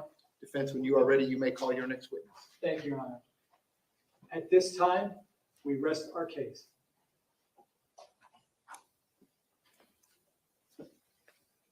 Okay. All right. So, ladies and gentlemen, both the state and the defense having rested their cases, the only thing that remains in the trial is the closing arguments from the lawyers. Then I would be instructing you on the law, and then you would be deliberating your verdicts, and we're going to do all that on Monday. Okay. So the schedule going forward is I'm going to have you out here momentarily. I'm going to ask you to be back here on Monday, June 26th at 9 o'clock. 9 o'clock. And I know you're veterans at this point, but I'll remind you, Monday's the busiest day in this building. So allow yourself time based on that. And when I have you back in the courtroom Monday morning, we're going to go right into the closing arguments from the lawyers. After that, I will instruct you on the law, and then you will be deliberating your verdicts. So same admonition as always, ladies and gentlemen. Please do not discuss the facts of the case, the evidence, the witnesses, or the testimony amongst yourselves or anyone else. Please do not do any research regarding this case, directly or indirectly, from any source whatsoever, on the internet, on social media, on your phones. Please do not watch any news. Please do not read any newspapers. I hope that you all have a nice rest of this afternoon back at your normal lives. I hope you have a nice weekend. I'm going to see you all Monday morning, which is Monday, June 26th at 9 o'clock in the jury room. If you'll leave the notepads in your chairs, they will be waiting for you Monday morning, and we will conclude the trial on Monday morning. I'll see you then. Good night.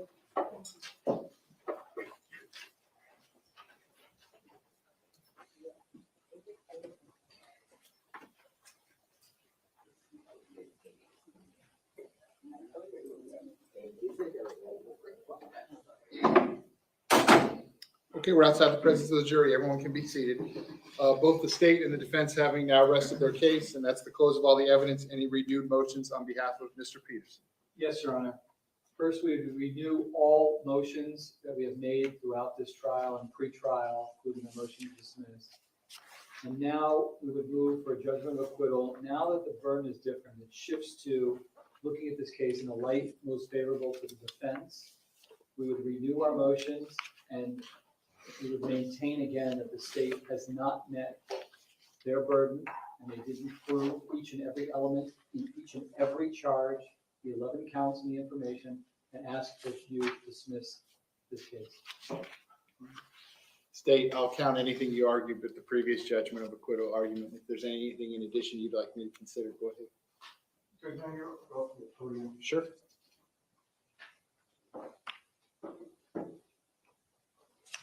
Your Honor, to begin with, I disagree with defense counsel's statement of the law regarding the second judgment of acquittal.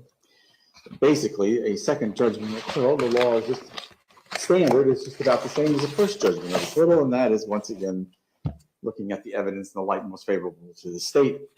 The reasonable men would differ. They don't really change between the two. The law standard does not change between the two JOAs. So I would ask the court to once again look at the standard today through the same prisms the court looked at the last time.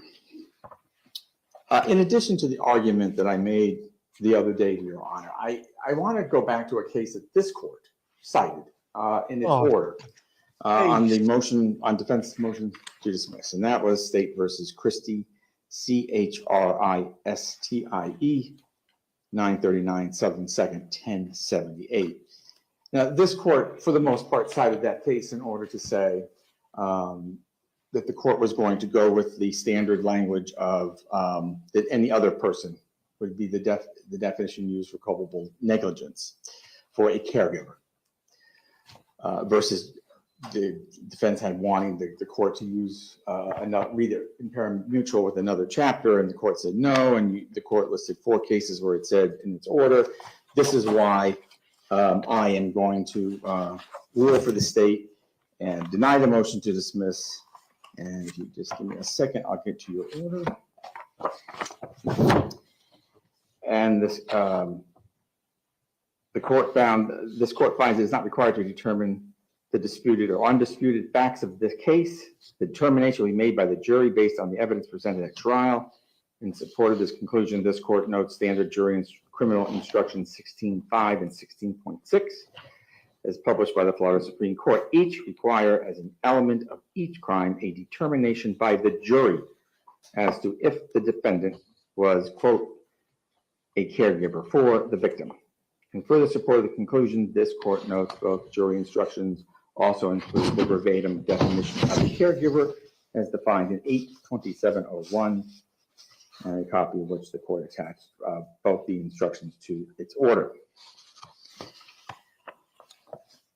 And at the top of the 3rd page of Your Honor's order, which was filed with the clerk on 8/19/2021, entitled Order Denying Defendant's Motion to Dismiss, the court cites to Christie. The first citation actually is on page 2, and then on the 3rd page, the court in parentheses after the case name says finding a public school teacher was another person responsible for child welfare.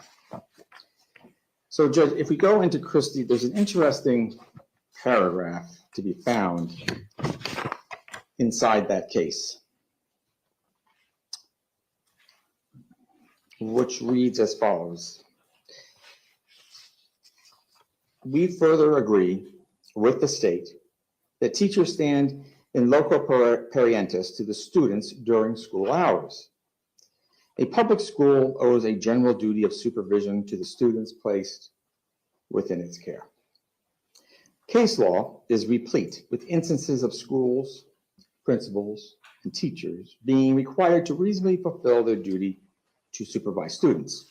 The genesis of this supervisory duty is based on the school employee standing partially in place of the student's parents. Mandatory schooling has forced parents into relying on teachers to protect children during school activity. So the other day, the court was questioning me regarding the defendant's role as a caregiver, which is one of the elements that has to be found for the statute. And Judge, I would say to this court, it would be very difficult to parse out the defendant's role, the SRO, from the school's teachers and principals and associate principals. They all are there. A lot of times, kids, you go to drop your kids off in the morning at school, and they're all standing out there as you drop the kids off, including the SRO. And I think it would be insane to say that every parent doesn't think in their head, well, I hope they're all going to do their duty today in protecting my child or my children. And the SRO is at the school in a position where he deals with the children. Now, you had asked me the other day about, does he have a duty to all of the children? And I still maintain yes. But on this particular day, I believe he had a more specific duty, and that was to the kids in the 1200 building from 2:15 or so on that afternoon. That was his focus. That's where he went. And it was on that day that he truly owed those kids his role as caregiver. But you can also see from the videos and everything else, he calls the code red. As a matter of fact, in his own statement to Detective Curcio, Oh, fucking fuck He that, man. says, he says. We're to here for a detective, lecture. is on page 10. Mecky Techie, thank 36 you of, so which much is for the statement is in PayPal as well. Thank you.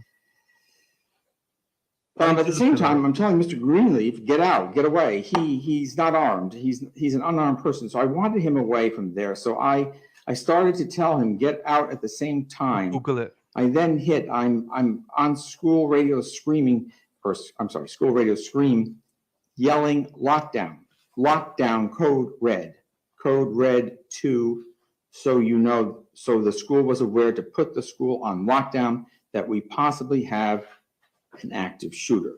And if the court will remember, in one of the dispatches, we hear the defendant say, gentlemen, lock it down, or lock the school down. And there alone, you can see the caregiver relationship itself. Now, I'm going to make a distinction in causation and caregiver, all right? Even though I'm saying he's showing that he's a caregiver, that doesn't mean I'm agreeing that that he doesn't have cause, he did cause or wasn't culpably negligent.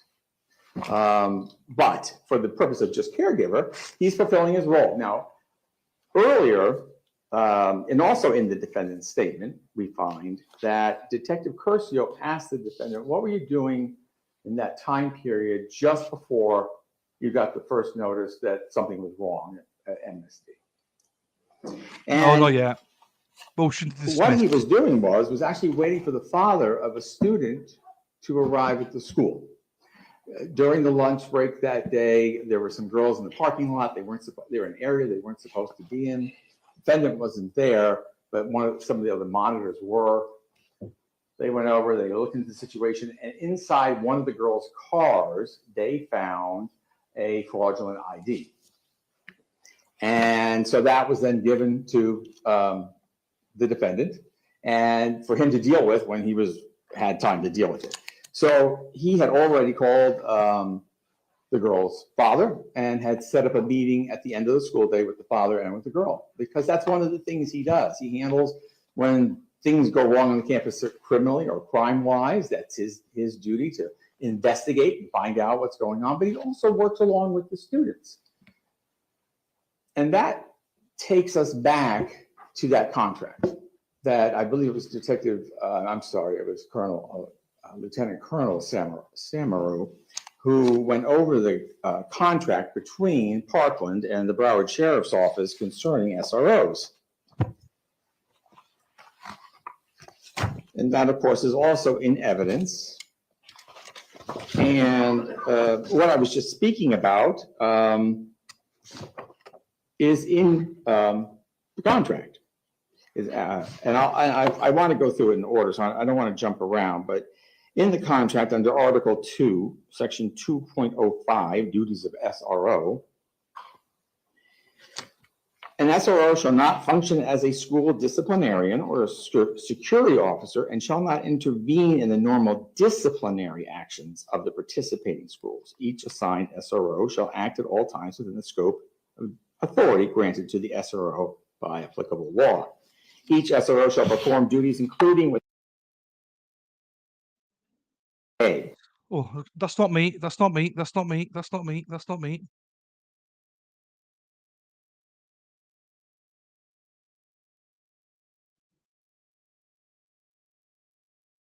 That's not me. That's them. I'll refresh it.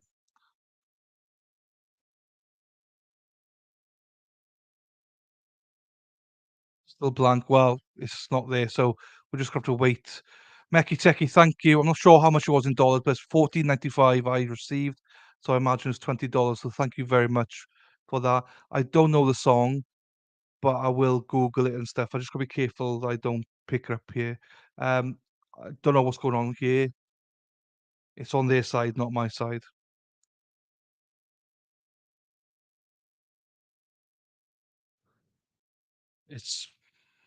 You saw me refresh it. It's on play. Well, I will tell you, what a fucking waste of time. This guy's giving us a lecture. The judge said, "Oh, you still stated the same things, against the motion to dismiss as last time, because that's enough." No, no, no, judge, I want to come up and talk more shit at you.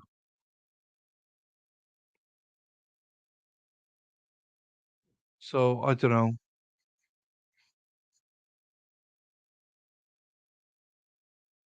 We'll see what happens. I'm not sure if they're coming back. Literally, it's not me. I'll refresh it again so you can see. Bet it works now as well.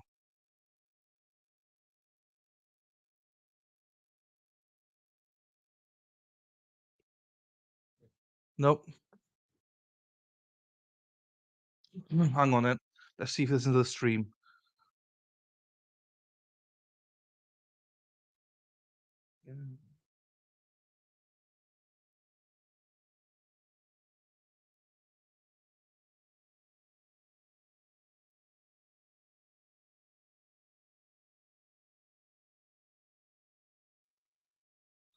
It's my stream.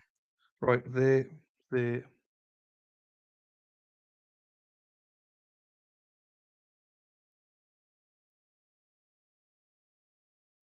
Nope. Another stream down.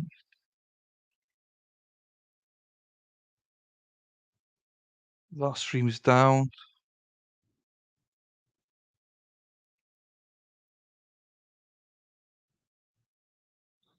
Lone Crime are down.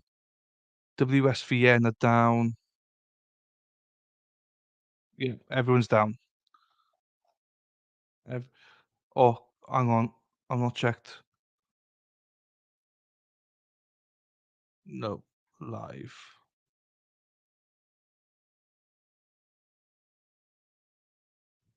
There we are. Nothing to do. We just have to wait. All the channels are down. Dave, we're not missing anything. We're missing nothing, guys. This guy just wants his 5 minutes of fame. It's like like I don't even know what he's speaking about.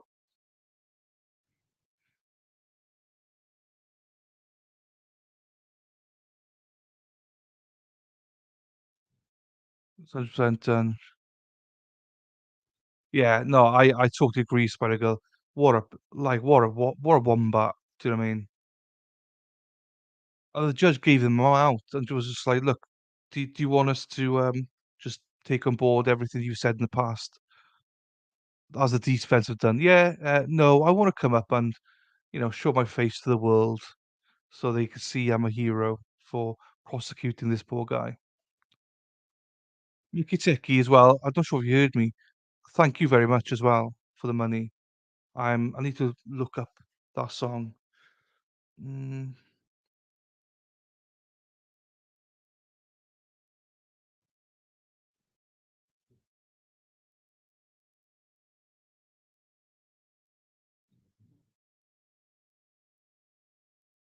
here we go.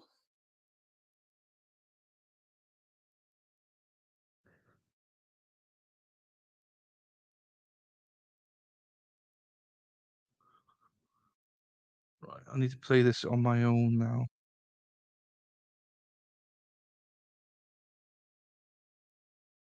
I'm gonna mute this for a second, just listen to the song because I'm not allowed to.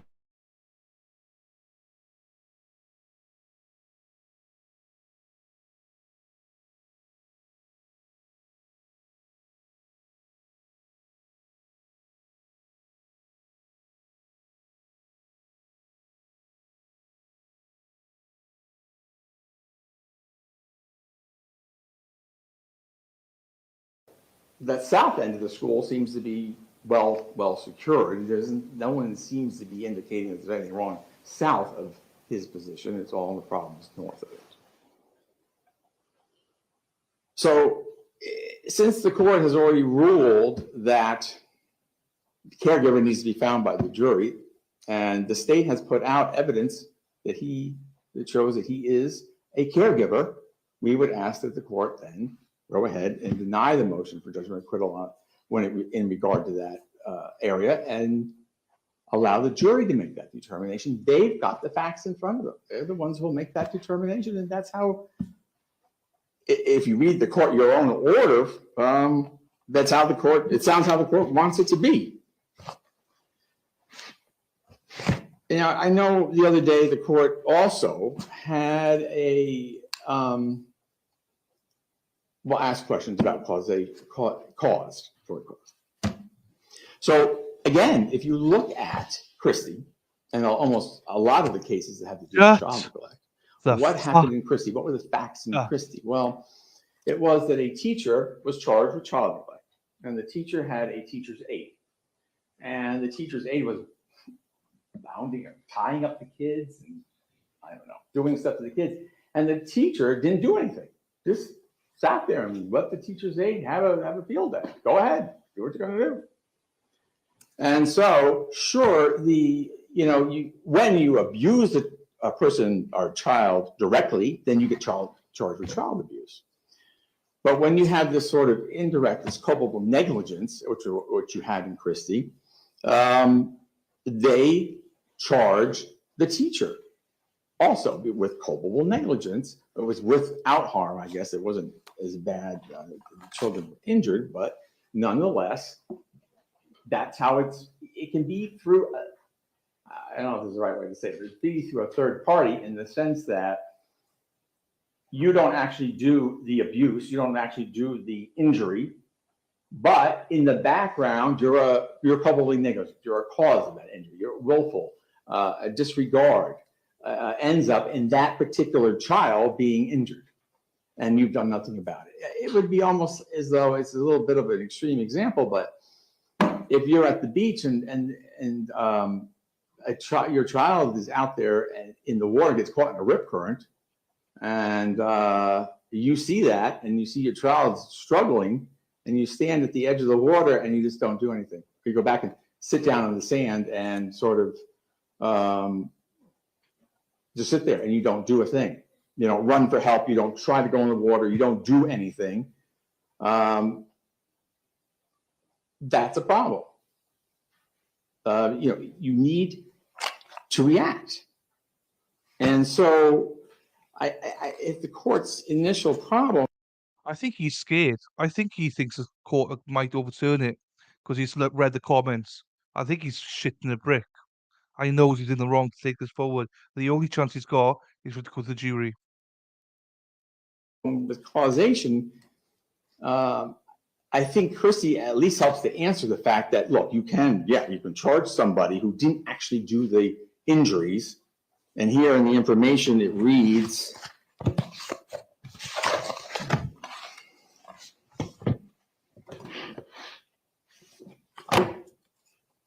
Dude, just sit the fuck down. I'll use count 3 as an example. Oh my God. Thereby allowing Joaquin Oliver to be shot and killed with a firearm by another person, and in doing so cause great bodily harm, permanent disability, or permanent disfigurement to said child. And that's, again, through omission, but it also can be through acts. It doesn't have to be just omission. It can be doing things that cause the child to be injured. For example, in this case, when the defendant sets out that perimeter, don't come within so many feet of the 1,300 and 1,200 and the 1,300 building. He is causing a delay in law enforcement response. Meanwhile, we have up on the 3rd floor, Anthony Borges, who's in horrible pain, blood everywhere. You have Stacy Lapel, who's been hit by gunfire. You also have Marion Kampachenko. There are people in that building that are alive and need help, and yet the defendant has called out onto BSO radio something that will slow people down and keep them away, and there's no policy behind that. So it doesn't just have to be omission. It doesn't just have to be, oh, you didn't go in and get the killer. There's more to it than that. And I think the court can see from the information when we list failing and refusing to attempt to investigate the source of the gunshots, fleeing approximately 75 feet away and then staying there for the remainder of the time, refusing to speak with those 5 students who come out of that building. Now, that brings us to the issue of tunnel vision. If you're looking at causation, you're looking at culpable negligence. I don't think the court wants to be making a decision as to whether or not the defendant had tunnel vision or not, that he couldn't see those huddled kids in the parking lot that probably saw who was walking toward them. It's a decision for the jury. So I think the law is there. The law says, right, culpable negligence. So it could be sort of a person who doesn't do the injury to the children can still be held responsible. All right. And then you move forward. Well, the state has given, tons of facts that indicate that the defendant did not do what we felt he should have done. His training told him to do on that the day. fucking table. He doesn't go to those kids in the parking lot, but those are questions for the jurors to decide. And that's why I think that, and I wanted to make sure today, I know it's a little bit repetitive, but those were the issues that the court was concerned about. And I wanted to make sure they were well covered. And if the court had any further concerns or questions, I'd be more than glad and happy to address them. But again, as I said the other day, there's plenty there to send this case to the jury. Now, you're looking at the evidence in the light most favorable to the state. We have given enough evidence for the court to be able to allow the jurors to let the jurors make the decision. You've got the law down. Now they need to get the facts down. And you think Christie supports the position that the person charged under the statute doesn't have to be the person who's committing the harm? Yes. They're not physically committing the harm, right? They're in action. And then if you look at you cited 4 cases, I believe, there was 3 others in your motion. But if you go through the case law, there's lots of instances where it's a third party that is being charged with I use that term. They're being charged. A party is being charged with culpable negligence. That whatever they did resulted directly or indirectly in harm to another person. Okay. Mr. Igar, shall I give you the last word if there's anything else you want? This case can't possibly be analogized to Christie or even the other ones that Mr. Klinger provided. I may have juvenile clients that I treat as my own children, but they're not my children. They're not legally my children, and I'm not their caregiver.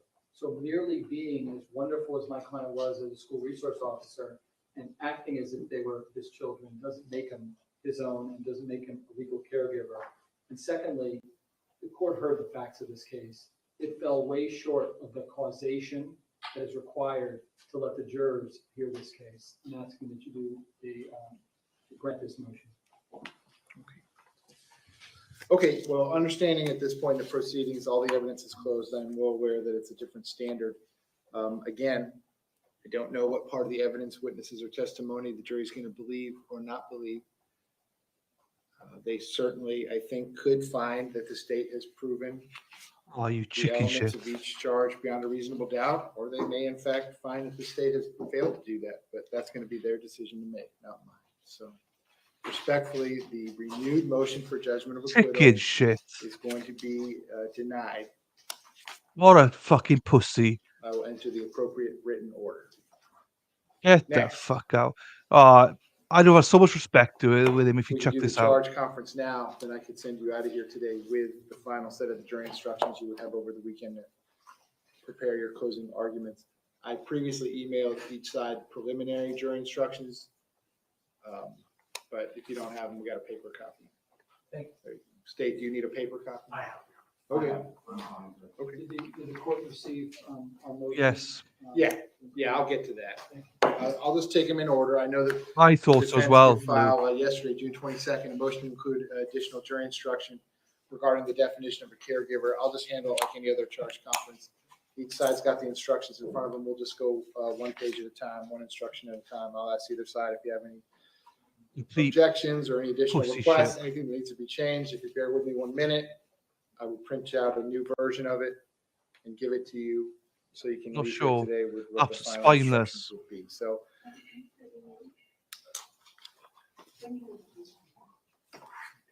2.7, the introduction and closing arguments. It's not going to be included because I'm going to read that to the jurors before the closing arguments. So the first one after that will be 3.1, Introduction to Final Instructions. I will read the standard instruction in its entirety. State, any objection? No, Your Honor. Defense, any objection? No, Your Honor. I'm then going to read 3.2, Statement of Charge as follows. Scot Peterson, the defendant in this case, has been accused of the crimes of neglect of a child, great bodily harm, permanent disability, or permanent disfigurement.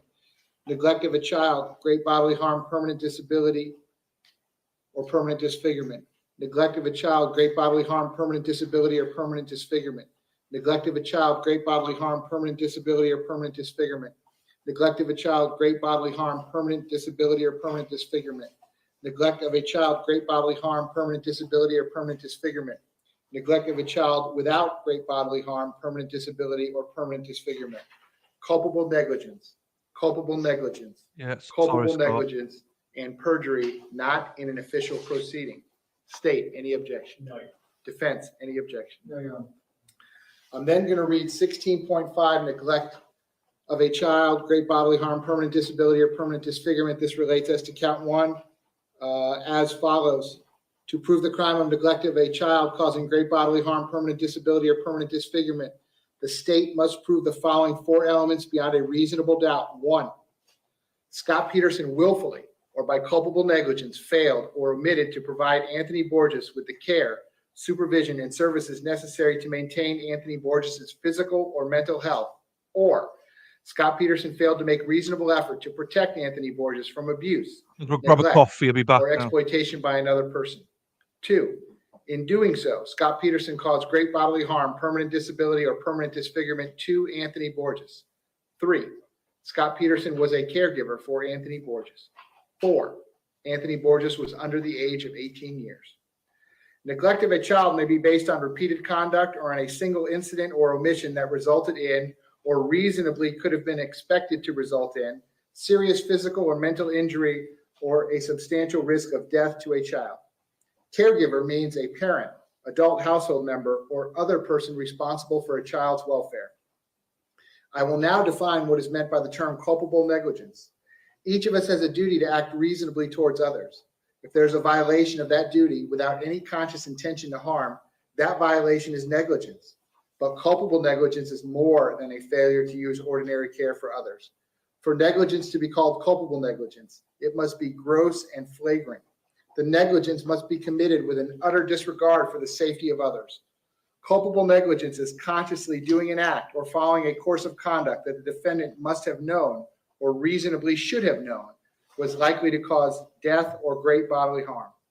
Great bodily harm means great as distinguished from slight, trivial, minor, or moderate harm, and as such does not include mere bruises. State, any objection? No, Your Honor. Defense, any objection? No, Your Honor. Well, let me rule on your pending motion. This is where you want me to start substituting. You've requested the additional definition of caregiver out of 39.01, correct? That's correct, Your Honor. That's, you want me to include that in all of the neglect of a child instruction? Yes, Your Honor. State your position on the defense request that I would include additional language from the standard instruction using the definition of caregiver in 39.01. The state would be objecting, Your Honor.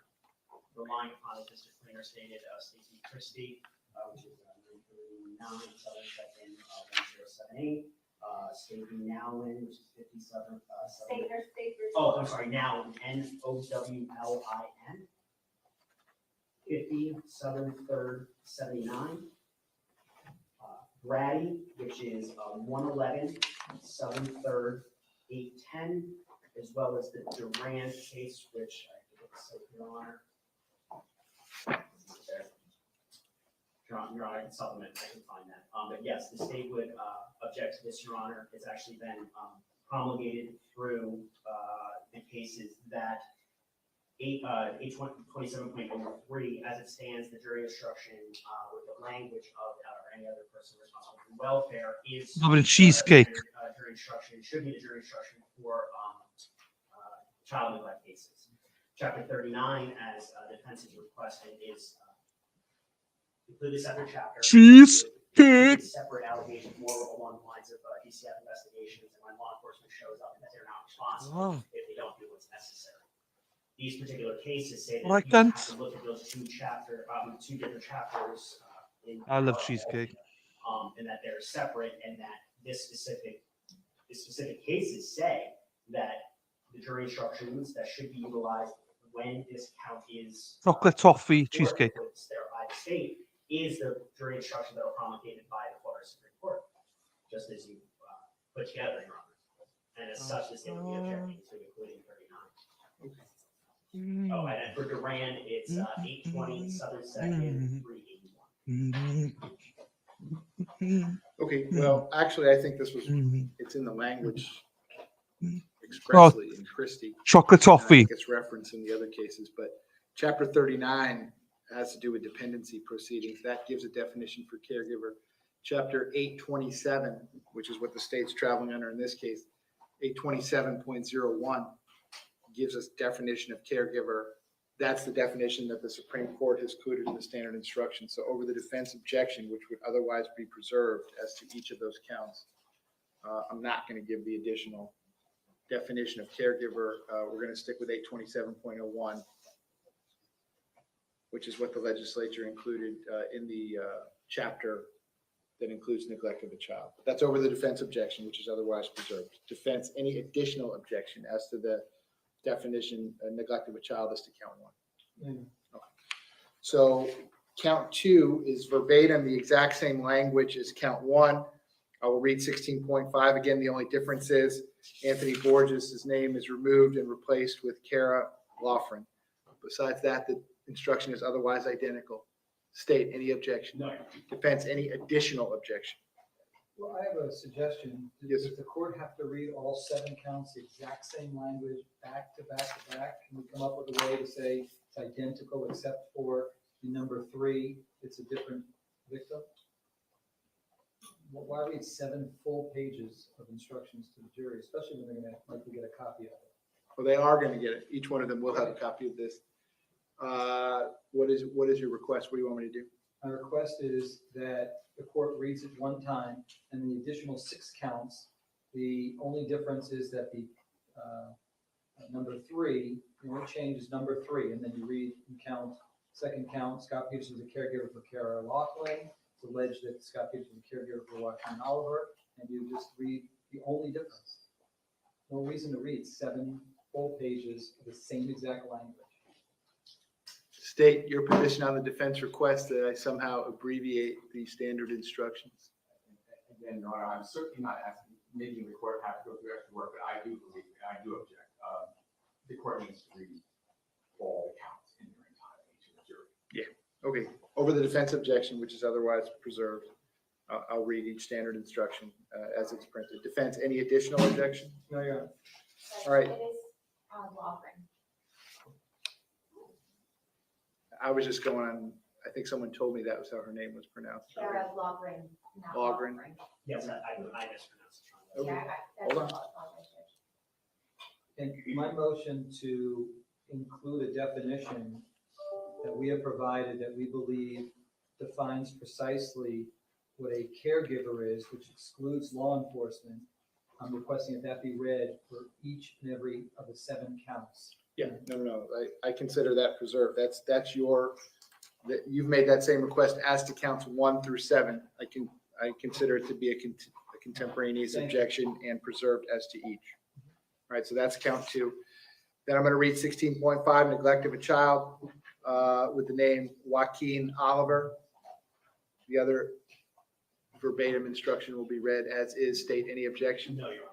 Defense, any additional objections besides the 2, which I will consider renewed at No, this Your time. Honor. All right, as to count 4, I'll read 16.5. Kyle Lehman. No objection. Defense, besides the 2 objections which are otherwise preserved, any additional objection. No, Your Honor. I'm then going to read 16.5 as to Jamie Guttenberg, the other part of the verbatim instruction, identical. State any objection.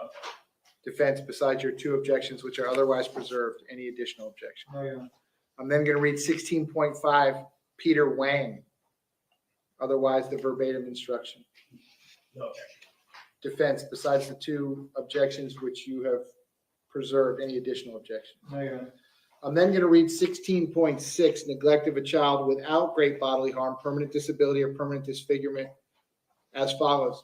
To prove the crime of neglect of a child, the state must prove the following three elements beyond a reasonable doubt. One, Scot Peterson willfully or by culpable negligence failed or omitted to provide Marian Kabachenko with the care, supervision, and services necessary to maintain Marian Kabachenko's physical or mental health. Or Scot Peterson failed to make reasonable effort to protect Marian Kabachenko from abuse, neglect, or exploitation by another person.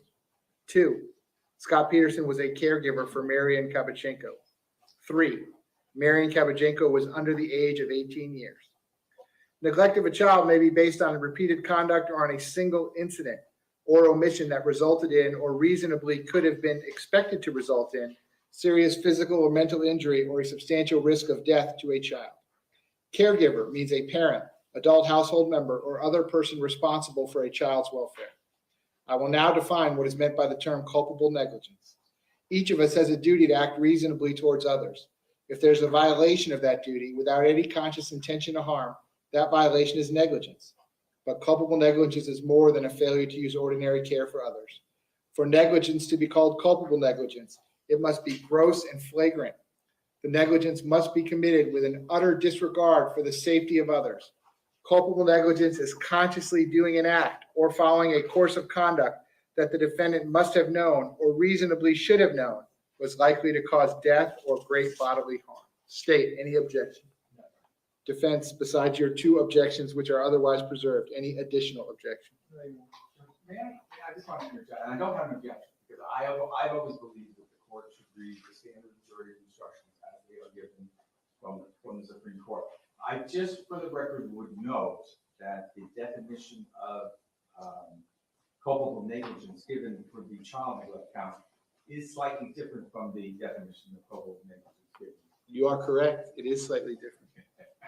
So, however, that said, like I told you, I have always been one who believes in following the Supreme Court's jury instructions and not changing them. So I thought I would just point that out. Yes, I noted that myself, but thank you for pointing it out.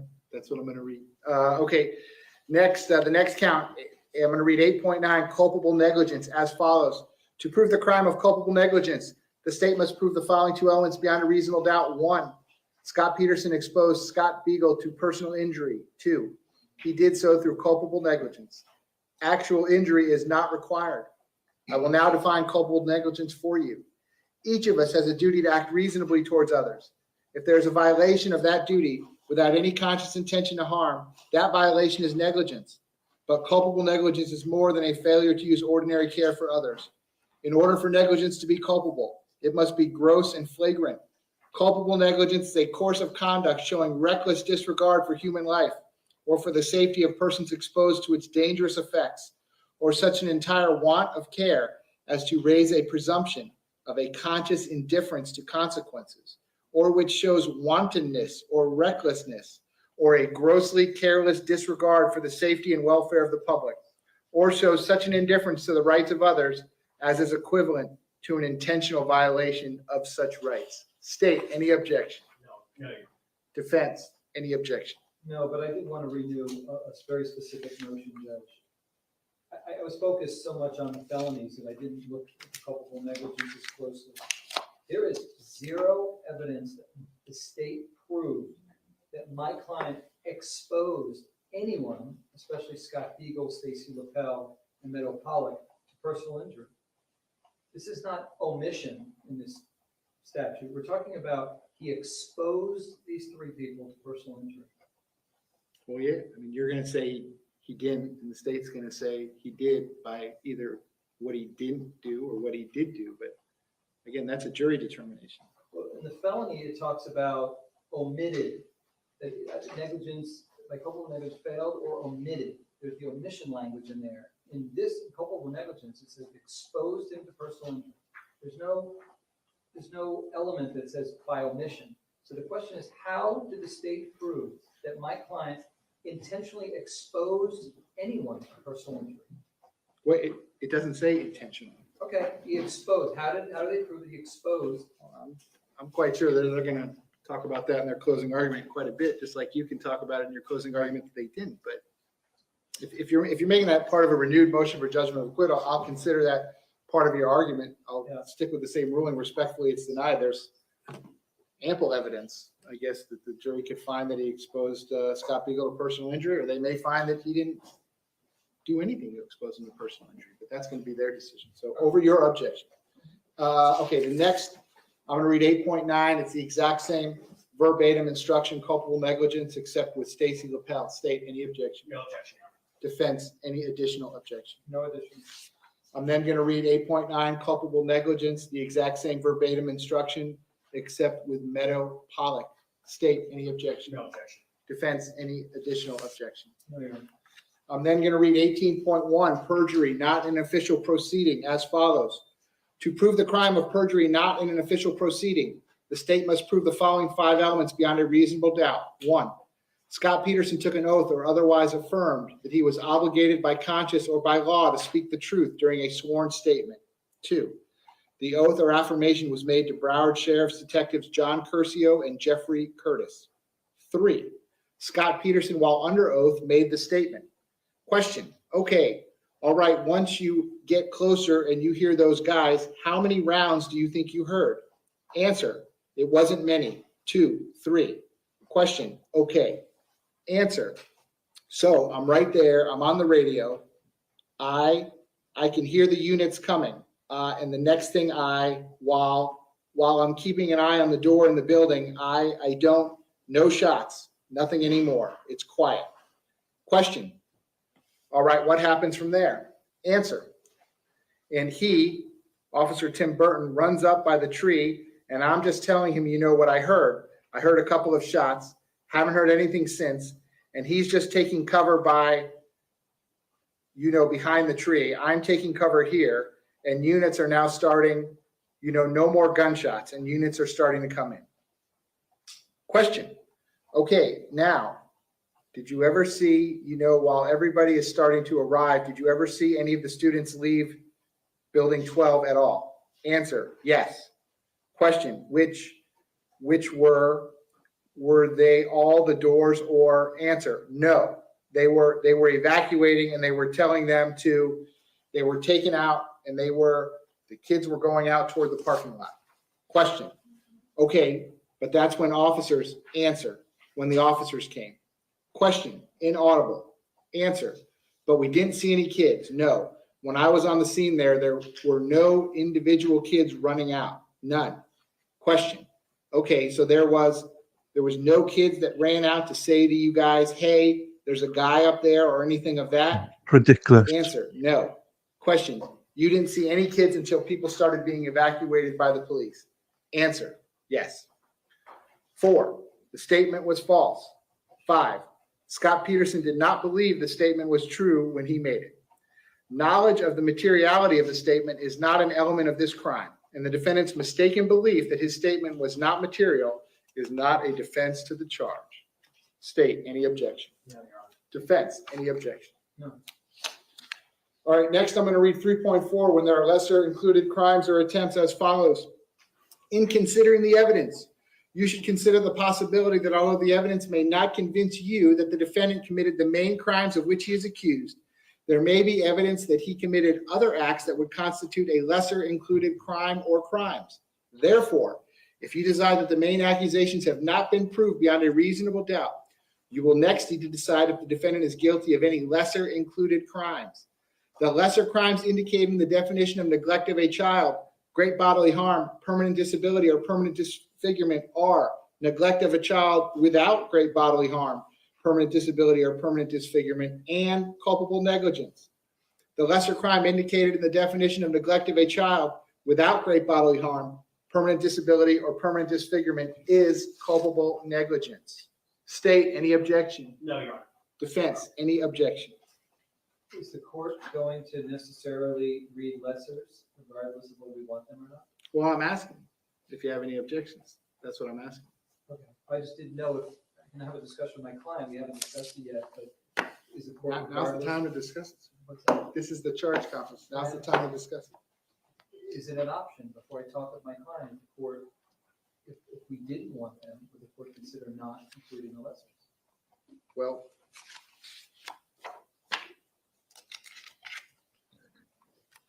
Good question. 16.5, neglect of a child, the second degree felony, has 3 category 1 mandatory lesser included offenses, which is 16.6, child neglect without great bodily harm, permanent disability, or permanent disfigurement, culpable negligence, and culpable negligence, which are both 8.9. There are no category 2 permissive lesser included offenses. Your request is you don't want any lesser offenses. I'm discussing with my client. I just didn't know if the court was inclined to entertain that motion. So I'm inclined to entertain whatever you. No, you're not, Judge. Do not lie. There's no point you trying, guys. He won't let anybody anything in. Right, cunt. Okay. I can't look at your videos on Discord. They don't work. Right. Well, I think the case law says if either side wants them, they're mandatory. I'm supposed to give it, even if both sides said no. If I find that there's evidence of them, I'm still supposed to give it. But you're telling me you want me to give them anyway. So the lesser included for all 6 counts of neglect of a child with great bodily harm, permanent disability, and permanent disfigurement. I'm also going to read 16.6, neglect of a child without great bodily harm, permanent disability, or permanent disfigurement. I will likewise read culpable negligence as a lesser included offense for those 7 counts. Your Honor, Yes, sir. I would, just one of them is not necessary. The neglect of a child without great bodily harm, we pretty much stipulated to that. I don't think it would be intellectually honest for them to even come back on that, since that's a compromise, and that's not what we're looking for. So that count should not be read. So what do you not want? What is your request, sir? That you do not read the lesser included offense of neglect of a child without great bodily harm. Okay, state your position on the defense request.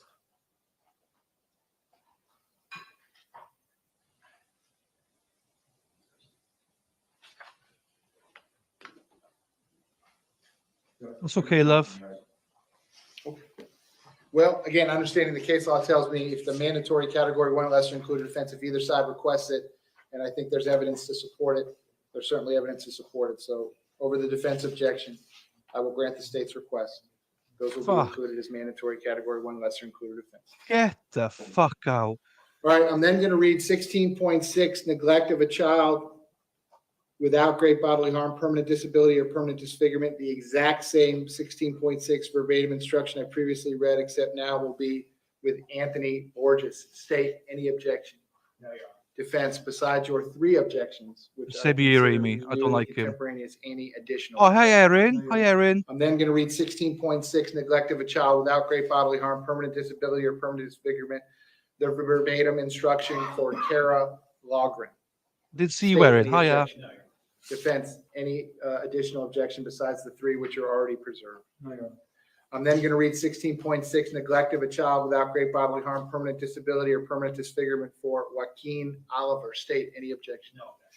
Defense, besides the 3 objections already preserved, any additional objection. No, Your Honor.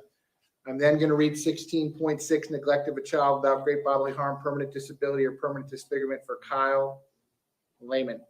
State any objection. No objection. Defense, besides the 3 objections that are already preserved, any additional No, objection. Your Honor.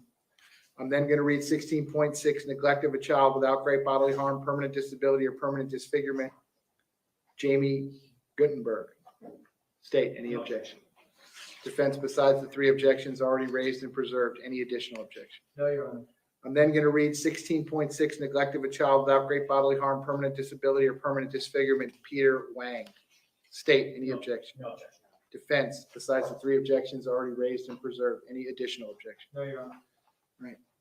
I'm then going to read 8.9, culpable negligence, the same culpable negligence instruction that I previously read, except it will be for Anthony Borges. State any objection. No objection. Defense, any additional objection. No, Your Honor.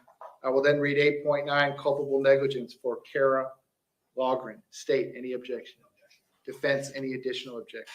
No, Your Honor. I will then read 8.9, culpable negligence, Joaquin Oliver. State any objection. No, Your Honor. Defense, any additional objection. No, Your Honor. I will then read 8.9 culpable negligence, Kyle Lehman. State any objection. No, Your Honor. Defense, any additional objection. No, Your Honor. I will then read culpable negligence, 8.9 Jamie Gutenberg. State any objection. No, Your Honor. Defense, any additional objection. No, Your Honor. I will then read culpable negligence, 8.9 Peter Wang. State any objection. No objection. Defense, any additional objection. Your Honor. No. No. I'm then going to read 8.9 culpable negligence, Marion Kabachenko. State any objection. Defense, any additional No, objection. Your Honor. All right, then I'm going to read 3.7, plea of not guilty, reasonable doubt, and burden of proof. I will read the standard instruction in its entirety. State any objection. No objection. Defense, any objection. No.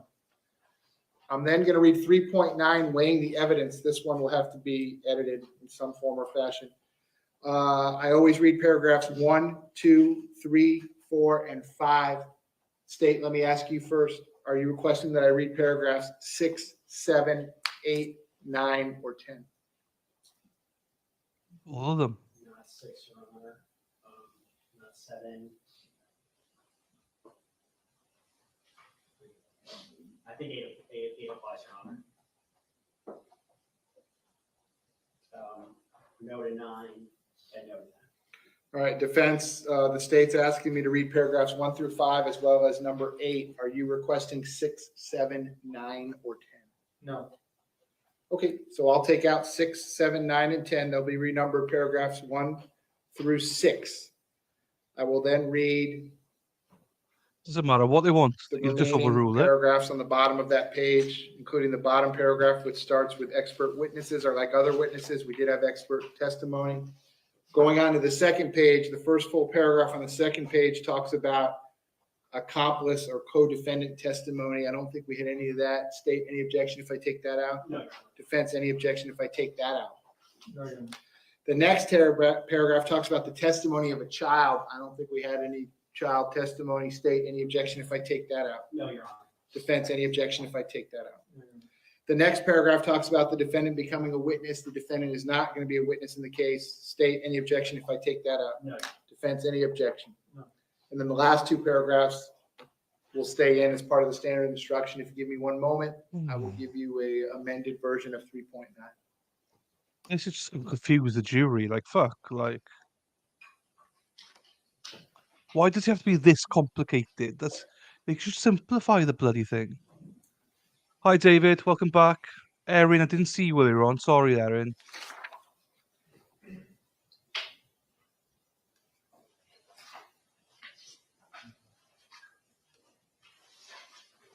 This is just going through jury instructions, David. Closing speeches, arguments, sorry. Closing arguments going to be Monday, 9:15 a.m. Eastern. So they're basically just going through. Basically, the state get to put in anything they want, essentially. Thanks, Erin. So yeah, just jury instructions, but they just make it so complicated.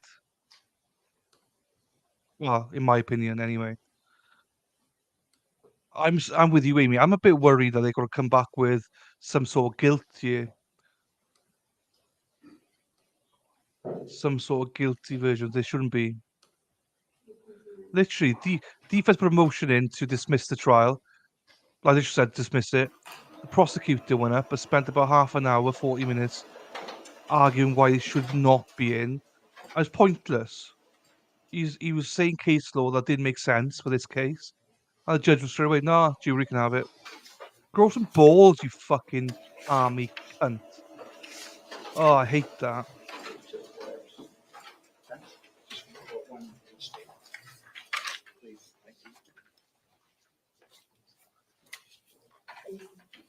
Yeah, they were complicated with Travis, but at least for Travis, they got it right.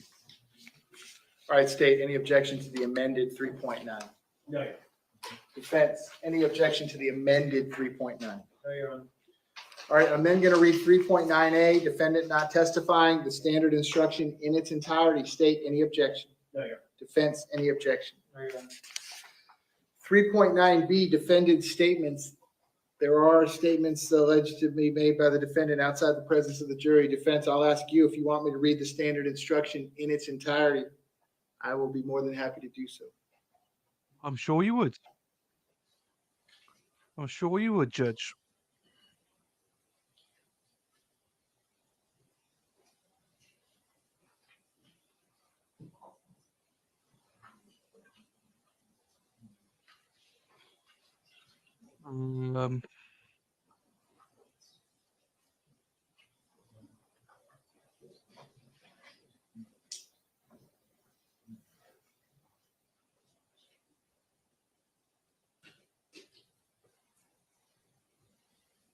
Where's it gone?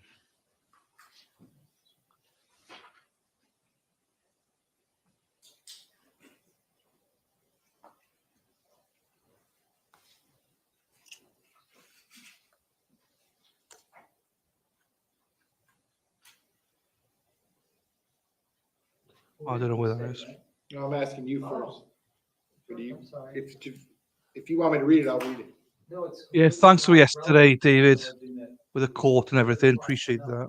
I mean, it's usually for interrogations of suspects, so. Right. State, the defense wants me to take out 3.9B. You have any objection to that request? I do. Okay, so 3.9B will be out. There's no way they should be guilty. No way. I'm then going to read 3.10, rules for deliberation, the standard instruction in its entirety. The only change is I removed the paragraph that talks about questions that the jury asked that the witnesses were not allowed to answer because I don't let jurors ask questions. But besides that, it's the standard instruction. State, any objection? No. Defense, any objection? No, Your Honor. I'm then going to read 3.11, the cautionary instruction, the standard What's that, instruction Jamie? in its entirety. State, any objection? Jamie, Defense, who's that any for? objection? No, Your Honor. I'm then going to read 3.12 verdict as follows. You may find the defendant guilty as charged or guilty of such lesser included crimes as the evidence may justify or not guilty. If you return a verdict of guilty, it should be for the highest offense on the verdict form for each count that has been proven beyond a reasonable doubt. If you find that no offense has been proven beyond a reasonable doubt, then of course your verdict must be not guilty. The verdict must be unanimous. That is, all of you must agree to the same verdict. Only one verdict may be returned as to each crime charged. The verdict must be in writing, and for your convenience, the necessary verdict forms have been prepared for you. They are as follows. Putting aside the verdict forms momentarily, state, any objection to 3.12? No. Defense, any objection? No, Your Honor. I'm then going to read 3.12A, single defendant, multiple counts as follows. A separate crime is charged in each count of the information, and although they have been tried together, each crime and the evidence applicable to it must be considered separately, and a separate verdict returned as to each. A finding of guilty or not guilty as to one crime must not affect your verdict as to the other crimes charged. State, any objection? No objection, Defense, any objection? Your Honor. I'm then going to read 3.13, submitting the case to the jury, the standard instruction in its entirety. The next to last paragraph on the bottom, I have made the elections, so the paragraph reads as follows. During the trial, items were received into evidence as exhibits. You may examine whatever exhibits you think will help you in your deliberations. These exhibits will be sent into the jury room with you when you begin to deliberate. State, any objection? No objection. Defense, any objection? No, Your Honor. And I know state, in my normal courtroom, I would usually rely on you to get a clear laptop to go back to the jury room. I believe this jury room is equipped with that, has that equipment already. It is. I believe so. It's one issue, Judge. So the external hard drive that has all the surveillance is very difficult to navigate. And it's also password protected. So if the court wants, we can give the information to the deputy or to somebody. I'm not sure how we would either pass that information to them or if they have to come into the. You're court. talking about State's Exhibit 5? Yes, Your Honor. Okay. Well, I'll think about that when it's going. So my inclination right off the top of my head would be, I wouldn't say anything to the jury about it. We'll send everything back. If they have an issue, I'm sure they'll let me know that they're having an issue with trying to look at something, but let me think about that. I'm not going to authorize the deputies or anyone to have communication with the jurors outside of our presence. They're not going to do that. So let me think about that one for a little bit. Jamie, your mind's like a Okay, so sieve. then after that, state. Bad any memory. objection to 13.13? No. Defense, any objection? No, Your Honor. All right, so then I have Monday's gonna be long. 11 verdict forms. 1 through 6 are identical. They read as follows. There's 4 choices. We, the jury, find as follows as the defendant in this case. Check only one. A, the defendant is guilty of neglect of a child, great bodily harm, permanent disability, or Must be permanent swept. disfigurement as charged in the information. B, the defendant is guilty of neglect of a child without great bodily harm, permanent disability, or permanent disfigurement, a lesser included offense. C, the defendant is guilty of culpable negligence, a lesser included offense. D, the defendant is not guilty. And there's a place for the foreperson to print and sign their name. I have to change these, so it says June instead of July. State, any objection? No. Defense, without waiving your prior objections as to the lesser includeds that you did or did not want contained therein, any objection to the verdict form? No, Your Honor. All right, so 1, 2, 3, 4, 5, and 6, those verdict forms are all identical. I will also be sending back with the jury a copy of the information, the charging document, so they can match those up. I'll have to change all these, which I'll do as soon as we're off the record today, so it says June instead of July at the bottom. Count 7. We, the jury, find as follows as the defendant in this case. Check only one. There are 3 choices. The defendant is guilty of neglect of a child without great bodily harm, permanent disability, or permanent disfigurement as charged in the information. B, the defendant is guilty of culpable negligence, a lesser included offense. C, the defendant is not guilty. State, any objection? No objection. Defense, any objection? No additional. And then as to count 8, the verdict form is the same for 8, 9, and 10. They read as follows. We, the jury, find as follows as the defendant in this case. Check only one. A, the defendant is guilty of culpable negligence as charged in the information. B, the defendant is not guilty. And there's, of course, a place to date, print, and sign for the foreperson. State, any objection? No objection. Defense, any additional objection? No, Your Honor. All right, lastly, as to count 11, Here we go. the verdict form has 2 choices. It reads as follows. We, the jury, find as follows as the defendant in this case. Check only one. A, the defendant is guilty of perjury, not in an official proceeding as charged in the information. B, the defendant is not guilty. And there's a place to date, print, and sign the name of the foreperson. State, any objection? No objection. Defense, any objection? No, Your Honor. Okay, so that's going to be the jury instructions. Again, all the defense objections and/or state requests, I'll stick with the same rulings. Those objections are all preserved and contemporaneous. Next, as far as time-wise on Monday, state, I'm thinking about maybe 90 minutes for a closing. How's that sound? Split it amongst us, Judge? Yes. No, Your Honor, we're requesting additional time. How much are you asking for? We're asking for a total between the 2 of us of 2 hours. 2 hours. Okay, Mr. Aguilar, you think you can do it in 2 hours? I haven't finished writing, so I can't tell you with certainty how long it's going to be, Judge. It won't be more than 3 hours. We just set a 3-hour cap. I don't want to worry about. Your request is 3 hours? It's not. I don't believe that I'm going to speak for that long, Judge, but I definitely don't want to be looking at my watch. Well, let me preface it by saying this, and I can press pause and I can give you a final decision Monday morning if that's what y'all will choose. But in every first-degree murder case that I've ever presided over, including death penalty cases, I have never given more than 2 hours. 2 hours would be the absolute maximum.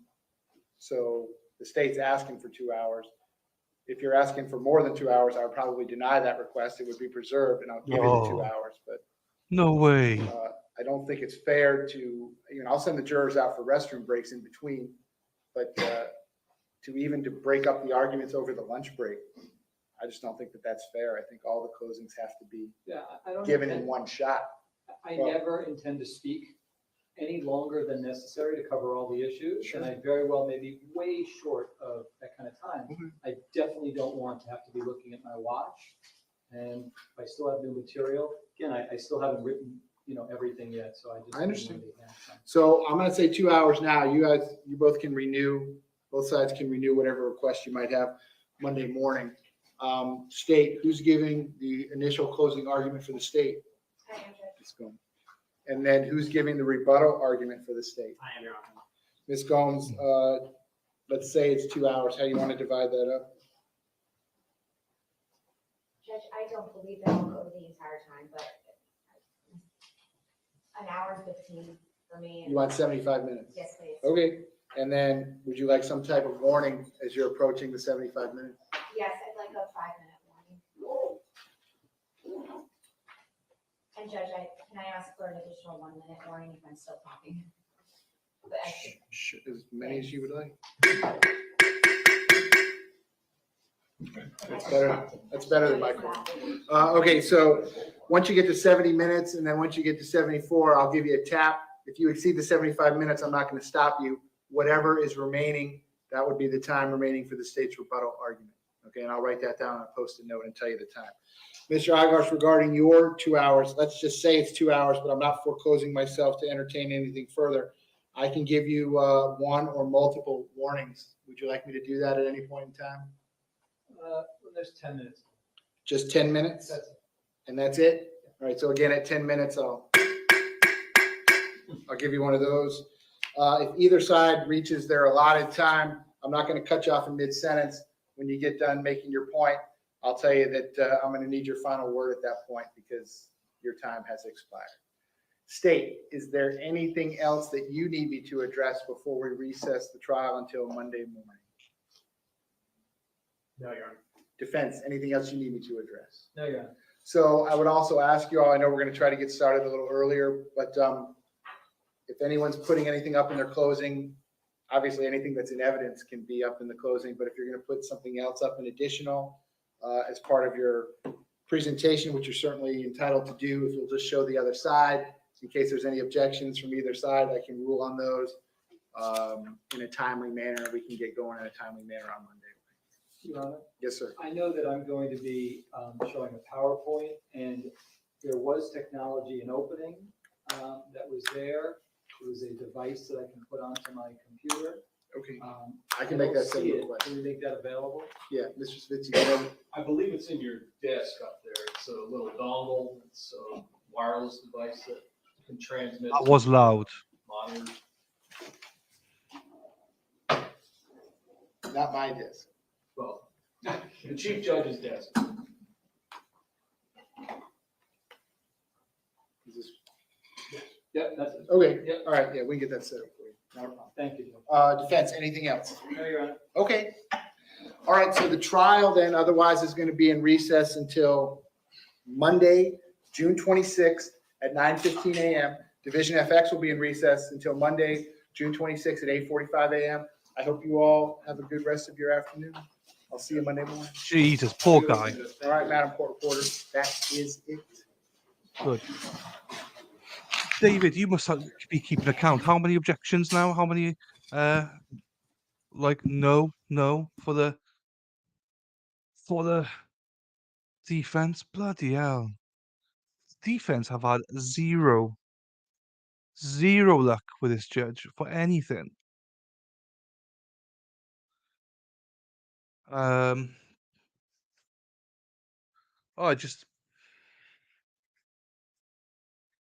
a little bit scared about this one because I'm same as some of you. Because I just worry that this is going to confuse everyone, and I don't know the way they make it out. I think a lot of us came into this trial thinking, well, it's at least 135. Yes, well, I mean 130 earlier on, wasn't it? That's 135. Bloody hell. I think most people came into this trial being angry. I'm thinking, well, he didn't do his job, but now, well, I'm just hoping the jury see what we see. Do you know what I mean? Because what the hell? Yeah, Shelley, you're right. It shouldn't be on trial. It's ridiculous. It's appalling, to be quite honestly. You talk about money and the waste of government money and stuff, and taxes and things like that. They just want somebody nailed. Sustained, yeah, sustained. Sorry, I should have said sustained. And at least 135 sustains for the defense. Bloody hell. Ambiguous tapping noises. I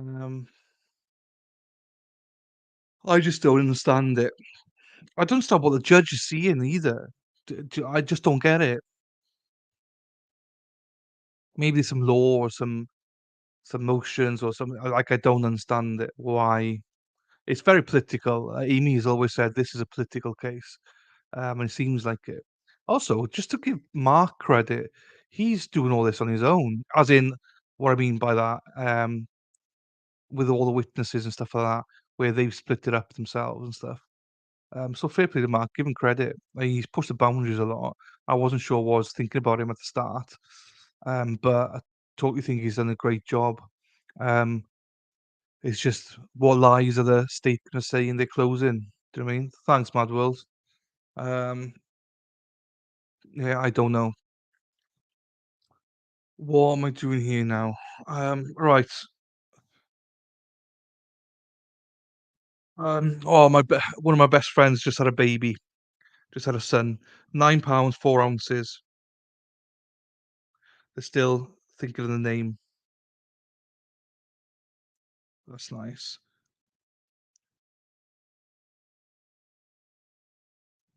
Let's see if you can see it.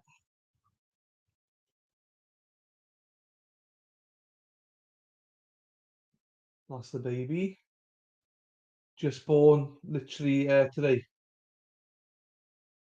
No name yet. 9 pounds 4 ounces.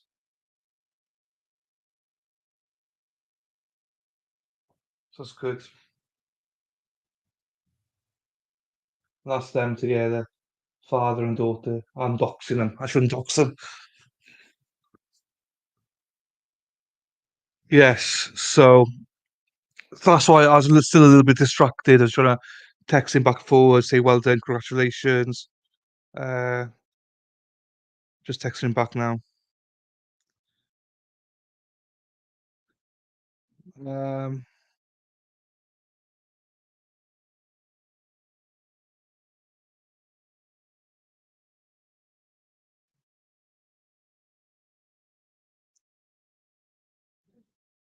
Spider Girl, no new members today. Spider Girl, no new members today.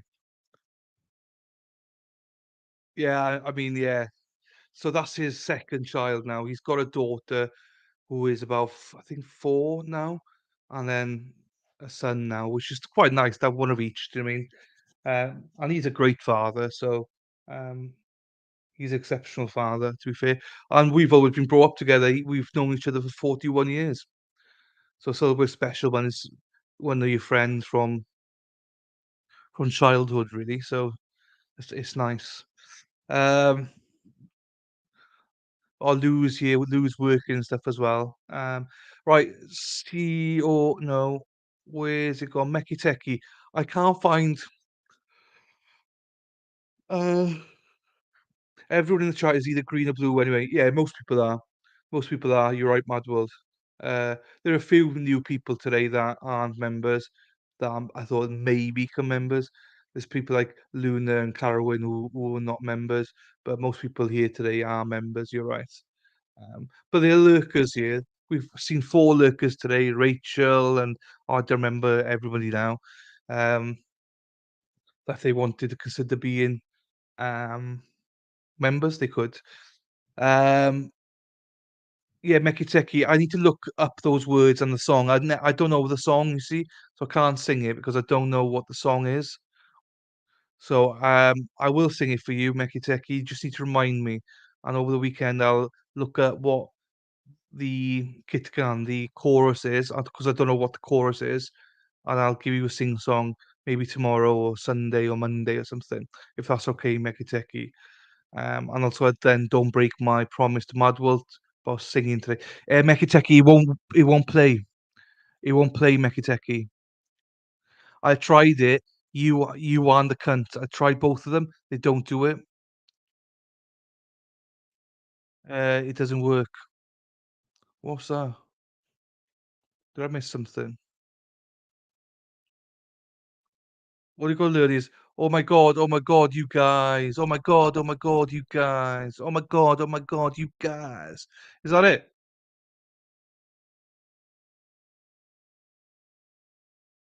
Mostly Mod Squad. Fucking tell me about it.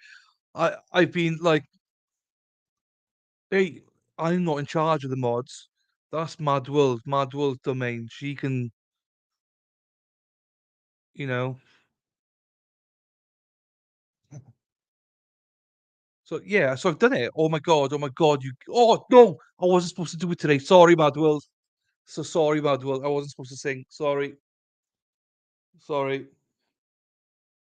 Sorry. That's all I was saying. I won't sing anymore because Madwell sent me £10 not to sing anymore. And then I think Meki Teki sent me $20 on PayPal to sing a lyric. So I've done both technically. I'll do another one for Meki Teki. She's, uh, she deserves more than that. How does it call, Heidi? How was it? Okay? I know. I just can't help myself, honestly. And Meki Teki did send me $20 to sing it as well. I know. I'm sorry. I do like to sing as well. I can't sing, but what happened, Peterson, after lunch? So, jury being sent home is bullshit. Oh no. Jury sent home now to Monday. They went through, so there's a motion to dismiss the trial by the defense, and it was just like, oh, um, same arguments as before. And then the judge asked the state to write same arguments as before, and they're like, oh well, yes, but we also want to add more. So the prosecutor went up, DA went up, um, and all of a sudden spent about half an hour, 45 minutes just speaking absolute gibberish for 45 minutes about all these cases and all this blah blah blah blah blah blah blah blah blah. And then essentially the judge went, yeah, yeah, we're not dismissing, the jury can make the decision. And then they went through all the um jury instructions, and that's it, done. And they both sides have got 2 hours total for closing arguments, starting at 9:30, 10, 11, 12, half one finish plus breaks. So about 2 o'clock, then we should be done on Monday on this case when they go into verdict watch. Um, can you do Scottish rap? No, I can't.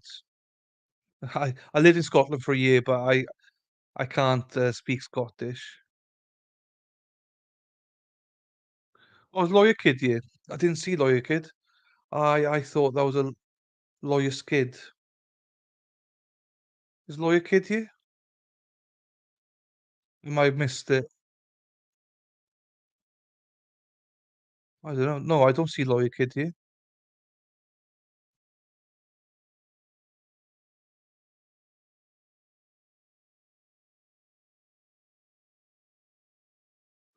I do have to honour Meki too, and I did do a good job, I think. I did think I did a good job, to be fair to me. The legend I am on singing. I struggled. Do you know what? I struggled after lunch.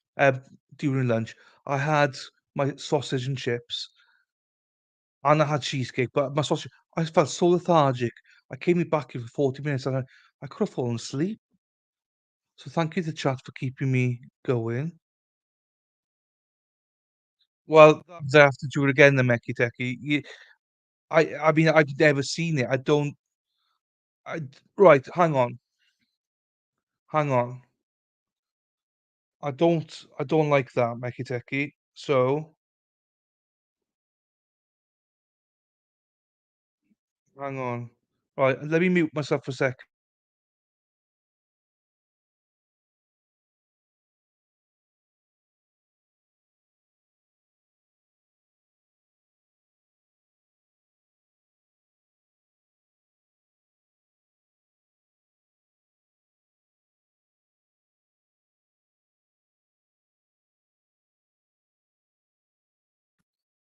Oh my god, you guys.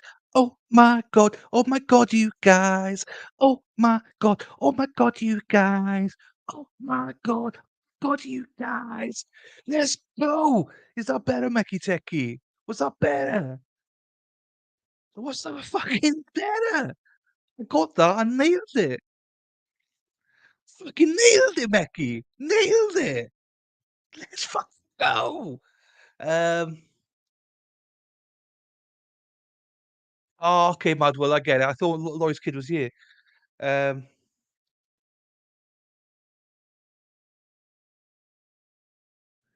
No, she's not here. I asked you if you asked her. She's like, yeah, no. I don't know if she's got a second account, if she's got one account. I don't know. You got it. See, nailed it. Dear Lord. Sorry, Mad World. Sorry, but I've nailed it. So he didn't like it. Suzanne loved it. Yes. Was that worth the $20, Mickey Teki? I hope it was. It probably wasn't, but still, thank you. Appreciate you and your support. And sorry, Mad World, for your £10. Sort of did comply and sort of didn't. So I can't sing. I'm not allowed to sing. I love singing, but I'm not allowed to sing. What were we talking about? I made your freaking day. Happy days. I'm glad. All I want to do is to make your days, guys. And I appreciate you sending me the PayPal. You didn't have to. I would have done it anyway. Well, no, actually, wouldn't have done it. But I always try and please. I always try and please you guys. Um, right, fucking Jamie keeps sending me bloody DMs. Like she's like, don't show these to anyone. Do you know what I mean? So I'm joking. I'm joking. Um, but she does send me DMs. I need to look at this DM. Um,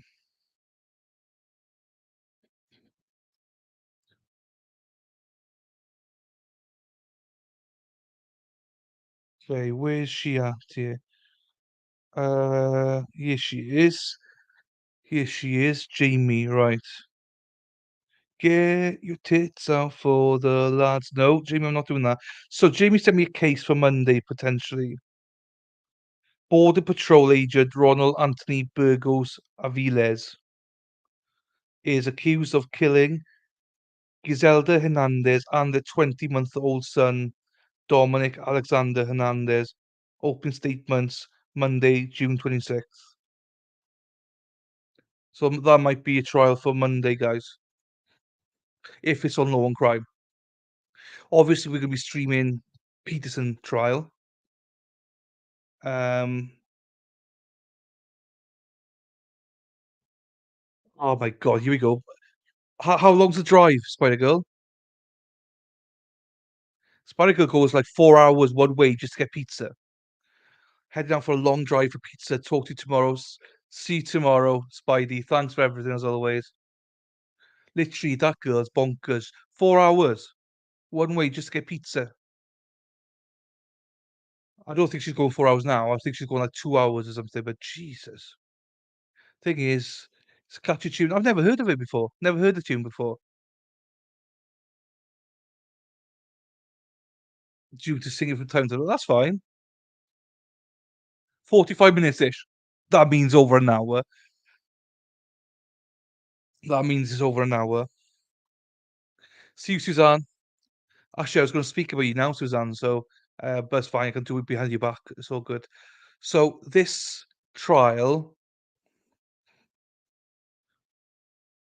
so we might the Border Patrol. Now, normally I wouldn't consider doing that, but after Meki Teki and Suzanne's conversation last night, I've always avoided trials with like babies and young children, but they in a roundabout way have took my head, spun it around a few times, and just gone. Actually, if we stream it, you need to remember we're not streaming it because the cruelty's been done already. We're streaming to try and get justice for the child and the mother and whoever's involved. And I never thought about it that before. I just thought, oh, I can't handle personally the thought of a child getting, murdered or something. But we should be looking for justice, and maybe that's what I should be doing, as a streamer, looking for justice. So I'm sure there'll be bits there that we had. I do not want to see any autopsies of children or anything. I don't want to see autopsies of anybody anyway. So might be streaming that, as difficult as it is, to stream it, and maybe no one wants to watch it. I don't know, but if it's on Law and Crime, I probably will stream it, with a new mindset. So I hope people don't mind that, and I hope the people, I'm sure people here got children and stuff like that, and maybe have a similar mindset to me before, where I cannot watch that kind of trial, and I see people dropping off already. That's fair enough. I appreciate that. We'll see what other trials are there, but I'm trying to also think of things about actually the child is the victim, and we need to be shouting loud and ensuring that that child gets justice as well, and well, reigniting the name and putting the name out there. Um, so I don't know. I don't know that. What do you think, Bad World? What do you think? As I'm interested with you because you're always someone that I speak to, and you're always someone that has always said you don't want to listen to like trials with children involved in it. So what's your thoughts? I know you got to type it, but I think we both have similar views on it. But now after speaking to Susanna Mecki, I'm like, actually, by not streaming, we're just avoiding, justice for a child in a way. And although none of us want to hear about it, it's happened. So, in a way, are we or am I being selfish not discussing it? We'll say this, you learn the victim story, I hate to say that word, and like you said, it is putting the name, getting justice and learning. It is, and as you say, the cruelty's been done. So it's just more of a, having to sit through it. But when you think about it, at least we're still alive, and we've been able to do that. A poor child has just lost their life. Um, and in some ways, for me, the least I can do is, you know, hug my nieces and stuff. I'll type it in now, Amy. I'll type it in. Oh, I'll type it in here now, so everyone can look at it if they want to. And then, oh, it'd be actually, if we get anything, then we can maybe do a thread. But I will put asterisks on this to say, if it's not on Law and Crime, we're not streaming it. I can't stream it on anything else. So don't build your hopes up because Law and Crime might fuck me over again.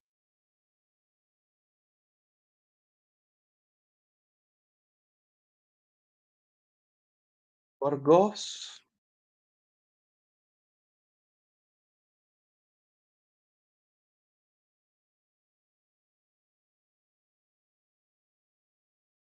That's the name of not the victim. That's the name of the accused. But if you put yourself through it, they don't. That okay. Sometimes you got to pull yourself up. Yeah, absolutely. Yeah, absolutely. Yeah. Look, I just think I had a different mindset to it. That's why I'm interested to hear from Mad World. Because Mad World and me, I think alike when it comes to these things. But I think my mind's now been turned. But I wonder what Mad World's thought as a mother, what she thinks about it. Because she's slightly different because she's got obviously a toddler. So you know, I got a niece that's 3 years old, but still, it's different. Well, I mean, I love my nieces, but it's different. Mother's love and an uncle's love is different. You know what I mean? So I'm not sure if Madwell's still here. If you are here, what I do value your thoughts on this as well. And anyone else's, to be fair. I'm not. I just know Madwell's thoughts. That's why I'm picking on her. But what does everyone else think? You know, yeah. What do you all think about these trials? And keeping the name of the victim alive rather than looking at it as in I can't go through it myself type of thing. And also, I just still respect people if they say no, I just can't do it. I'd respect that. I'm not. I don't know. This is what I love about this channel. This is what I love about people in chat. You learn different things and different perspectives, and by listening to you, Mecky, and by listening to Suzanne, it gave me an insight to rethink things. So, and if I didn't have this channel, I wouldn't be able to do that. Do you know what I mean? So, hopefully, Madwell's still here. If she's not, we'll ask her again. But and anyone else, if you've got any thoughts, guys, anybody, if you've got any thoughts about it. Oh, that was nice. Bit of Sprite, a bit of coffee, instant coffee, by the way. Yeah, so we'll see. I mean, so this trial is something that we'll see what happens. And I don't wanna stream it all the time. And, there's a few cases I'm sure that'll be coming up that, loads of people will be streaming it, bigger channels than me, and, so I don't need to stream them. But it's just in case, you know, some of those channels don't do it. I've also gotta be careful about when I stream now, 'cause your businesses and, is Boone being pushed on? I read somewhere that Boone's been pushed on now till, I don't know, September or something? Don't know if that's true. So we got your business coming up, middle of July, so gotta be careful with that one now. Delphi is the 8th of January next year, so that'll probably be the first one after the new year for all of us. I think everyone's gonna be doing that one. Um, I know, Shelley, that we spoke about the Colorado one, but I just don't think I'll be able to do it because it's a thing hard for me to stream just a webinar, and I don't really know anything about that case, and if it's gonna be a trial or not. But if this is an on-law network, I might stream it. I mean, so I've not put anything down in concrete. Well, he was a border agent, yes, that killed his lover and kid over child support. That's ridiculous. Sorry excuse of a man. Absolutely. Absolutely. Man in position does that. Billy Wagner trial. Who's Billy Wagner? Oh, I'll Google it afterwards now, but Billy Wagner, okay. I don't know who Billy Wagner is. Oh, do you know what? Let's fucking Google it now then. Billy. Billy no mates. Billy Wagner. Oh. Oh. Oh. Bum, bum, bum, bum. Bum, bum, bum, bum, bum. Charged with the shooting deaths of 8 members.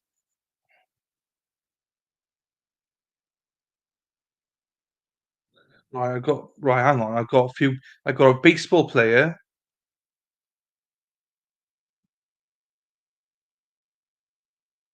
Okay, yeah, I don't. I've never heard that case before. Yeah, Piketown massacre. Yeah, just see now. Yeah, I mean, we'll just see. We'll just see. We go every week as it goes. Do you know what I mean? So there's no issues. I don't think Madwell might be here. Maybe she doesn't want to answer. So we'll I'll stop putting pressure on that. Yeah. So hopefully some of you will be around and want to watch it. And it's one of those things. If it gets too much, then walk away from it. I think somebody else said that it can be quite heavy sometimes. Maybe you just got to walk away and just leave it for a little bit and then come back. So um, I don't know. We'll see. So with that, I'm not going to keep anyone. It's actually quite nice. Friday night. It's 8:30 in the evening for me to actually finish early for once. So I'm going to take advantage of it. I'm going to finish early. We've still been streaming for over 6 hours, 6.25 hours. So it's been still a long day. Just remember that I'm back tomorrow with Depp Heard, Corpus 1 Eastern, and then Sunday should be here with Lady Law and maybe with Miss Morgan. So we'll see. We'll see. I need to prep for that as well, so it gives me good time to maybe prep tonight.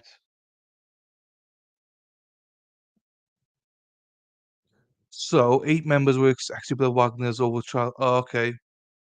I'll look it up. I'll look it up, Dave. But I'll say I think, yeah, I don't know anything about. I know the Delphi one. I've heard about the Delphi one. Then I've just not heard about this one.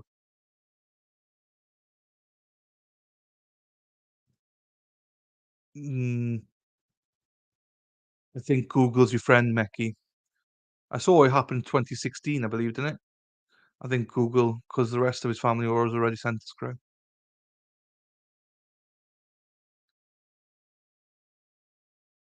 Oh, is this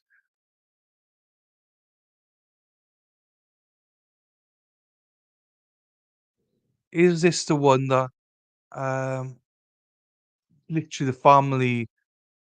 So it was the boyfriend and girlfriend split up, child custody, and Uh, I think I know which one this is. So they lived quite close, and then there was like three rooms or something that people or three houses, um, different property. Yes, yes, yes. I got it. I got it. Yeah, I got it. MLB in London tomorrow for 3-game series. Cubs, Cardinals. Yeah, I don't watch baseball to be honest, but I got it, Mekiteki. I got it. Nailed it. Nailed it. So I'm not sure who else is here. I'm gonna leave, guys. I really need to get some rest. So because I'm doing all till Sunday, plus starting back on Monday, um, with possibly two new trial. Well, with another new trial. So, um, I'm gonna love you and leave you, Meki Teki and Madwell. Thank you very much. Um, on arrival. Thank you for you both for the PayPal stuff, for the money. Um, Cubs and birds hate each other.